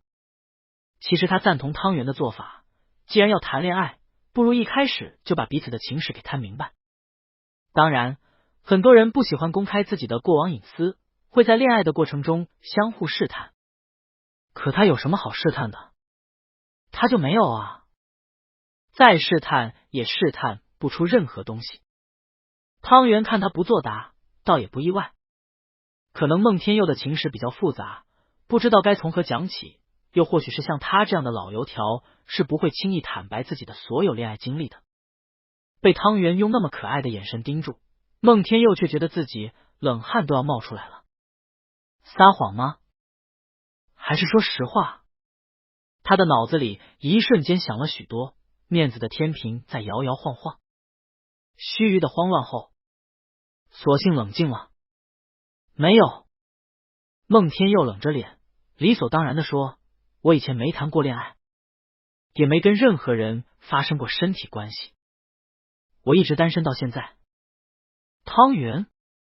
蛋糕店里飘扬着清新动听的轻音乐，旁边桌的两个女大学生不知道讲到什么笑话，正在低声嬉笑。柜台前一个妈妈正在结账，她的孩子拉着她的衣袖撒娇想买块小兔子蛋糕。门外午后的街道上，学生们来往不绝。孟天佑也不知自己是怎的，忽然观察起这人世间的纷繁嘈杂，分散注意力。这一秒显得无比漫长且难熬。他设想了汤圆会是什么回答，无非就两种：一，相信；二，不相信。而这两个选项都有各自不同的反应。他的脑海中甚至在飞快的延展开一个树形图，分析起各种反应与其可能性。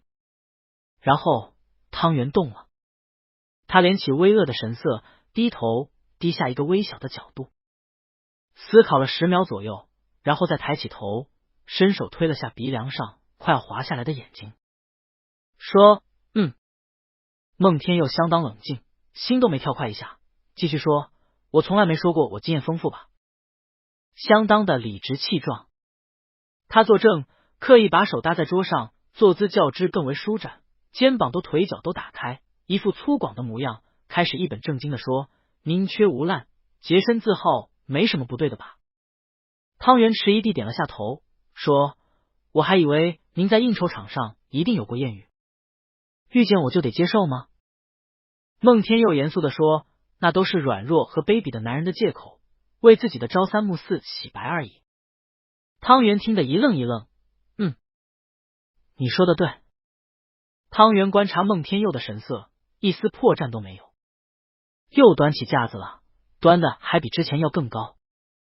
孟天佑倒也不是刻意的不近女色，又或是标榜自己的情感道德高尚。他只是单纯的事业狂，大学毕业起开始忙工作，没有遇见过自己感兴趣的男男女女。一开始觉得还很年轻，不着急。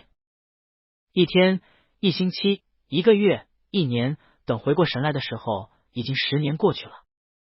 他31了，仍然是孤家寡人，此前毫无结婚打算。现在他有点想结婚了。孟天佑看着汤圆，如此想到。汤圆松了口气，虽然有点意外，但是感觉是你干得出来的事情，又在情理之中。孟天佑皱眉，语气不和善：那你之前问我干嘛？还问我干净不干净？汤圆一点也没觉得尴尬。你早说你是处男不就好了？声音不轻也不响，但他的咬字比较清晰，刚说到半句，就把孟天佑惊得像被烫了一下脚板，真想扑上去捂住这个小孩的嘴。孟天佑沉着嗓子说：说够了吗？汤圆闭嘴不说话了，怕是不怕他的，但还是给孟叔叔一个面子吧。孟天佑继续说：吃蛋糕，吃完了带你去吃晚饭。他跟敲定某重要商业协议一样，不容拒绝的说：今天我们正式开始恋爱，必须有一顿正式的较为盛大的晚餐吧。回忆起那天发生的事，汤圆仍然觉得像是发生在昨天。没想到一转眼1年多过去了，期间他们俩稳定的保持交往关系，按部就班的升级。暑假前，孟天佑提到结婚的事，他就把孟天佑带回家过了明路，顺理成章的定了下来。这段时间里，两个人一个在公司，一个在学校，但并不妨碍他们之间的往来。孟天佑按3餐提醒他吃饭，吃维生素和营养补剂，提前给他准备好1周每天要穿的衣服，他也不用洗衣服，周末会有人来拿脏衣服去洗。至于学业工作方面更是一帆风顺，人事方面孟叔叔总有办法帮他搞定，基本上他只需要专心做研究就行了。这不，一转眼又4、5天没见了。孟天佑家的鞋柜打开，柜门后面贴了一面全身镜。汤圆在放鞋子的时候照了下镜子，他是不怎么仔细打量自己外貌的，这突然看见，发现自己似乎是胖了一点，脸色也变得红润了许多，看上去很健康。孟天佑注意到，问他在看什么呢？你也有照镜子的一天啊？汤圆客观评价说：我好像胖了。孟天佑笑了：你那是胖了吗？他伸手把人捞过来，握住汤圆的腰，捏了下，说：哪胖了，还是没肉，只是没以前那么瘦了。我还记得我第一次遇见你的时候，病蔫蔫的，瘦的一把骨头，我还把你认成了小姑娘。汤圆突然被摸了把腰，有点痒，但孟天佑已飞快的收回去手，像是什么都没做一样，一脸正经，反而让汤圆困惑，觉得只是他想太多。晚饭主要还是孟天佑做的，汤圆负责炖了一小锅甜汤，准备明天吃。餐桌上，孟天佑跟他讨论了一下接下去的打算。汤圆打算研究生毕业后继续深造，去国外念博士，其中也有孟天佑的出谋划策。现在孟天佑的卧室分成了2张单人床，他们各睡一张床。从他们交往以来，除了亲吻，没做过进一步的行为。汤圆想到连二哥都谈恋爱了，二哥还跟他说恨不得马上就带男朋友去领证结婚，而大哥已经抢先一步结了婚，有点羡慕。汤圆想，汤圆睡不着觉，说：孟叔叔，我好羡慕我大哥。孟天佑问：羡慕什么呀？你要什么？我看看我能不能给你办到。汤圆说：你能的。孟天佑径直问：那你就说是什么吗？汤圆侧过身朝向他说：你都跟我哥说了，我们是以结婚为前提在交往，那我们什么时候领结婚证啊？又问：而且你为什么不跟我发生关系啊？汤圆提出这个他深藏心底很久的困惑：孟叔叔，你是不是 X 功能障碍？没关系的。他真诚而认真的说：你可以跟我坦白的，我不嫌弃你。一时缄默。起初孟天佑还以为是自己听错了，但他能确定自己没听错。太荒唐了。他冷笑一声，呵，然后语气毫无起伏地说，汤圆，你给我再说一遍，称呼不是小圆，不是小孩，不是宝贝，是全名的汤圆。汤圆隐约察觉到不妙，迟滞片刻，但还是重复了一遍，我不嫌弃你，就算你不行，我也喜欢你。孟天佑，你再说一遍。再次特地咬重音，他的声音虚了一点，又轻声重复了一次。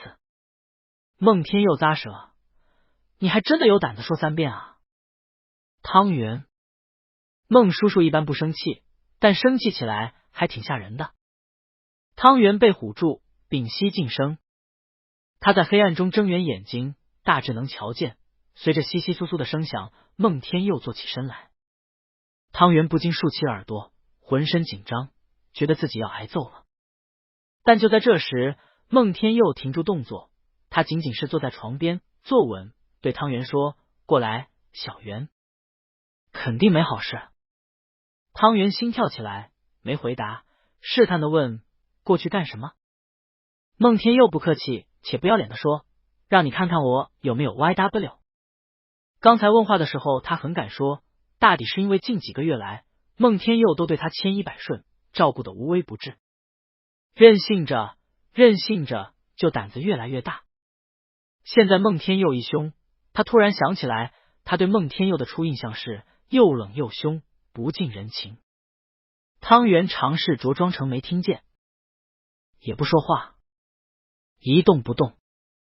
孟天佑的声音闷闷的沉在黑暗中，像是一块重石没入平静的湖水之中。过来。汤圆觉得自己的心尖随着孟天佑的指令哒的跳了2下，像是电路短路，噼啪闪了2下火花，随时有触电危险。他没回答，但是红着脸悄悄从床上爬了起来，走到孟天佑面前。从他的床到孟天佑的床仅仅3米步距。汤圆没穿拖鞋，赤着脚，一点脚步声都没发出来。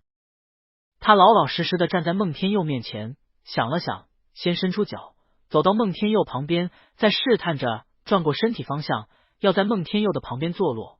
屁股刚沾到床，床垫都还没有因为他的体重而往下沉，就听见孟天佑说，你还敢还在坐在我的床上？汤圆跟被咬了一下屁股似的，猛地弹了起来，恢复站立端正的姿势，嘴唇如镍，问，为什么我要不敢啊？你生气了吗？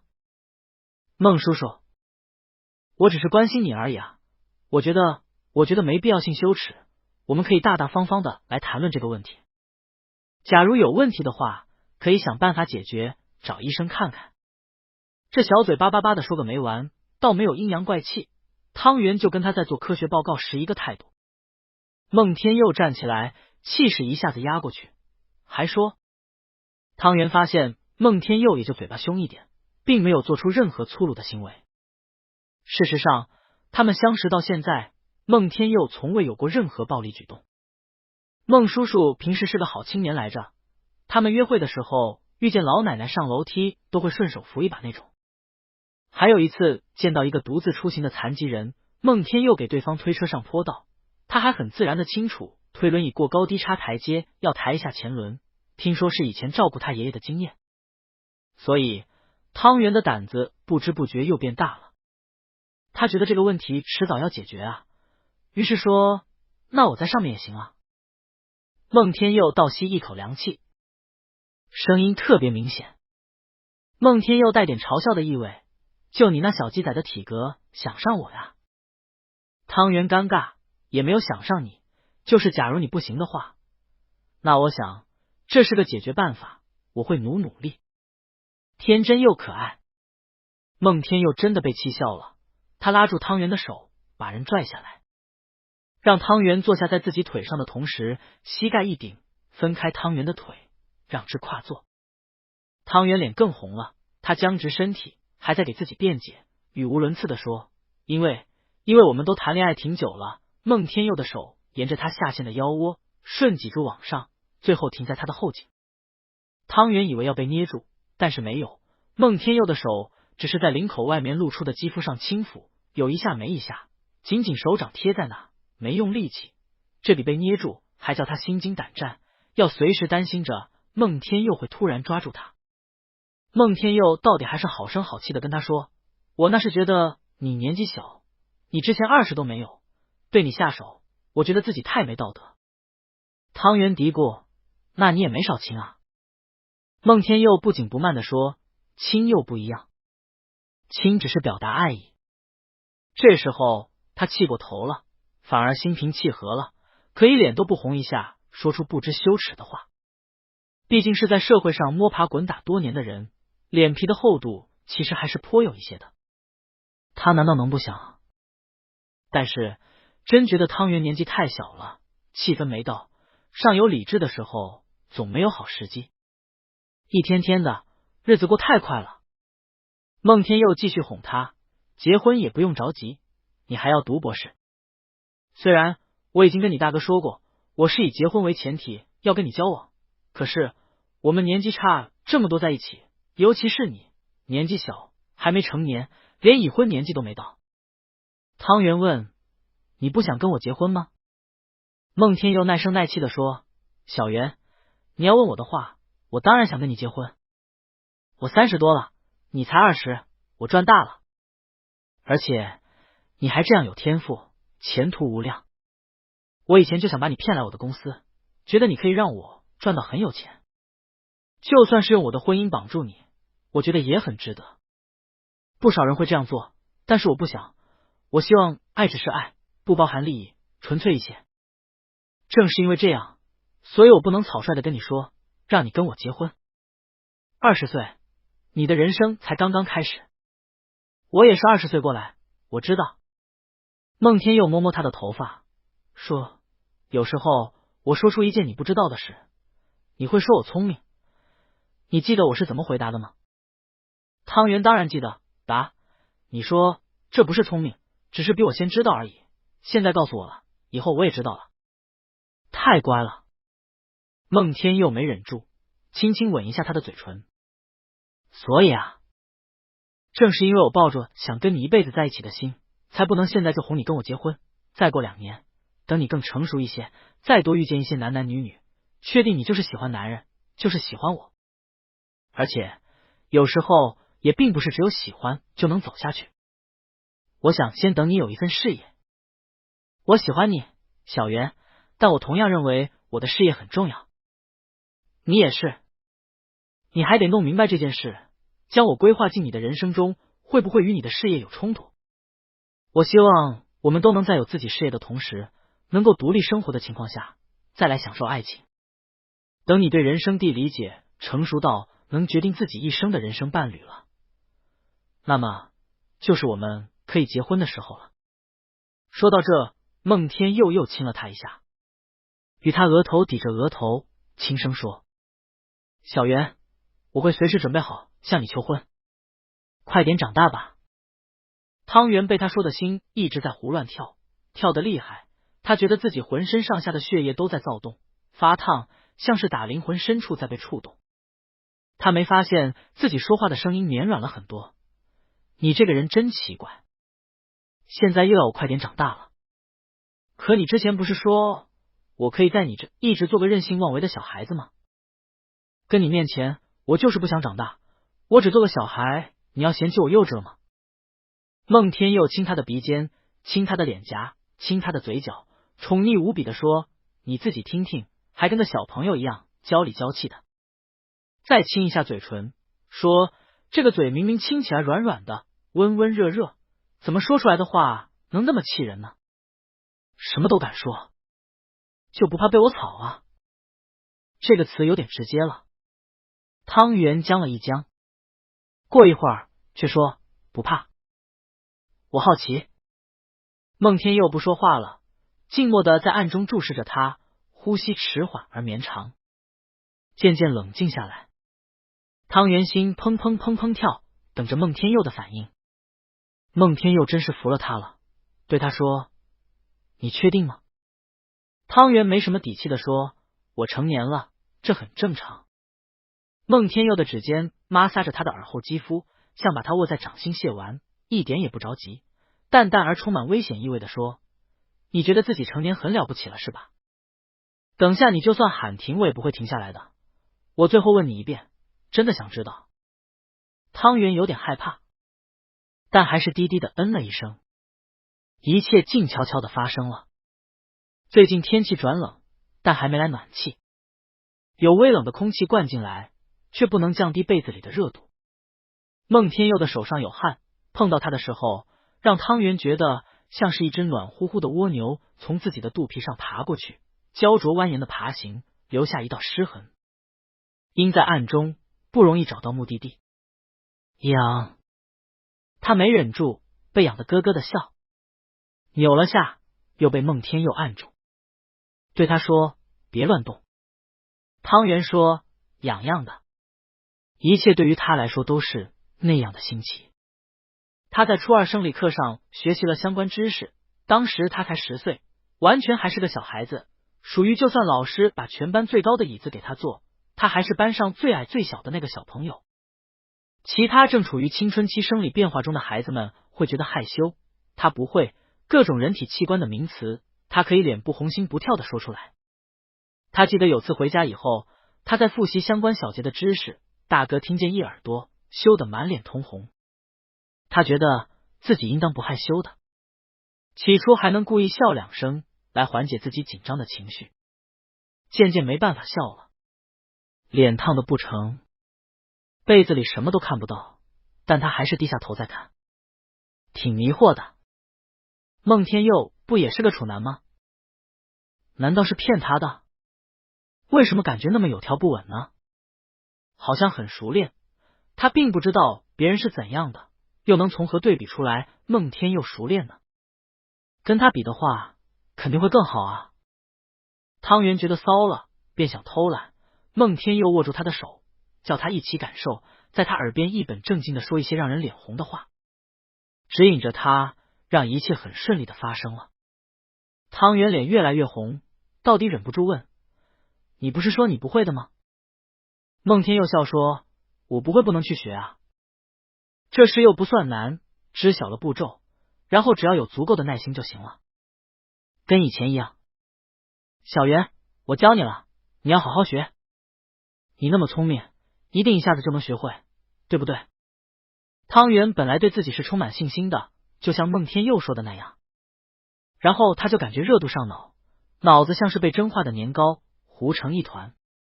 他一边想哭，一边脑袋里还在想些乱七八糟的东西。他想到小学时，有次放学回家的路上，撞见过一只公狗趴在一只小母狗的身上，那时他不知道发生了什么。孟天佑则亲吻他汗津津的脸，再温温柔柔的与他絮絮低语。刚才孟天佑凶时，汤圆怕他，现下他温和了，汤圆反而骄纵起来。看来你确实不会，这样犹犹豫豫的，挺烦人的。孟天佑没好气的说：“你还说我了？我不是看你哭吗？”第二天，孟天佑醒得比平时还早一些，身上还算清爽。昨晚他也挺累，没有完全收拾，只简单的给彼此擦了一下。正好有2张床，那就挪到另一张干净的床上去睡觉，打算今天再收拾弄乱的那张床来着。汤圆呼呼大睡，还没醒，跟八爪鱼似的张开手脚抱住他，叫人有些不好喘气。但孟天佑很喜欢汤圆这样子，能让他感觉到自己被人所需要着。他的小男友这样黏他，绝非坏事，反正他挺满足的。其实他都不喜欢养宠物，觉得猫猫狗狗粘着睡觉会沾一身毛，麻烦死了。但是汤圆太可爱了，就算会把他的手整得酸疼，他也舍不得推开。天气冷了，2个人睡在一起很暖和。不过之前他特意要分床睡也是因为这个。你说半夜睡着被这样子抱上来，还得忍住什么都不做，这多难熬啊。这样的夜晚他熬过好几次，之后就下定决心去买了2张床，觉得起码等汤圆到可婚年纪吧，也不算久。不知怎的就宿到现在，索性一直宿着了。他看着汤圆的睡脸，脸颊白里透红，气色健康，睫毛又浓又长，鼻梁挺直，嘴唇红润，头发乌黑，细密的汗珠让她的柔软发丝粘在鬓边。太可爱了，太漂亮了，孟天佑越看越喜欢。睡着的时候尤其可爱，绝不会说出那些气人的话来，是最乖的时候。孟天佑满心爱意，看了好久也不腻，忍不住摸摸他的脸颊，又轻轻的亲吻汤圆的额头，眼睛摸两下亲一下，不一会儿就把汤圆弄醒了。汤圆迷迷糊糊的睁开眼睛，困顿而迷惑，他感觉到身体的不适，皱起眉头，像是忘了昨晚都发生了什么。抬起脸看看孟天佑，眼神好像在问他们为什么躺一张床上。花了好几秒钟，他才慢慢的回忆起昨晚上都做了什么。汤圆心慌起来，他下意识的不想看到孟天佑，往被子里缩，可对上的还是孟天佑的胸膛，袖间带点咸的气味，他太不好意思了，一时慌张无措，不知道接下去该怎么办好。待在原地，孟天佑看他这样，觉得可真好笑，抓住他说：“你在干什么？现在知道害羞了呀？昨晚不是胆子很大的吗？”又亲一下他的眼睛，说：“眼睛都哭红了。”抚摸安慰着他，哄说：“很疼吗？对不起哦，我没什么经验，改天我们多来一次，应该就会好些了。”汤圆点点头，又摇摇头，说：“还好，不怎么疼。”孟天佑好整以暇，不免有几分得意。他想，虽然都是处，但总归还是他年长一些，在这方面更豁得开，逗弄一个哪哪都合自己心意的小美人，可真是一件很有趣的事情啊。抱着坏心眼，孟天佑故意问：“是什么感觉啊？有什么需要我做的？你跟我说说，下次我好改进。”便听见汤圆有点害羞说：“我觉得。”孟天佑占上风，继续逗他：“怎样啊？我不知道该怎么形容，你让我想想。”汤圆被他逗得有点着急，口不择言的极其认真努力的形容说：“就到后面，我觉得我好像要被你弄怀孕了。”孟天佑差点没炸，他老脸一红，捂住汤圆的嘴：“我的脸皮好像还是不够厚啊。”孟天佑心想着，捏了一下他的下巴，无可奈何的教训他说：“你这个嘴巴怎么什么都敢乱说的？”却并不讨厌这个说法，想作为第一次，他做的应该还算不错吧。与心爱的人亲近，的确是件快活事。汤圆在孟天佑家度过了休息日，本来说好了要出门，最后也没走出家门口。每天早上起来，他们先各自办公，他会抽1-2个小时来看论文。现在他是师兄了，最近的课题是他负责做实验，让小师妹来写论文。小师妹负责写的论文差不多写好了，他在帮小师妹修改。这时候是彼此专心在自己的工作之中，互不打搅，然后在下午3点左右搞定，效率特别高。之后就是继续他的新兴趣。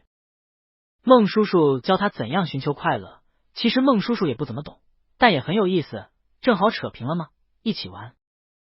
而从这天起，孟天佑以前还能忍上个1星期再来学校找他，这下是忍不了了，至多过个3天来找他，把他从学校宿舍叫出来，在学校附近的一家酒店住一晚。说是附近，也有个10几分钟的车程，也不能算远。有的时候来的频繁，能连着4、5天每天都来。孟天佑竟然不嫌弃烦，他想，孟天佑对他热情，他对孟天佑也热情，最近还处于他的热爱期，还没玩腻，所以孟天佑找他，他都会去。这天，汤圆收到了孟天佑发来的消息，想跟老师说提前回去。隔壁读博的师兄问：“小汤，你最近是怎么了呀？我看你是红光满脸的呀，该不会是他女朋友了吧？”汤圆支支吾吾，没答上来。没谈女朋友，我谈的是男朋友。汤圆在心底回答。师兄又问：“那是有喜欢的人了吧？”汤圆点点头：“是有的。”师兄说：“我看你最近1年变帅了好多，都学会打扮了，就是从没有看到你带什么人回来过。你喜欢的那个人什么样？先前我还认识一个美院的小妹妹，她遇见你一次，还问我要你的联系方式，我觉得你有对象，就跟她说了。汤圆，不用给我介绍，我有喜欢的人的。师兄好奇的问，你喜欢怎样的呀？能跟我说说吗？汤圆腼腆却也直接的说，我喜欢年纪比我大一些的，成熟稳重，很照顾我的那种。嚯！师兄大惊失色，不得了啊，小汤圆，你小小年纪就悟到了各种真谛，上来就喜欢御姐啊？是喜欢大叔了？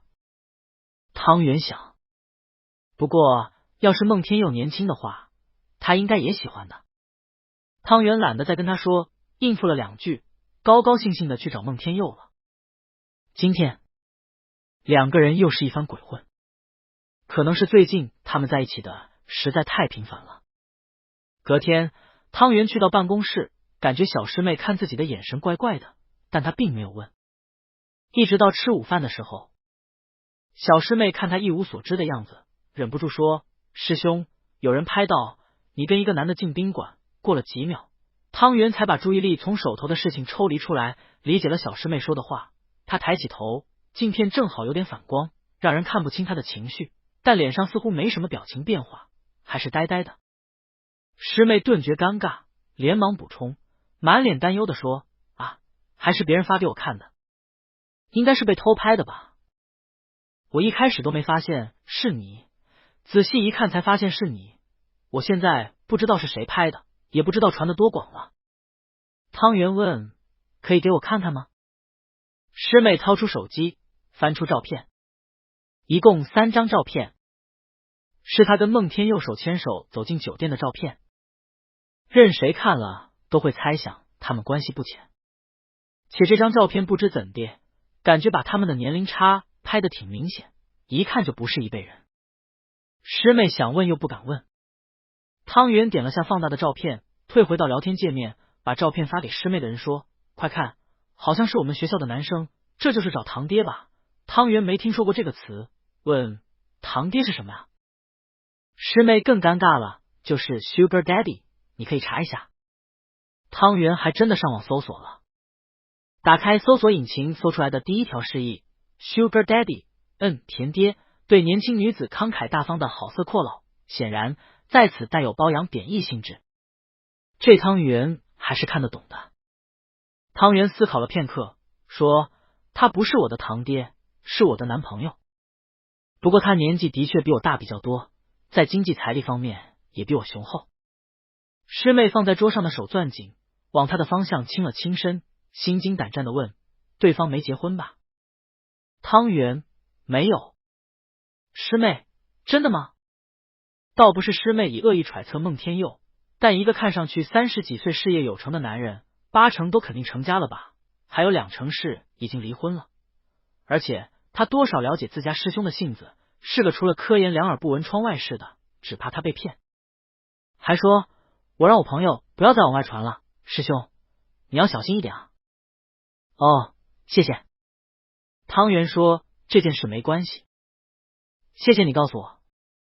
不过我觉得被人知道也没关系，我所做的没有违反法律风纪，我问心无愧。汤圆说不管，还真不管了。除了小师妹告诉他一嘴，老师啊领导啊也没人找他。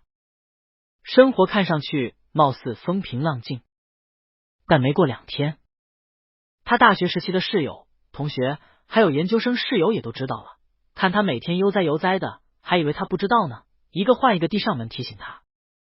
汤圆只得一一出柜了，甚至他还照常去跟孟天佑赴约。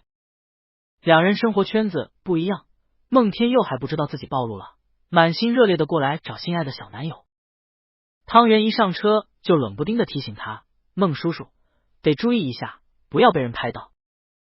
因为汤圆说的很平淡，而且一点前情提要都没有，孟天佑一开始都没有反应过来，愣了几秒才问，被人拍到？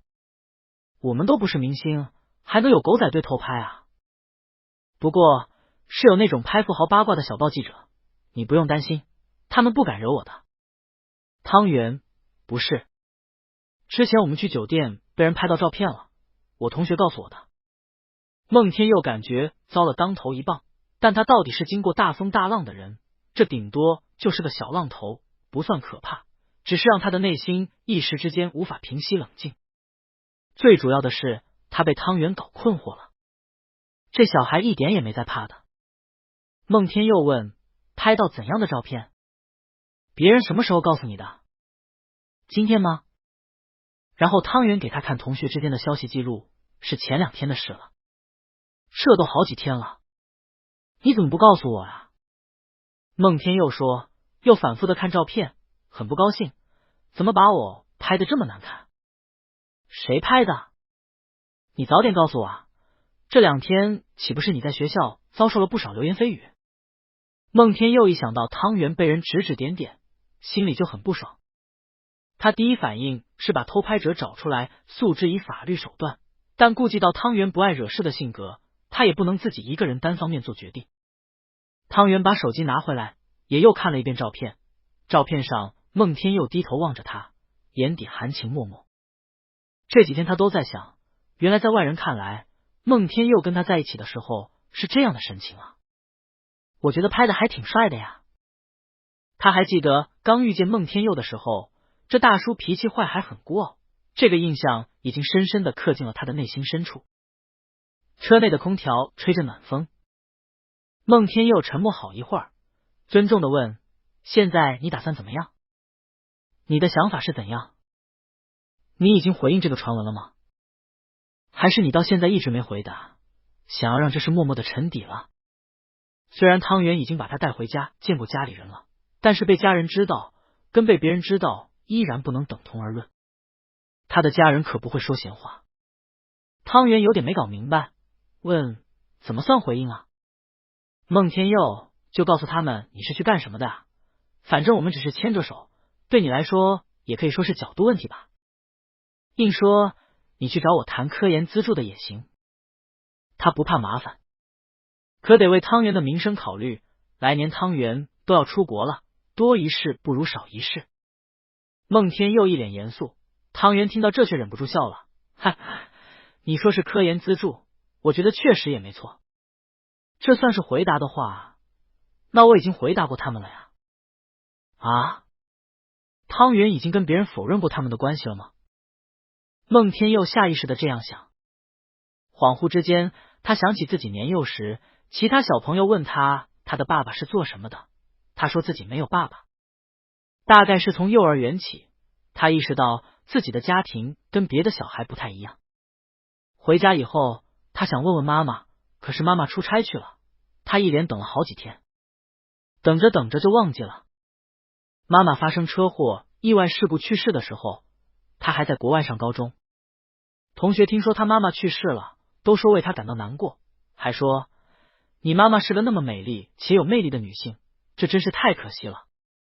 是了，因为是寄宿制学校，妈妈来的次数很少，入学那天因为行程冲突没有过来。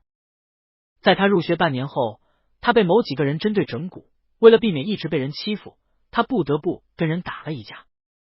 之后大家一起被请了家长。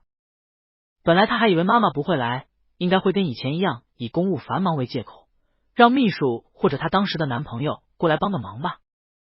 结果比较意外的，那回他正好有空，于是亲自过来了。那几个跟他打架的混小子看见他的妈妈还问：你姐姐真漂亮。他说：我妈妈。他被记了个过，停学3天。妈妈带他离开，他跟在妈妈的身后，忽地发现以前他需要仰视的感觉像是小山一样高大的望而不及的妈妈的背影已经变得这样娇小了。高一时他已经比妈妈要高了。他开始俯视妈妈，母子关系更加奇怪，说不上亲密，也不能说很冷漠。除了必要事务，两个人从不联系，谈论各自私事。只有在见面时，看见彼此如此相似的脸庞，一看就知他们是亲生母子，血脉相连，在心底会引起一阵很奇特的感觉。他以为妈妈要骂他，坐在车里一声不吭，心想要是被骂了，他也要坚决维护自己的立场，绝不会忍气吞声。没想到车开到半路，妈妈像是想到什么，笑了，说：“你把你那个同学都打成熊猫眼了。”哈哈，打得不错，还是高年级学生。你一个打两个，还能不落下风？有我的风范，不愧是我的孩子。从那天起，他们的关系就有了奇怪的变化。当时他还不太明白，时隔多年以后回国再看，他想这种新的相处方式其实是他看开了。既然他不能在他的亲生母亲跟前做一个世俗意义上的好儿子的话，那么或许他们可以像是朋友一样的相处。然而他刚刚觉得自己开始体悟到人与人之间的感情，开始学着要去改善跟妈妈之间的关系时，妈妈出了车祸，溘然长逝。她还挺年轻的，还满头黑发，怎么人就没了？那年放假回到老宅，他走到书房门口时，还是会有一种妈妈就坐在里面办公的错觉。推开门，里面根本没有人，只有他的影子倾倒在地板上。他觉得很寂寞，他也知道他一个人也能很好的活下去。这些年他正是这样做的。孟天佑如此想着，他看见汤圆从猛怔中回过神来，眼睛睁得圆圆的，用这样做难道不对吗？的语气说：“啊，可是我已经都跟他们说了，你是我的男朋友了。”说完，汤圆还觉得不够准确，补充设定的说：“是正儿八经的男朋友。我不可以这样告诉他们吗？”孟天佑不由自主的微笑起来。爱可真奇怪，可以让人觉得无端寂寞，又可以让人一瞬间不再寂寞了。笑什么啊？汤圆纳闷，但显然孟叔叔不是在生气。孟天佑伸出手捏了一下他的脸颊，放任他的说：“没有不行，说就说吧。光说了我是你男朋友，人家都什么反应？”孟天佑启动车辆引擎往前平缓行驶。汤圆点头，也没什么太大的反应吧，就是有几个人都怕我是被你给骗了，让我小心一些。我跟他们说我没有被骗，还有人不相信，说改天帮我查查你。孟天佑带着笑意说：“会这样跟你直言的人是关心你的朋友，你应当继续跟他们来往。”他跟汤圆年纪差那么多，生活跟工作也差那么远，假如他的朋友同学一听说他跟一个有钱的大10几岁的男老板来往的反应是恭喜，那才感觉有哪里不对吧。如此想着，孟天佑仍是高兴的。他先前是把跟小年轻谈恋爱觉得丢人挂在嘴边，但现在其实是怕自己给这小孩惹麻烦。你说汤圆再过半年多就出国去了，就是装傻充愣的敷衍过去也没事，到时候换个地方就没人知道千里之外的传闻。其实没必要特意承认。汤圆承认时的态度太自然了，好像对他来说只是个客观存在的真理。这个话题对他来说都不算什么大事，他提了两嘴以后就失去兴趣，说着说着又说回到他的研究跟论文上，开始给他讲一讲自己最近看到有什么感兴趣的研究，催促孟天佑回去以后也去看看，明天他俩好讨论讨论。真是个小书呆子，孟天佑想。他说：“反正你学校的人都知道了，我干脆带你去我家吧，明早我再送你回来。我在你学校附近租个房子，我们干脆同居好了。”汤圆一下子没把思维转变过来。啊？因为正在开车，孟天佑专注看着道路前方，目不斜视，重复一遍：“我说我们同居吧。”遇见路口红灯，孟天佑停下车，排在车队后面，这才有空转头看了汤圆一眼。不看还好，一看他立即被可爱到了。汤圆明眸飞颊，就像是一只被训练过拒食的聪明小狗狗，明明心爱的食物已经在面前，但他还要忍住不吃，等待明确的许可，眼底满是期待喜欢的情绪。孟天佑又忍不住扬起嘴角，失笑的问：“这么看着我干嘛？你这是乐意还是不乐意吗？”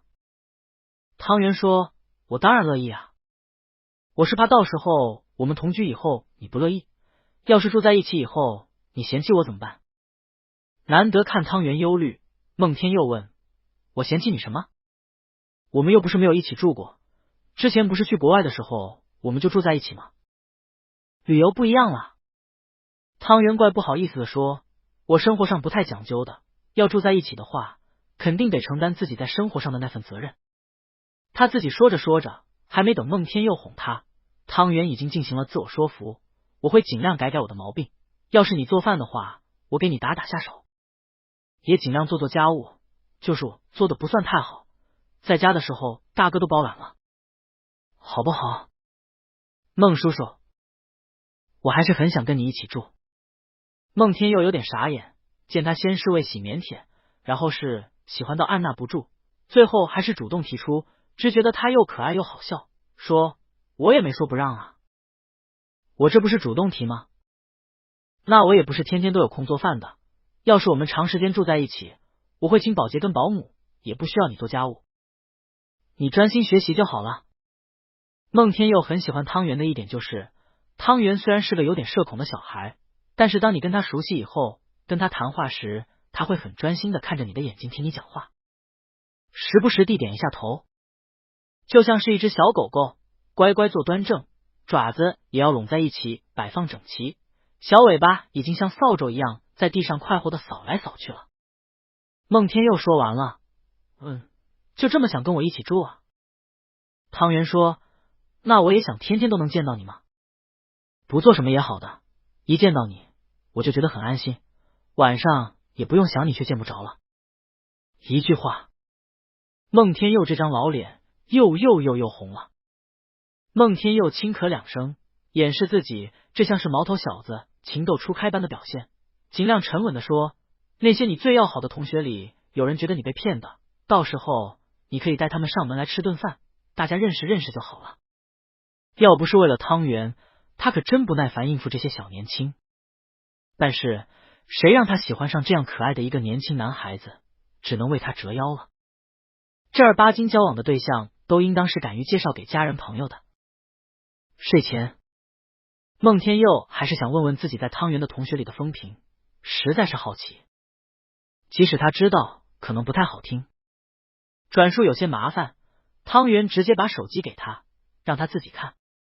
孟天佑不是爱检查手机的类型，汤圆也不是，他们彼此都是保留一点个人隐私的性格，并不知晓对方的手机密码。可假如对方要看，能够毫无犹豫的直接交出来，反正没有见不得人的内容。这不看还好，看了以后，孟天佑感觉其中有些不对劲。比如某个看起来是男生的 ID， 孟天佑问，这人是谁啊？汤圆看了下，说是我的大学时期的室友。孟天佑，工作了？汤圆，孟天佑看他们的聊天记录，往上翻了许多页。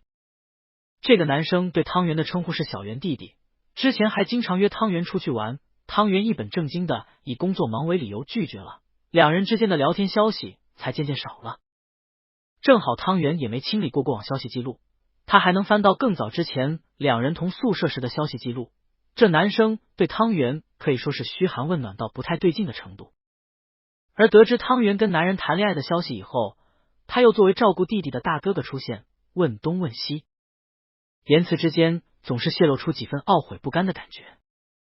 孟天佑看一眼已经躺下，正在给自己掖被角的汤圆，不奇怪，他想，这么可爱乖巧的小书呆子，能只招他一个人喜欢吗？肯定还有别人也喜欢啊。汤圆摘了眼镜，视线变得模糊，只能看见孟天佑在看自己，却看不清孟天佑的眼神，长睫毛的大眼睛眨巴眨巴，问怎么了？孟天佑把手机还他，没什么，意味深长的说，我就是想，幸好我遇见你的时候不是在年轻气盛的时候，不会因为脸皮薄又或是碰壁了就沮丧不前，装成无事发生。汤圆没听懂，迷惑，什么意思啊？把孟天佑可爱到了，他低头亲了一下汤圆的眼睛。听不懂就算了，不是什么大事，算了吧。孟天佑说干就干，第二天就找好了几间符合他要求的房子，进行初步筛选，再拿去让汤圆挑一个。汤圆惊讶，这么快啊？我还没跟大哥汇报我想跟你同居的事呢。你先缓缓，等我大哥同意了再说。孟天佑有时候还是会忍不住的想要促一促汤旭恩，吐槽说你还真是个小哥宝。汤旭恩没为难他们，只是也有点疑惑，这会儿同居到汤圆出国前也没多久了。他说什么时候搬啊？跟我说一声，到时候我过来帮你一起搬。汤圆，大哥你要开店，没空过来吧？我自己搬就好。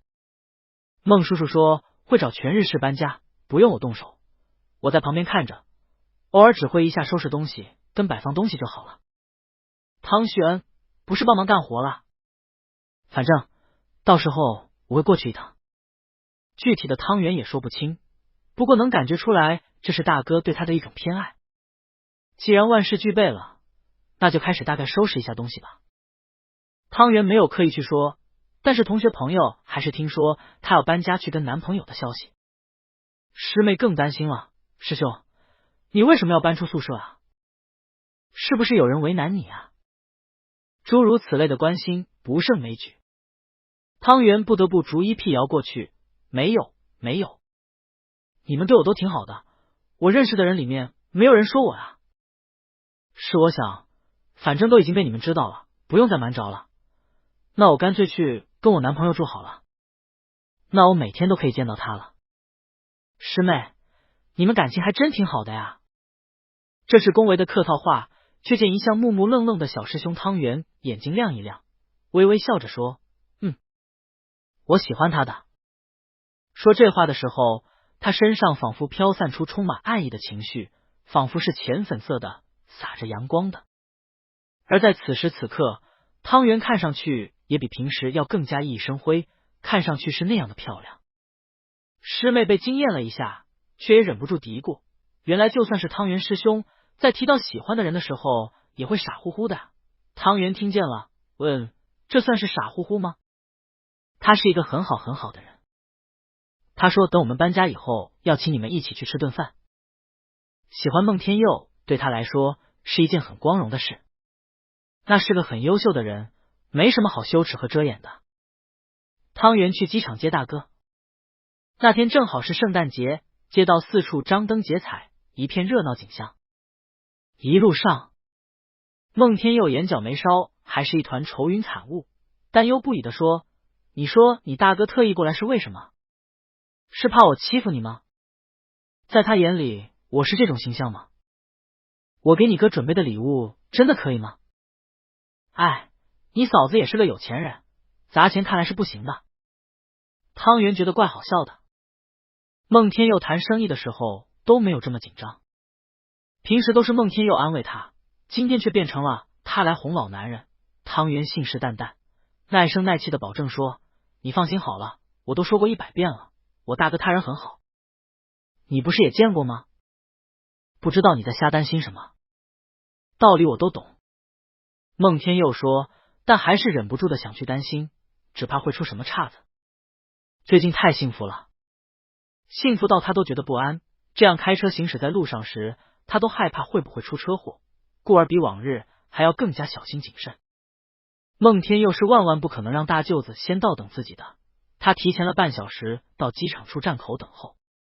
但汤圆首先看到的是纪薇，纪薇拖着2个行李箱，落后他2、3步的距离，汤旭恩正在低头看手机。汤圆的手机应声响起，收到新消息的提醒。大哥，你在哪呢？再抬起头，纪薇已经瞧见了他，对他淡淡的微笑示意了一下，然后转头拉了拉还一头雾水的大哥的手腕，跟他说了什么。没有方向感的大哥这才顺着纪薇所指的方向朝他望了过来，灿然一笑，加快脚步朝他走了过来。大概是大哥发现在被他看着，不干活很不好意思，于是一边跟纪薇说话，一边从纪薇手里抢了个行李箱过来，自己拖着，避免看上去无所事事。汤圆心知肚明，他觉得大哥在他这里没什么需要演的，他还能不知道吗？勤劳能干的大哥唯有在纪薇那里是最偷懒的，不过这也是大哥的形象包袱。他就睁一只眼闭一只眼，装作没发现吧。孟天佑一低头就看见汤圆瞧着自家大哥的眼眸亮晶晶，心底又有点酸。趁着汤旭恩还没有到近前，同汤圆说：“小哥宝见到大哥就这么开心啊？”汤圆笑呵呵的说：“那当然了，我好久没见我大哥了。”汤圆正要跟大哥打招呼，这时大哥的身后又响起一个熟悉的声音，浑厚响亮的男声：“汤圆。”是二哥汤征的声音。汤圆正愣的看去，只见不光汤征在，连她的男朋友陆慈也在。小半年没见，陆慈看上去仿佛胖了一点点，但还是很漂亮，脸色极佳，白里透红，焕然生光。两人站在一起，可真是一对青春洋溢的情侣。汤征推着一个小板车，上面垒着2个大行李箱，然后陆慈坐在行李箱上，耷拉着肩膀，坐得不端不正的很随意。还以为是汤圆没听见，汤征再次热情的打招呼：“汤圆。”他的声音洪亮到周围的路人都侧目。陆慈则在发现已经遇见汤圆的时候，赶紧从小板车上跳下来，立正站好。汤家3兄弟里，他与汤旭恩已经混熟，不免暴露出自己娇里娇气的本性，已经破罐子破摔，不装样子的。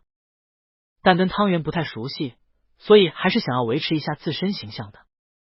汤圆远远的看见陆慈回身与他家二哥说话，当然听不清说什么，只能看见汤征好像是被骂了，但一点也没见他沮丧，像是一只因为太调皮鲁莽被主人说了2句，却不懂自己错在哪里，并用眼神表示我下回还敢的大狗狗。终于，双方在这陌生的人群中走向彼此，汇聚在一起。汤旭恩上来就抓着汤圆的手，上上下下的打量他，一脸心疼的说：“小半年不见，又变圆润了些许。”表情与说出的话严重不符。汤圆说：“大哥还是老样子。”汤旭恩说：“我天天干活嘛，你也别整天光坐着，记得要抽时间多运动，身体好了才有精力搞研究啊。”孟天佑闻言，敏锐迅速的抓住时机，插嘴道：“大哥说的对，我还特地弄了一个房间放健身器材，我一定天天督促小圆好好做运动，保持身体健康，你就放心吧。”汤旭恩没想到他应答的这么快，一时间没反应过来。哦，好，好。说着话的功夫，汤征晚2步走到跟前。汤圆奇怪的问：“二哥，你怎么也来了？之前怎么不提前给我说一声啊？酒店都没订。”汤征：“我不能来吗？我听大哥说要来首都，那我也想来凑凑热闹。我也是你哥，我不能来吗？酒店没关系，我自己订好了。你来就算了，你还带你男朋友一起来。”汤圆腹诽。傻不愣登的汤征像是猜到他的心里在想什么似的，突然说：“我想，我来都来了，干脆把我家小鹿也带上好了。我不放心把他一个人放在家里。”陆慈脸一红，在背后抓着汤征的手，示意他闭嘴，再斯文礼貌的与汤圆说：“小圆好，小圆好，我们之前见过的，你应该记得我，我是陆慈，是你二哥的男朋友。”汤圆觉得还是自己跟孟天佑的相处模式最好，二哥跟他相好，这也太黏糊了，嫌弃。幸好孟天佑是大型车爱好者，这么多人也能一车直接全部装下，再满回家去。房子暂时是租的，孟天佑考虑在 PU 大附近买一套房子，他预计到时候汤圆学成回国还得过来这边，那不如直接买好房子，落脚也方便。不过这些打算暂时都还在他的肚子里，并没有说出来。